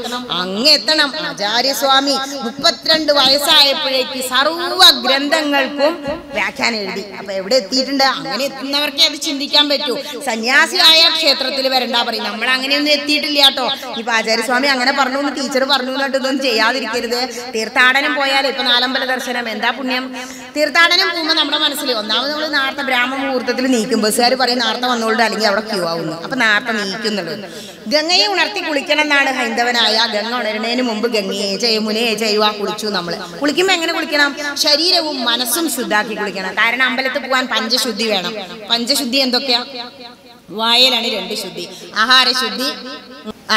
ആഹാരശുദ്ധി വേണം, വാക്ശുദ്ധി. ഇതാണ് വായയിൽ 2 ശുദ്ധി. ശരീരം മനസ്സും ശുദ്ധാക്കിയിട്ട് കുളിക്കുക. ശരീരശുദ്ധി മനഃശുദ്ധി. പിന്നെ അമ്പലത്തിക്ക് തന്നെ വരികയാണ്. ഇപ്പോൾ ഒരു പൂച്ച അങ്ങനെ നടന്നുകൊണ്ട് വെറുതെ അത് പോവാ. പൂച്ച ആരെയും ഒന്നും കണ്ടില്ല, കൊടുത്തൊരു വീക്ക്. അപ്പൊ കർമ്മശുദ്ധി ആയില്ലേ? അപ്പൊ അതാണ് പറഞ്ഞത്. അതുകൊണ്ട് ഈ 5 ശുദ്ധി പാലിക്കാൻ നേർത്ത നേട്ട് കുളിച്ച് നാമജപത്തോടു കൂടി കുളിച്ച് നേർത്ത അന്ന് വിളക്കൊക്കെ വെക്കും. ശിവോതിയൊക്കെ നേർത്ത വെച്ചു അല്ലേ? ഗണ്ടി വെള്ളമൊക്കെ 5 മണിക്ക് തന്നെ വെക്കും അമ്മ. അപ്പോൾ അതൊക്കെ പാലിക്കും തീർത്ഥാടനം പോകുമ്പോൾ. എന്നിട്ട് അവന് കയറി കഴിഞ്ഞാലോ എല്ലാവരും നാമജപവും കീർത്തനവും അങ്ങനെ പോയിട്ട് കാര്യമുള്ളൂ തീർത്ഥാടനത്തിന് കേട്ടോ. അതിനുള്ളിലാണ് കയറി കഴിഞ്ഞാല് ജപം രാമസ്തുതിയ. ദശരഥ പുത്ര ശ്രീരാമ സീതാപതിയേ ശ്രീരാമ രാവണ യുദ്ധം ചെയ്തവനേ അയോധ്യ രാജ്യം വാണവനേ. ഇത് പാടുമ്പോഴോ ഹൈ എന്താ സുഖം. ദശരഥ നല്ല ചിലമപ്രകനെ കൊട്ടി. അപ്പൊ പിന്നെ എന്താ ലയിച്ചിങ്ങനെ ഇരിക്കുക. ഇതിൽ എത്ര ഭക്തി ഇല്ലാത്തവനും ഇതില് ഭക്തി. അത് ഭക്തി എന്താണോ? ഭജൻസിലൂടെ കീർത്തനങ്ങളിലൂടെ ഉറച്ചു ജപിച്ച ഭക്തിയായി. ഞങ്ങളിപ്പോ ഇവിടെ ഇരുന്നിട്ട് രാമ രാമ രാം രാമ രാമ രാം രാമ രാമ രാം ശ്രീരാമ രാമ രാം. രാമമന്ത്രം വെറും രാമമന്ത്രമേ ഉള്ളൂ. പക്ഷെ അതിലൊരു ലയം നിങ്ങൾക്ക് വരുന്നുണ്ട്. ആ മനസ്സിനെ അങ്ങനെ ഉയർത്തി ആ പരബ്രഹ്മത്തിലേക്ക് അങ്ങനെ ഉയർത്തി ജീവാത്മാവിന് സുഖിക്കാൻ കഴിയുക. അതാണ് ഏറ്റവും സുഖം. അതിനപ്പുറം ഒരു സുഖമില്ല. വേറെ എല്ലാ സുഖവും. നാവ് നമ്മളിപ്പോ നാളെ ഞായറാഴ്ച ഒരു പരിപ്രദോനം അങ്ങോട്ട് വെച്ചു എന്നിട്ടോ എത്ര പണി ഇടിച്ച് പിഴിഞ്ഞ് ആകെ തളർന്നിട്ട് വന്നിരിക്കും. പിന്നെ ഒന്നും വേണ്ടാതായി ഉണ്ടാവും. ഒരു ക്ലാസ് കുടിക്കൂലേ? അതിനപ്പുറം വയ്യ. അതും ഷുഗർ അര ക്ലാസ്സേ പറ്റൂ. മുത്തശ്ശീൻ്റെ കൈമ പിടിക്കും കുട്ടികൾ. ഇപ്പോഴത്തെ കാലമാണ്. നമ്മുടെ കാലഘട്ടം അങ്ങനെയായി പോയി. പണ്ട് കഴിക്കാണ്ടായിരുന്നില്ല, ഉണ്ടായപ്പോൾ ഒന്നും കഴിക്കാൻ പാടില്ല. അതല്ലേ അവസ്ഥ. ഒന്നും നമ്മുടെ ആഗ്രഹങ്ങൾക്ക് അനുസരിച്ചല്ല. നമ്മളുടെ ആഗ്രഹങ്ങളെ പോലെ ജീവിക്കാൻ നമുക്ക് കഴിയില്ല. കാരണം ഇതാരും തീരുമാനിക്കുന്നത്? ഭഗവാൻ തീരുമാനിക്കും. നമ്മൾ വലിയ വലിയ പ്ലാനിങ് ഒക്കെ ചെയ്യും. പക്ഷെ എന്തെങ്കിലും നടക്കാറുണ്ടോ? ചെറിയ ചെറിയ കാര്യങ്ങളൊക്കെ നടക്കും. കാരണം അത്രയും പ്രാർത്ഥിച്ചുകൊണ്ട് നമ്മൾ ഓരോ കാര്യങ്ങൾ ചെയ്യുമ്പോൾ ചിലർ വിളിക്കുമ്പോൾ ഞാൻ വിചാരിക്കും സമയത്തൊന്നും അവിടെ എത്താൻ പറ്റിയ ഈശ്വര കുടുങ്ങിയോ. പക്ഷെ അതെന്തോ ആ സമയത്ത് ഒരു ആംബുലൻസ് പിന്നാലെ നമ്മളെ വണ്ടിയും പോയാൽ മതി, അവിടെ എത്തും നമ്മൾ. അത് എങ്ങനെയാന്ന് പറയാൻ പറ്റില്ല. ആ സമയത്ത് കറക്റ്റ് അവിടെ എത്തിക്കും. പറയാൻ നമ്മൾ പ്ലാൻ ചെയ്യാത്ത കാര്യങ്ങളൊക്കെ അവിടെ എങ്ങനെ ഇരുന്ന് പറയും. അത് നിങ്ങളെ മഹത്വം കേട്ടോ. ആ വേദിയിലിരിക്കുന്ന മഹത്തുക്കളുടെ മുഖം കാണുമ്പോൾ പറയണമെന്നൊന്നും കരുതാത്തതൊക്കെ ഇങ്ങനെ ഒഴുകി ഒഴുകി വരും. അത് ആരുടെ കഴിവാണോ? ആ ശ്രീഭദ്ര വാണി മാതാവ് നാവിലങ്ങനെ വന്ന് എൻ്റെ കുട്ടികൾക്ക് ഇതുകൂടി പറഞ്ഞു കൊടുക്കൂന്ന് നമ്മളോട് അങ്ങനെ പറഞ്ഞുകൊണ്ടിരിക്കും. ഇനി ഇതിൽ മറ്റൊരു തത്വം, മരണത്തിനെ കുറിച്ചുള്ള തത്വം നമ്മളെ പഠിപ്പിക്കുക. മറ്റൊന്ന്, അച്ഛൻ്റെ സുഹൃത്ത എന്നുള്ള ഭാവം മാത്രമല്ല, ഭക്തനാണ് എന്നുള്ള ഒരു മഹത്വം കൂടി ആർക്കുണ്ടായിരുന്നു. അപ്പൊ നമ്മൾക്കൊക്കെ ക്ലോസ് ഉണ്ട്. എവിടെയെങ്കിലും ചെന്നാൽ അമ്പലത്തിലൊക്കെ ചെന്നാൽ തന്നെ കാണാറില്ലേ VIP IIP ഒക്കെ അവരെന്നല്ല കേട്ടോ. ഭഗവാൻ ഏറ്റവും ഇഷ്ടം 4 മണിക്കൂർ നിന്നിട്ട് വരില്ലേ. എന്നോട് പറയും കൃഷ്ണൻ തിരുമേനിയുടെ ഗുരുവായൂർ വിളിച്ചിട്ട് ടീച്ചർ വരുമ്പോൾ എന്നോട് പറഞ്ഞാൽ മതി. ഞാൻ ഇതുവരെ പറഞ്ഞിട്ടില്ല. കാരണം അത് കഴിഞ്ഞിട്ട് ഞാൻ പോയി കാണും. പുറത്ത് നിന്ന് കൊടിമരത്തിന്റെ ചോട്ടിൽ നിന്നാലും വേണ്ടിയില്ല. ആ ഭക്തിയോടുകൂടി അവിടെ നിൽക്കുന്നവർക്ക് അവർക്ക് പ്രാദേശിക ക്യൂ നടക്കുക. അവിടെ ഉള്ളവർക്ക് എപ്പോഴും പോയി തൊഴങ്ങാലും അവർക്ക് ടിക്കറ്റ്. അതൊക്കെ ഓരോ അമ്പലത്തിലും അതൊക്കെ എന്തോ നടക്കട്ടെ നമ്മുടെ ഈ ഓരോ പ്രോട്ടോകോൾ പ്രകാരം. പക്ഷെ ഭക്തനായി അവിടെ ചെന്ന് ഇങ്ങനെ നിൽക്കുമ്പോ ഗോപുരവാതിൽക്കൽ കാത്തു നിൽക്കും ഗോപികയാവണം. അങ്ങനെ ഒരു അവസ്ഥ നോക്കൂ. മഞ്ജുള എന്താ? മഞ്ജുള എത്രയോ ധ്യാനിച്ചു നിൻ മഞ്ജുള രൂപത്തിൽ ചാർത്തുവാനായി മാലയുമായി നേരം വൈകിയെത്തി മായക്കണ്ണൻ മാല കെട്ടി മോദാൽ. അതാണ് കൃഷ്ണൻ. ഭക്തി മാത്രമേ വേണ്ടൂ. ഭക്തിയോടെ നമുക്ക് തോന്നുമ്പോൾ ഞാൻ എത്ര നേരം നിന്നു, അവരൊക്കെ ആദ്യം തൊഴുതു പോയില്ലേ. നമുക്കൊരു സമയം വെച്ചിട്ടുണ്ട്. ആ സമയത്ത് നമ്മൾ അവിടെ എത്തും. നാളിപ്പോ വൈശാഖത്തിൽ പോണ സ്കൂൾ തുറക്കട്ടെ വെച്ചിട്ടിരുന്നു. 9 മണിക്ക് ശേഷമാണ് വീട്ടിൽ നിന്ന് ഇറങ്ങിയത്. 10:30 ആയപ്പോഴേക്ക് ക്യൂല് കയറി. പക്ഷെ 11 മണിക്ക് ഒരു നേതൃത്വത്തിന് അടച്ചതുകൊണ്ടാണ്, അല്ലെങ്കിൽ അതിന് മുമ്പേ തൊഴുതു പോരുമായിരുന്നു. അപ്പൊ എന്താ, കുറെ ആഗ്രഹിച്ചു വന്നത് ഏറെ നേരം നിർത്തണ്ട. പിന്നെയോ 1000 രൂപയ്ക്ക് പുസ്തകവും വാങ്ങി എല്ലാവർക്കും ഒരു നാരായണിയും പോസ്റ്റ് ചെയ്ത് കൊടുത്തു. കാരണം വനമാല അത് വായിക്കണം, എല്ലാവരും വായിക്കണം എന്ന് കരുതിയിട്ടാ. അപ്പൊ ഇവിടെ പറയാണ്, കൃഷ്ണ ഇതൊന്നും എനിക്കറിയില്ല. ഞാൻ 1036 ശ്ലോകങ്ങളിൽ ഇതൊക്കെ എഴുതി വെച്ചു. നിഗദിതം. ആരാ പറഞ്ഞിരിക്കുന്നത്? വേദങ്ങളിൽ ഇങ്ങനെ പറയണ്ട, അങ്ങ് കീർത്തിച്ചാ മതി കീർത്തിച്ചാ മതി എന്ന്. അതുകൊണ്ട് ഞാൻ എഴുതിയതാണ്. സ്ഫീതം ലീലാവതാരേരിതമിഹ കുരുദാ മായുരാരോഗ്യ സൗഖ്യം. ഹേ കൃഷ്ണ, എനിക്ക് ആയുസ്സും ആരോഗ്യവും സുഖവും തരേണമേ. എത്ര ബുദ്ധിമാനാ ഭട്ടതിരിപ്പാട്, ആലോചിച്ച് നോക്കൂ. ആയുസ് ഒരു 10 വയസ്സിലാണ് മരിച്ചുപോയി, നാമം ചൊല്ലാൻ പറ്റുമോ? ഈ ശരീരം കിട്ടിയിരിക്കുന്നത് ഇങ്ങനെ ഇരുന്ന് പറയാനാ, ഭഗവാനെ കീർത്തിക്കാനാ. ഇനി ആരോഗ്യമില്ല, 100 ആയുസുണ്ട്, അവിടെ കിടക്കാനേ വയ്ക്കൂ, പുസ്തകം തുറക്കാൻ വയ്യ, വല്ല കാര്യമുണ്ടോ? മൈക്കുള്ളതുകൊണ്ട് ഇത്തിരിയൊക്കെ കേൾക്കാം. ഇനി ആയുസ്സും ആരോഗ്യമൊക്കെ ഉണ്ട്, ഇവിടെ വന്നിരുന്നു ഒരു സുഖമില്ല മനസ്സിൽ, വീട്ടിൽ ആകെ അങ്ങട് വെച്ച് ഇങ്ങട് വെച്ചില്ലേ. എന്തൊക്കെ പ്രശ്നങ്ങളാന്ന് ആലോചിച്ച് നോക്കൂ. പ്രശ്നങ്ങളുടെ ഒരു ലോകത്തിൽ അലൗകികൻ മുങ്ങിത്താണ് ജീവിക്കുന്നത്. അതുകൊണ്ട് ഈ പ്രശ്നങ്ങളെല്ലാം മറക്കാൻ ഈ ഭക്തിയാകുന്ന ഔഷധം നിങ്ങൾ അങ്ങോട്ട് എടുത്തോളൂ എന്ന് പറയാ. അപ്പോ മരണത്തിനെ കുറിച്ചും പറയുന്നത് ഈ ജടായുസ്തുതിയിൽ നിങ്ങൾ നന്നായി മനസ്സിലാക്കുക. എന്നിട്ട് നമ്മുടെ ആഗ്രഹം എന്തായിരിക്കണം? ഭഗവാനെ കണ്ടുകൊണ്ട് ആ നിന്തിരുമേനി അത് കണ്ടുകൊണ്ട് മരിപ്പാനുള്ള അവകാശം തരണം എന്ന് പ്രാർത്ഥിക്കുക. പിന്നെയോ നല്ല ഒരു അന്ത്യേഷ്ടി നമുക്ക് തരാൻ നമ്മുടെ മക്കൾക്ക്, ഇപ്പൊ കൊറോണയിൽ മരിച്ച പലർക്കും അത് പറ്റിയില്ല, അവർക്ക് അതിന് യോഗമില്ലായിരുന്നു, നമുക്ക് അതിനൊരു ഭാഗ്യം ഉണ്ടാവണേ എന്ന് പ്രാർത്ഥിക്കുക. കാരണം ആചാരങ്ങൾ അനുഷ്ഠിക്കാനുള്ളതാണ്. ഹൈന്ദവന്റെ എല്ലാ ആചാരങ്ങളും അനുഷ്ഠാനങ്ങളും സയൻസിൽ അധിഷ്ഠിതാണ്. ചാണകമൊക്കെ മെഴുകിയിട്ടുള്ള സംസ്കാരം നോക്കൂ.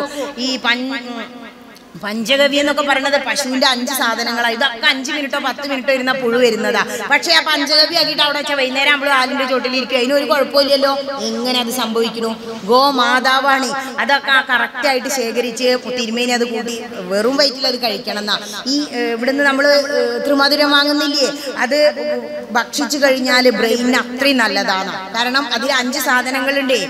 കൽക്കണ്ടം, തേനും മുന്തിരി ഒക്കെ നെയ്യും ഒക്കെ ചേർത്ത് ആ മന്ത്രങ്ങളോടുകൂടി പുഷ്പങ്ങളിട്ട് ആവാഹിച്ച് അത് തരുമ്പോൾ നമ്മളത് ഭക്ഷിച്ചു കഴിഞ്ഞാൽ നമുക്ക് ബുദ്ധിക്ക് അത്രയും തെളിച്ചം കിട്ടുന്ന, അങ്ങനെ ഇതിരുന്ന് പറയാൻ കഴിയൂ. കാരണം ആ ഭക്തിയോടുകൂടി ആ പ്രസാദത്തിന്റെ പ്രസാദാണ്, നമുക്ക് പ്രസാദിച്ചു തരുന്നതാ. തിരുമേനി പറഞ്ഞു അത് പ്രഭാഷണത്തിന് വന്ന ടീച്ചറാ, കുറച്ച് ഗണപതി ഹോമത്തിന് പ്രസാദം കൂടി കൊടുക്കൂ. അപ്പൊ എനിക്ക് നല്ലൊരു അഭിമാനമൊക്കെ തോന്നിയിട്ടോ. പിന്നെ അപ്പൊ തന്നെ ചിന്തിച്ചു, കൃഷ്ണ ഒന്ന് തോന്നിപ്പിക്കല്ലേ, കാരണം നമ്മളെങ്ങാനും അങ്ങനെ ചിന്തിച്ചാൽ കഴിഞ്ഞു നമ്മളെ കഥ. ഞാനൊന്നുമല്ല, വേദങ്ങളിൽ പറയുന്നത് പുല്ലിലും എളിയവനായവനാണ് എന്റെ ഭക്തൻ എന്ന് പറയുന്നുണ്ട്. വിദ്യാ വിനയ സമ്പന്നേ ബ്രാഹ്മണേ ഗവിഹസ്തിനി. ഒരമ്മ രാവിലെ പറഞ്ഞു, അതെ ഇവിടെ ഞാന് 18 ദിവസം കൊണ്ട് 18 അധ്യായം വായിച്ചു കേട്ടോ ഗീത. കുറച്ച് ഗീതയും പറയുണ്ടോ? ഗീത അറിയാത്തവൻ ഹൈന്ദവനല്ലാന്ന. കാരണം ലോകം മുഴുവൻ അംഗീകരിച്ചു ഭഗവത്ഗീത. ഏറ്റവും വലിയ ബിസിനസ് മാനേജ്മെന്റ് ആ ഭഗവത്ഗീത. അതിൽ പറയുന്നതാണ് വിദ്യ വിനയ സമ്പന്നി ബ്രാഹ്മണി ഗവിഹസ്തിനി എന്ന്. വിദ്യ ആർക്കുള്ളവനാ? വിദ്യാർത്ഥി. വിനയമുള്ളവനാ. വിനയമുള്ളവനെ ഇവിടെ ഇരിക്കാൻ തോന്നും. ഇപ്പൊ നിങ്ങൾക്ക് തോന്നുകയാണ് അവളെ കൈ എത്ര പ്രായമുണ്ട്, എനിക്ക് അവളെ മുന്നിൽ പോയി ഞാൻ ഇരിക്കുകയെന്ന് തോന്നിയ കഴിഞ്ഞില്ലേ കഥ. അപ്പോൾ എന്താണ് കിട്ടണത്, ആരാണ് കൊടുക്കണത് എന്നുള്ളതല്ല പ്രധാനം അല്ലേ. അപ്പൊ പ്രസാദമൊക്കെ വാങ്ങും, ആരാ തരുന്നത് നമ്മൾ നോക്കുന്നുണ്ടോ? അതാണ് പ്രധാനം. ആര് കൊടുക്കുന്നു എന്നല്ല, എന്ത് കൊടുക്കുന്നു. അപ്പോ ഗീത ചമയ്ക്കുന്ന സമയത്ത് മഹാഭാരതം മറ്റൊരു ഇതിഹാസത്തിലാണ് കൃഷ്ണനോട് എന്താ പറഞ്ഞേ? നകാംക്ഷേ വിജയം കൃഷ്ണ നചരാജ്യം സുഖാനിച കിം നോ രാജ്യേന ഗോവിന്ദ കിം ഭോഗൈർജീവിതേന വാ. ഇത് നമ്മളെ ചോദ്യാ. കുട്ടീനെ രാവിലെ നീപ്പിച്ചാൽ എന്താ പറയാ? എനിക്ക് സ്കൂളിലേക്ക് പോകണ്ട അല്ലേ. നകാംക്ഷേ വിജയം കൃഷ്ണ. കുറെ പഠിച്ചിട്ടൊക്കെ എന്താ പോയി, എത്ര ആളാ പഠിച്ചിട്ട് ജോലിയില്ലാതെ നടക്കണേ കുട്ടികൾ പറയുന്ന ചോദ്യങ്ങളാ. നമ്മുടെ ജീവിതത്തിൽ കാണുന്ന കാര്യങ്ങൾ തന്നെയാ ഇതിലൊക്കെ പറഞ്ഞു വെച്ചിരിക്കുന്നത്. എന്നിട്ടോ എനിക്കിതൊന്നും വേണ്ട കൃഷ്ണ, ഞാനെന്താ ചെയ്യുന്നത്? ഗാന്ധീവം ശ്രംസദേ ഹസ്താൽ. ദേ പോണു ഗാന്ധീവൊക്കെ ഒരു മനുഷ്യനെ അളക്കാൻ പറ്റാത്ത സാധന. ഇത് കൊടുത്തു ദേവന്മാരെന്ന് പറയുമ്പോ ആ സാധനം കൈ പിടിച്ചിട്ട് ഒരിക്കലും വിയർക്കാത്ത വിളറി വെളുക്കാത്ത അർജുനൻ അവിടെ വിയർത്ത് തളർന്ന് ഇരിക്കുക. അപ്പൊ പറയാണ് ക്ലൈവ്യം മാസ്മഗമപാർത്ഥ നൈതത്വയുപപദ്യതേ ക്ഷുദ്രം ഹൃദയ ദൗർബല്യം തെത്തോത്തിഷ്ഠ പരന്തപ. പരന്തപ പരന്തപ എന്ന് പറഞ്ഞ ശത്രുക്കളെ തപിപ്പിക്കുന്നവനായ അർജുന, നീ ഈ ക്ലൈബ്യം പെണ്ണുങ്ങളെ പോലെ ഇങ്ങനെ വയ്യ പറഞ്ഞിരിക്കുക, അത് എഴുന്നേൽക്കൂ. അതായത് നമ്മളോടാണ് പറയുന്നത്. നമ്മളും തന്നെ രാവിലെ നീച്ച മടി പിടിച്ചിരുന്നാണ്ട് ലീവ് എടുത്താലോ അല്ലേ. ഇതന്നെയാണ് മടി എന്താ? ഉത്സാഹം ഉണ്ടെങ്കിൽ നമുക്ക് എന്താവും? ഉയരങ്ങളിലെത്താന്ന. മടി ഉണ്ടായാലോ എല്ലാം നശിപ്പിക്കുന്ന, അങ്ങനെ ശ്ലോകം തന്നെയുണ്ട്. അപ്പോൾ നമ്മൾ എന്ത് ചെയ്യരുത്? മടി പിടിച്ച് നിങ്ങളുടെ ജീവിതത്തില് ജീവിതമാകുന്ന തേർത്തട്ടിൽ തളർന്നിരിക്കരുത് എന്ന് പറയാ ഗീത. ഇനി കുറച്ചങ്ങോട്ട് ചെന്ന് 2-ാമത്തെ അധ്യായത്തിലെത്തുമ്പോൾ വേറൊരു ചോദ്യമുണ്ട്. ഗുരുനഹത്വാഹി മഹാനുഭാവാൻ ശ്രേയോ ഭോക്തും ഭക്ഷ്യമപീഹ ലോകേ ഹത്വാർത്ഥകാമാംസ്തു ഗുരുനിഹൈവ ഭുഞ്ജീയ ഭോഗാൻ രുധിരപ്രദിഗ്ധാൻ എന്താ ചോദിച്ചത്? ഈ ഗുരുക്കന്മാരെയൊക്കെ വധിച്ച് രക്തം പുരണ്ട കൈകളെ കൊണ്ട് എന്തിനാ പിന്നെ ഒരു രാജ്യം കൃഷ്ണ? അതിലും നല്ലത് ഭിക്ഷ എടുത്ത് ജീവിച്ചുകൂടെ? വലിയ കാര്യം ചോദിക്കുന്നത്. ആത്മാവിനെ കുറിച്ചാ ചിന്തിക്കണേ, വധിക്കുന്നതിന്. അപ്പൊ പറയാ, നീ ആരെയും വധിക്കുന്നില്ല, നീ ആരെയും കൊല്ലുന്നില്ല, ആത്മാവിന് മരണമില്ലാട്ടോ എന്ന് പറഞ്ഞു കൊടുക്ക. നൈനം ചിന്തന്തി ശസ്ത്രാണി നൈനം ദഹതി പാവക ന ചൈനം ക്ലേദയന്ത്യാപോ ന ശോഷയതി മാരുതാ. ഝാൻസി റാണി യുദ്ധകളത്തിൽ വെട്ടേറ്റ് വീണപ്പോ ചൊല്ലിയത് ഈ മന്ത്രാണത്രേ. എന്താണ്? പീരങ്കിപ്പടയ്ക്ക് മുമ്പിൽ, തോക്കുകൾക്ക് മുമ്പിൽ വെറും ഒരു വാളായിട്ടൊരു സ്ത്രീക്ക് ഇറങ്ങി നിന്ന് യുദ്ധം ചെയ്യാൻ കഴിഞ്ഞു എങ്കിൽ അതെന്തിന്റെ കഴിവാ? ഗീത പഠിച്ചതിന്റെ മഹത്വ. ഇവിടെ ഇരുന്ന് ഇങ്ങനെ പറയാൻ 2 മണിക്കൂറല്ല 4 മണിക്കൂറും പറ്റും എന്നത് എന്ത് വിശ്വാസ? ഗീതാ ശ്ലോകങ്ങളിലൂടെ മുങ്ങിപ്പൊങ്ങിയതിന്റെ കഴിവാ, അല്ലാതെ എന്റെ മഹത്വമൊന്നും അല്ല. ആ ഭഗവാന്റെ ഒരൊറ്റ ശാസ്ത്രം, ഏകം ശാസ്ത്രം ദേവകീപുത്രഗീതം, ഒരേ ഒരു ശാസ്ത്രമാണ് ദേവകീപുത്രനായ കൃഷ്ണൻ നേരിട്ട് നിങ്ങൾക്ക് പറഞ്ഞു തന്നിട്ടുള്ളൂ. അതാണ് ഗീത, ഭഗവത്ഗീത, ഭഗവാനാൽ ഗാനം ചെയ്യപ്പെട്ടത്. അതങ്ങനെ ഇരുന്ന് വായിക്കുമ്പോൾ കിട്ടുന്ന ഒരു സുഖം. ഇനി 6-ാമത്തെ അധ്യായത്തിൽ എത്തുമ്പോൾ പറയുന്നുണ്ട്, നിന്റെ ശത്രുവും മിത്രവും ഒക്കെ നീ തന്നെയാണ്, വേറെ ആരും അല്ല. അങ്ങനെ പോയി 18-ാമത്തെ അധ്യായത്തിൽ എത്തുമ്പോൾ വലിയ ഒരു ഉപദേശ. നിങ്ങളൊക്കെ ഒരുപാട് കാലമായില്ലേ ഇതിൻ്റെയൊക്കെ പുറകെ ഓടുന്നു. എന്നിട്ട് എന്തേണ്ടായി? ഓരോ മാസത്തെയും ബാലൻസ് ഒന്ന് ചിന്തിച്ചു നോക്കൂ. ചിലപ്പോൾ ഒരു ലോണാവും, കടാവും ഇല്ലേ? ഒരസുഖം വന്നാൽ നമ്മളെ ബാങ്ക് ബാലൻസ് ഒക്കെ പോയില്ലേ? എത്രയേ ഉള്ളൂ. അപ്പൊ എന്താ പറയുന്നതെന്നറിയോ? സർവധർമാൻ പരിത്യജ്യ മാമേകം ശരണം വ്രജ അഹം ത്വാ സർവപാപേഭ്യോ മോക്ഷയിഷ്യാമി മാ ശുചാ. ഹേ കൃഷ്ണ, ഹേ അർജുന, സർവധർമാൻ പരിത്യജ്യ. നമ്മളോടാ പറയണേ, നമ്മളെ അർജുനന്മാർ. നിങ്ങൾ നിങ്ങളുടെ എല്ലാ ധർമ്മങ്ങളും പരിത്യജിച്ച് ഇങ്ങനെ കാടാമ്പുഴ വന്നിരുന്നോളൂ. 32 ദിവസം ഇവിടെ പ്രഭാഷണം ഉണ്ട്. എന്നിട്ടോ മാമേകം ശരണം വ്രജ. വെറുതെ ഇവിടെ വന്നിരുന്നാ പോരാ. ആരെ ആശ്രയിക്കണം? ഭഗവതിയെ ആശ്രയിക്കുക. ഹേ ദുർഗേ, ഞാനിതാ വന്നിരിക്കുന്നു, എന്നെ സ്വീകരിക്കണമേ എന്ന് പറഞ്ഞു സാഷ്ടാംഗം അങ്ങോട്ട് നമസ്കരിച്ച്. നമസ്കാരത്തിനൊക്കെ ഒരുപാട് തത്വങ്ങളുണ്ട് കേട്ടോ. ഇനി 10 പ്രഭാഷണം കേൾക്കട്ടെ. ഭഗവതി ഒന്ന് പറഞ്ഞു തരില്ലല്ലോ. ഭഗവതിയുടെ ഒരു പ്രവാചകനെ പോലെ ഒരു ആചാര്യൻ ഇവിടെ വരും, കേൾക്കാം. ഇവിടെ വന്നിരുന്നു. എന്നിട്ടോ അഹം ത്വാ സർവപാപേഭ്യോ. അപ്പൊ തോന്നും, ഞാൻ എന്റെ ജോലിയിൽ ഇപ്പൊ മിലിറ്ററിക്കാരൊക്കെ കൊല്ലണൂല്ലേ? കൊല്ലണത് പാപല്ലേ? ബ്രഹ്മഹത്യ പാപല്ലേ? നമ്മൾ നടന്നു വരുമ്പോ എത്ര ചെറു ജീവികളെ ചവിട്ടിക്കൊല്ലണു. ജീവിതവുമായി ഇപ്പോ വക്കീലന്മാര് തൂക്കിക്കൊല്ലണു, നിരപരാധികൾ ശിക്ഷിക്കപ്പെടുന്നു. ജോലിയുമായി ബന്ധപ്പെട്ട് ഒരുപാട് കള്ളത്തരങ്ങളൊക്കെ ചെയ്യേണ്ടി വന്നിണ്ടാവും. അപ്പോ അഹം ത്വാ സർവപാപേഭ്യോ, നിങ്ങളുടെ എല്ലാ പാപങ്ങളും നശിപ്പിച്ച് കഴുകിക്കളയാൻ അഹം ഞാനിവിടെ ഉണ്ട്. മാ ശുച, നിങ്ങൾ ദുഃഖിക്കണ്ട. അഹം ത്വാ സർവപാപേഭ്യോ. പിന്നെ എന്താ വേണ്ടേ? മോക്ഷയിഷ്യാമി മാ ശുച, നിങ്ങൾക്ക് മോക്ഷം തരാൻ ഞാനിവിടെ ഉണ്ട്. എന്തേ വേണ്ടു? നിങ്ങൾ എന്നെ ഒന്ന് ആശ്രയിക്കുകയേ വേണ്ടു. ഈ അറിവ് കിട്ടിക്കഴിഞ്ഞാൽ ജീവിതത്തിൽ 24 മണിക്കൂറിൽ 8 മണിക്കൂർ നിങ്ങൾ ഉറങ്ങും, 8 മണിക്കൂർ ജോലി ചെയ്യും, ബാക്കി 8 മണിക്കൂർ മുഴുവൻ എന്റർടൈൻമെന്റിന് പോവാതെ. 24 അല്ലേ? എന്നിട്ട് നമ്മൾ എന്തൊക്കെയാ ചെയ്യുന്നത്? സമയമില്ല ടീച്ചറെ, സമയമില്ല. അപ്പോ 2 മണിക്കൂർ വേണ്ട, 1/2 മണിക്കൂർ ഇതിൽ നീക്കി വെച്ചൂടെ? അങ്ങനെ ചിന്തിച്ചുകൊണ്ട് നിങ്ങൾ ഒരു ഗ്രന്ഥം തുറന്നാൽ പിന്നെ ഏറെ ഒന്നും പഠിക്കേണ്ട. ഞാൻ അത്ര വായിച്ചിട്ടുള്ള ആളൊന്നുമല്ല. നമ്മളെ തന്നെ ഭഗവതി ഇത് പഠിപ്പിക്കാൻ പറയിപ്പിക്കും. അതെങ്ങനെയാന്ന് ചോദിച്ചാൽ അതാ ധ്യാനം കഴിഞ്ഞാൽ വേറൊരാളായി മാറും നമ്മള്.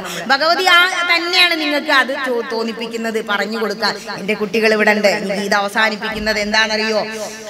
എത്ര യോഗേശ്വര കൃഷ്ണോ എത്ര പാർത്ഥോ ധനുർധര തത്ര ശ്രീർ വിജയോ ഭൂതിർ ധ്രുവാനീതിർമതിർമമ. 10 മിനിറ്റ് കൊണ്ട് ഗീത മുഴുവൻ പറഞ്ഞൂലേ? മുഴുവനൊന്നും പറഞ്ഞില്ല, പ്രധാനപ്പെട്ടത് മാത്രം. അവന്റെ കറന്നെടുക്കുക എന്ന് പറയില്ലേ? സർവോപനിഷദോ ഗാവോ ദോക്താ ഗോപാലനന്ദന. ഒരു ശ്ലോകം അതിൽ ഒഴിവാക്കാനില്ല എന്നുള്ളതാ. അപ്പൊ പറയാണ്, എത്ര യോഗേശ്വര കൃഷ്ണോ, യോഗേശ്വരനായ കൃഷ്ണൻ എവിടെയുണ്ടോ, വില്ലും അമ്പും പാർത്ഥന എവിടെയുണ്ടോ അവിടെ ധ്രുവ നീതി മതിർ മമ, ബുദ്ധിയും നീതിയും എല്ലാം ശ്രീ, എല്ലാം അവിടെയാണുള്ളത്. ഇവിടെ എവിടെയാണോ ശ്രീരാമചന്ദ്രൻ നിങ്ങൾ പട്ടാഭിഷേകത്തിൽ വെച്ചിട്ടില്ലേ? 11 പേരടങ്ങുന്ന പട്ടാഭിഷേക ചിത്രം, ത്രിമൂർത്തികളും ലക്ഷ്മണനും അനുജന്മാരും ബാക്കി സീതാദേവിയും ഹനുമാൻ സ്വാമിയും പിന്നെയോ വിഭീഷണനും സുഗ്രീവനും എല്ലാം അങ്ങനെ ഇരിക്കുന്ന 11 വ്യക്തികളുള്ള ആ പട്ടാഭിഷേകത്തിന് മുന്നിൽ വില്ലും അമ്പും ധരിച്ച് ജാഗരൂകനായി നമ്മെ രക്ഷിക്കാൻ കാത്തിരിക്കുന്ന ആ ശ്രീരാമചന്ദ്രൻ ശരംഗം ധരിച്ചിരിക്കുന്ന ആ ഗദാധരനായ കൃഷ്ണൻ അല്ലെങ്കിൽ വിഷ്ണു നാരായണ സ്വാമി നമ്മളെ എല്ലാം അനുഗ്രഹിക്കട്ടെ എന്ന് പറഞ്ഞ് ഗീത ഞാൻ സമർപ്പിക്കുകയാണ്. ഇനി എന്തെങ്കിലും സംശയം ഉണ്ടോ എന്ന് പറഞ്ഞതിൽ? എന്ത് സംശയം ടീച്ചറെ? കുറച്ചുകൂടി. രാമായണം വളരെയധികം വിമർശനാത്മകമായിട്ട് വരുന്ന ഒരു ഗ്രന്ഥമാണ്. ഇനി അതിനെക്കുറിച്ചൊന്ന് ചിന്തിക്കാം. അപ്പൊ ഞാൻ പറഞ്ഞു രാമോ വിഗ്രഹവാൻ ധർമ്മന്നൊക്കെ നിങ്ങളോട് പറഞ്ഞു. പക്ഷേ രാമസ്വാമി രാവണൻ ഇത്ര ഭക്തനായിട്ടും എന്തുകൊണ്ട് എന്നൊരു ചോദ്യം വരും. അപ്പോ ജയിക്കുമ്പോ തോൽക്കാൻ ഒരാൾ വേണം. അതുപോലെയാണ് രാവണന്റെ മഹത്വം. രാമനില്ലെങ്കിൽ രാവണനോ, രാവണില്ലെങ്കിൽ രാമനോ ഇല്ല. ഈ ഇതിഹാസങ്ങളെ കുറിച്ച് വിമർശനം ചെയ്യുന്നവര് ഇതിഹാസങ്ങളിലുള്ള കഥ അവനാന്റെ ഇഷ്ടത്തിന് കഥാപാത്രങ്ങളെ ചിത്രീകരിക്കുന്നത് കൊണ്ടാണ്. അതിനപ്പുറം നമ്മളെ ഇഷ്ടാനിഷ്ടങ്ങൾക്കല്ലാതെ രാമൻ കേവലം ഒരു ഒന്നാമത് അവതാര പുരുഷനാണ്, മനുഷ്യനല്ല രാമൻ എന്ന് മനസ്സിലാക്കുക.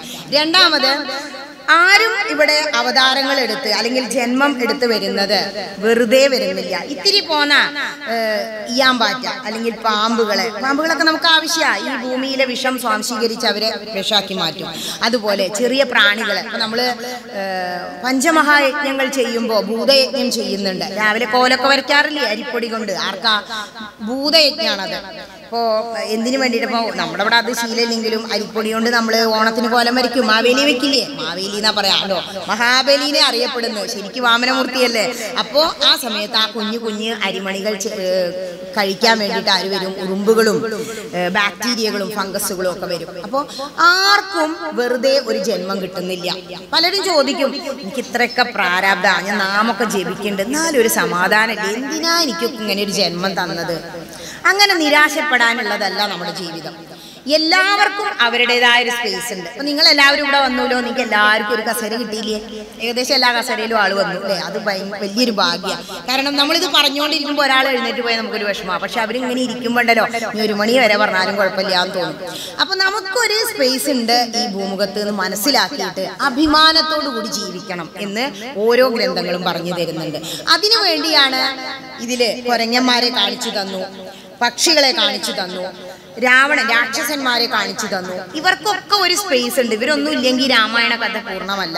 അതുകൊണ്ടാണ് വാൽമീകി മഹർഷി വേദതത്വങ്ങൾ ഇങ്ങനെ ഒരു കഥയിലൂടെ പറഞ്ഞു വെച്ചത്.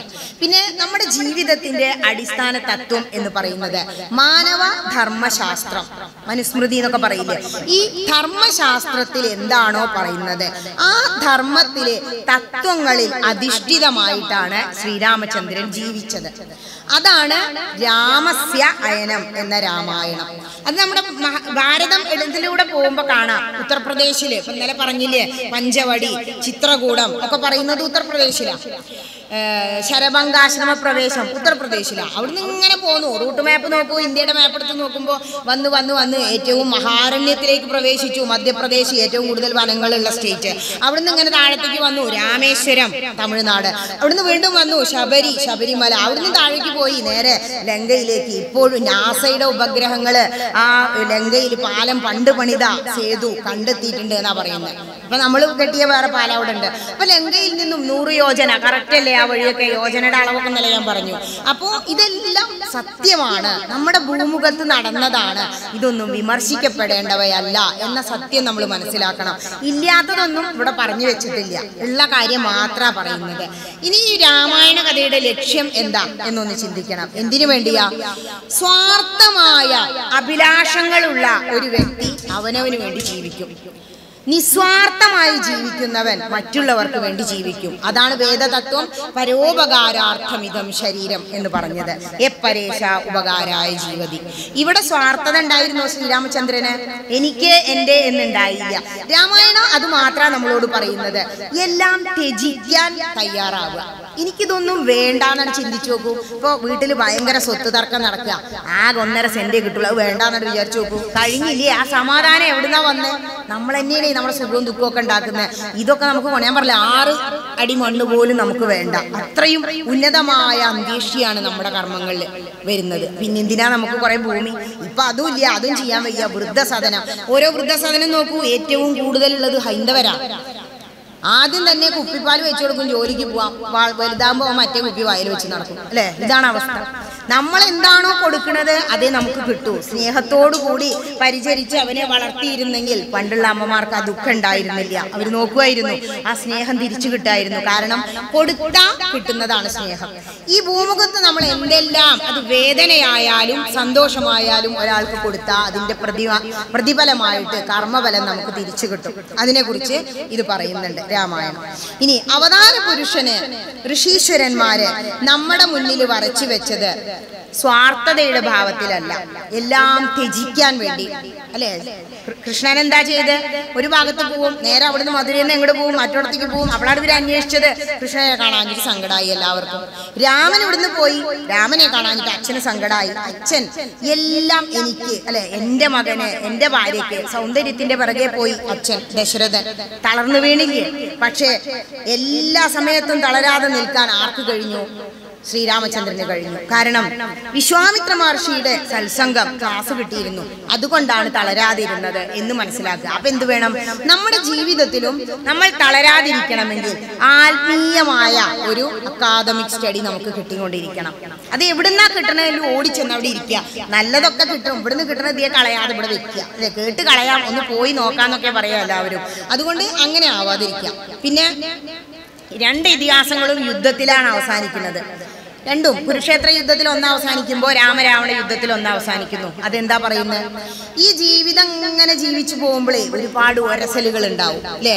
ഒരു ക്രൗഡ് സിറ്റി കൂടെ നമ്മൾ നടന്നു പോകുമ്പോൾ എത്ര ശ്രദ്ധിച്ചാ നമ്മൾ ആരെയും മുട്ടാതെ നടക്കുന്നത്. അതുപോലെ പൊട്ടലില്ലാതെ, ഇന്നലെ പറഞ്ഞില്ലേ, ചക്ക മുറിക്കുമ്പോൾ എണ്ണ പുരട്ടുന്നത് പോലെ ആത്മീയമാകുന്നത്തിരി എണ്ണ അങ്ങോട്ട് പുരട്ടിയിട്ട് ജീവിക്കുക. ഇതൊക്കെ എങ്ങനെയൊക്കെയാണെന്ന് മനസ്സിലാക്കി കഴിഞ്ഞാൽ നമുക്ക് വിഷമങ്ങൾ ഉണ്ടാവില്ല.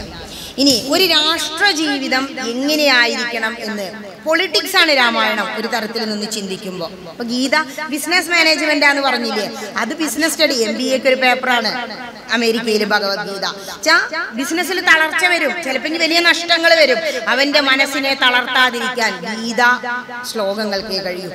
അങ്ങനെ വളരെ വിശാലമായ ഒരു ചിന്ത നമുക്ക് ഉണ്ടാവണം. മറ്റൊന്ന്, പലരും ഉത്തരരാമായണം വായിക്കില്ല ദുഃഖാന്ന് പറഞ്ഞിട്ട്, പക്ഷെ അത് വായിക്കണം. വാൽമീകി രാമായണത്തിൽ എത്ര കാണ്ഡങ്ങളാ? 7 കാണ്ഡങ്ങളാ.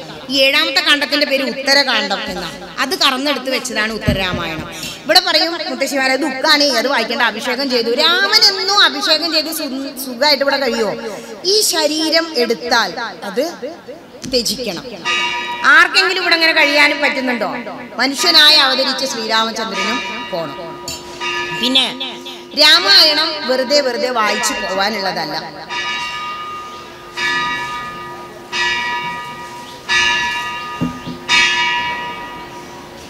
രാമായണം പലരും വായിക്കുന്നുണ്ട്, എത്രയോ ആവർത്തി വായിച്ചവർ ഉണ്ട്. പക്ഷെ രാമായണം വെറുതെ ഇങ്ങനെ വായിച്ച് അതര വ്യായാമം പോലെ പോവരുത്. രാമായണം ഒരു ഉപാസനയാണ്. എന്നും ഒരേ സമയത്ത് പറ്റിയില്ലെങ്കിൽ വേണ്ട, അത് ഏറ്റവും നല്ലത് നിത്യേന വായിക്കാം. മുത്തശ്ശി എന്താ പറഞ്ഞ?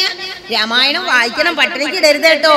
അപ്പൊ കുടിയിരിക്കുമ്പോ രാമായണം ഗ്രന്ഥം വാങ്ങണം എന്ന് പറഞ്ഞ് വാങ്ങുക. ഒരാൾ പറയാം, അത് വാങ്ങണ്ട കേട്ടോ, പട്ടിണിക്ക് ഇട്ടാ പാപമാണ്, വാങ്ങന്നെ വേണ്ടാന്ന് വെച്ചു. മുത്തശ്ശി എന്താ പറഞ്ഞേ?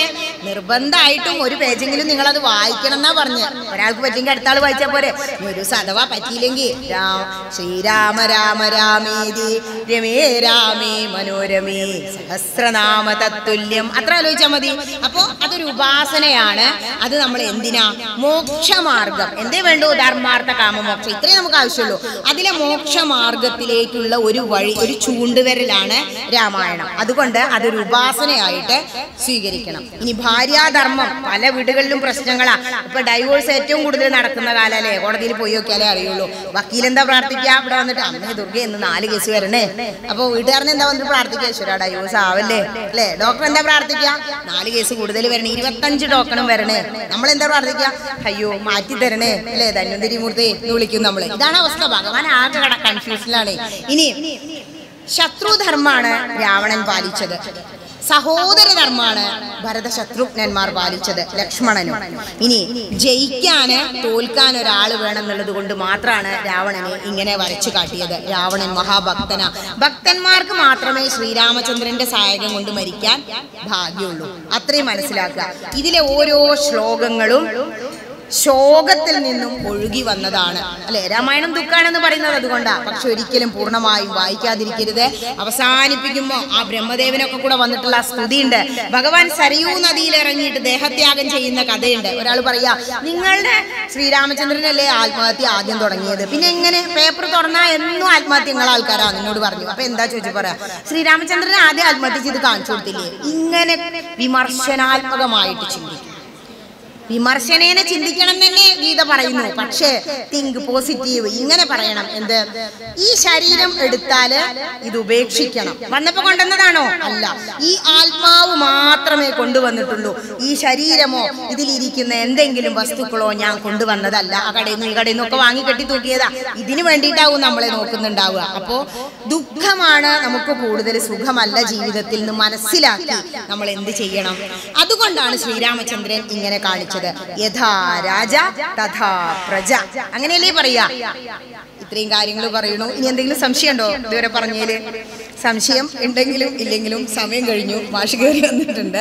ഹരേ നാരായണ. ഏത് യജ്ഞം ചെയ്താലും അതിന് ചുതി വരുന്ന ഇങ്ങനെ ഒരുപാട് നല്ല നല്ല ആചാര്യന്മാർ നിങ്ങളുടെ മുന്നിൽ വരട്ടെ. ഉറങ്ങാതെ ഇരുന്നിട്ട് നിങ്ങൾ ഒരുപാട് പ്രഭാഷണങ്ങൾ കേൾക്കട്ടെ. അതിന് ഭഗവതി നിങ്ങളെ അനുഗ്രഹിക്കട്ടെ. യജ്ഞം ഞാൻ ശ്രീ ഭഗവതിയുടെ മുന്നിൽ സമർപ്പിക്കുകയാണ്. ഹരേ നാരായണ. പൂർവം രാമതപോവനാനിഗമനം ഹത്വാ മൃഗം കാഞ്ചനം വൈദേഹ്യരണം ജടായുമരണം സുഗ്രീവ സംഭാഷണം ബാലിനിഗ്രഹം സമുദ്രതരണം ലങ്കാപുരിദഹനം പശ്ചാത് രാവണ കുംഭകർണമദനം ഏതസ്യ രാമായണം. കല്യാണശീലതമ നല്ല കഥാവിലാസം വല്ലാതെ ചൊല്ലി മമ ബാലിത കൊണ്ടിതാനും എല്ലാം പുറത്തു മമ സങ്കടമാശു തീർപ്പാൻ വില്വാദ്രിനാഥ കരുണാകര രാമചന്ദ്ര. ആദിത്യൻ എന്റെ ഹൃദയത്തിലിരുട്ടുപോകാൻ ജ്യോതിസ്സു പോലെ ഹരി എന്നിവ രണ്ടു നാമം ബോധിച്ചു തന്ന ഗുരുവിന്റെ പാദദ്വയത്തിൽ ഭാവിച്ചു ഞാൻ മലരിട്ടിത കുമ്പിടുന്നേ. കായേന വാചാ മനസേന്ദ്രിയൈർവാ ബുദ്ധ്യാത്മനാവ പ്രകൃതിർ സ്വഭാവാൽ കരോമി യദ്യൽ സകലം പരസ്മൈ നാരായണായേതി സമർപ്പയാമി. നാരായണായേതി സമർപ്പയാമി. ജഗദംബികായേതി സമർപ്പയാമി. സ്വസ്തി പ്രജാഭ്യഃ പരിപാലയന്താം ന്യായേന മാർഗേണ മഹിം മഹീശാ. ഗോബ്രാഹ്മണേഭ്യഃ ശുഭമസ്തു നിത്യം. ലോകാ സമസ്താ സുഖിനോ ഭവന്തു. ലോകാ സമസ്താ സുഖിനോ ഭവന്തു. ലോകാ സമസ്താ സുഖിനോ ഭവന്തു. ഓം ഹരി തത്സത്.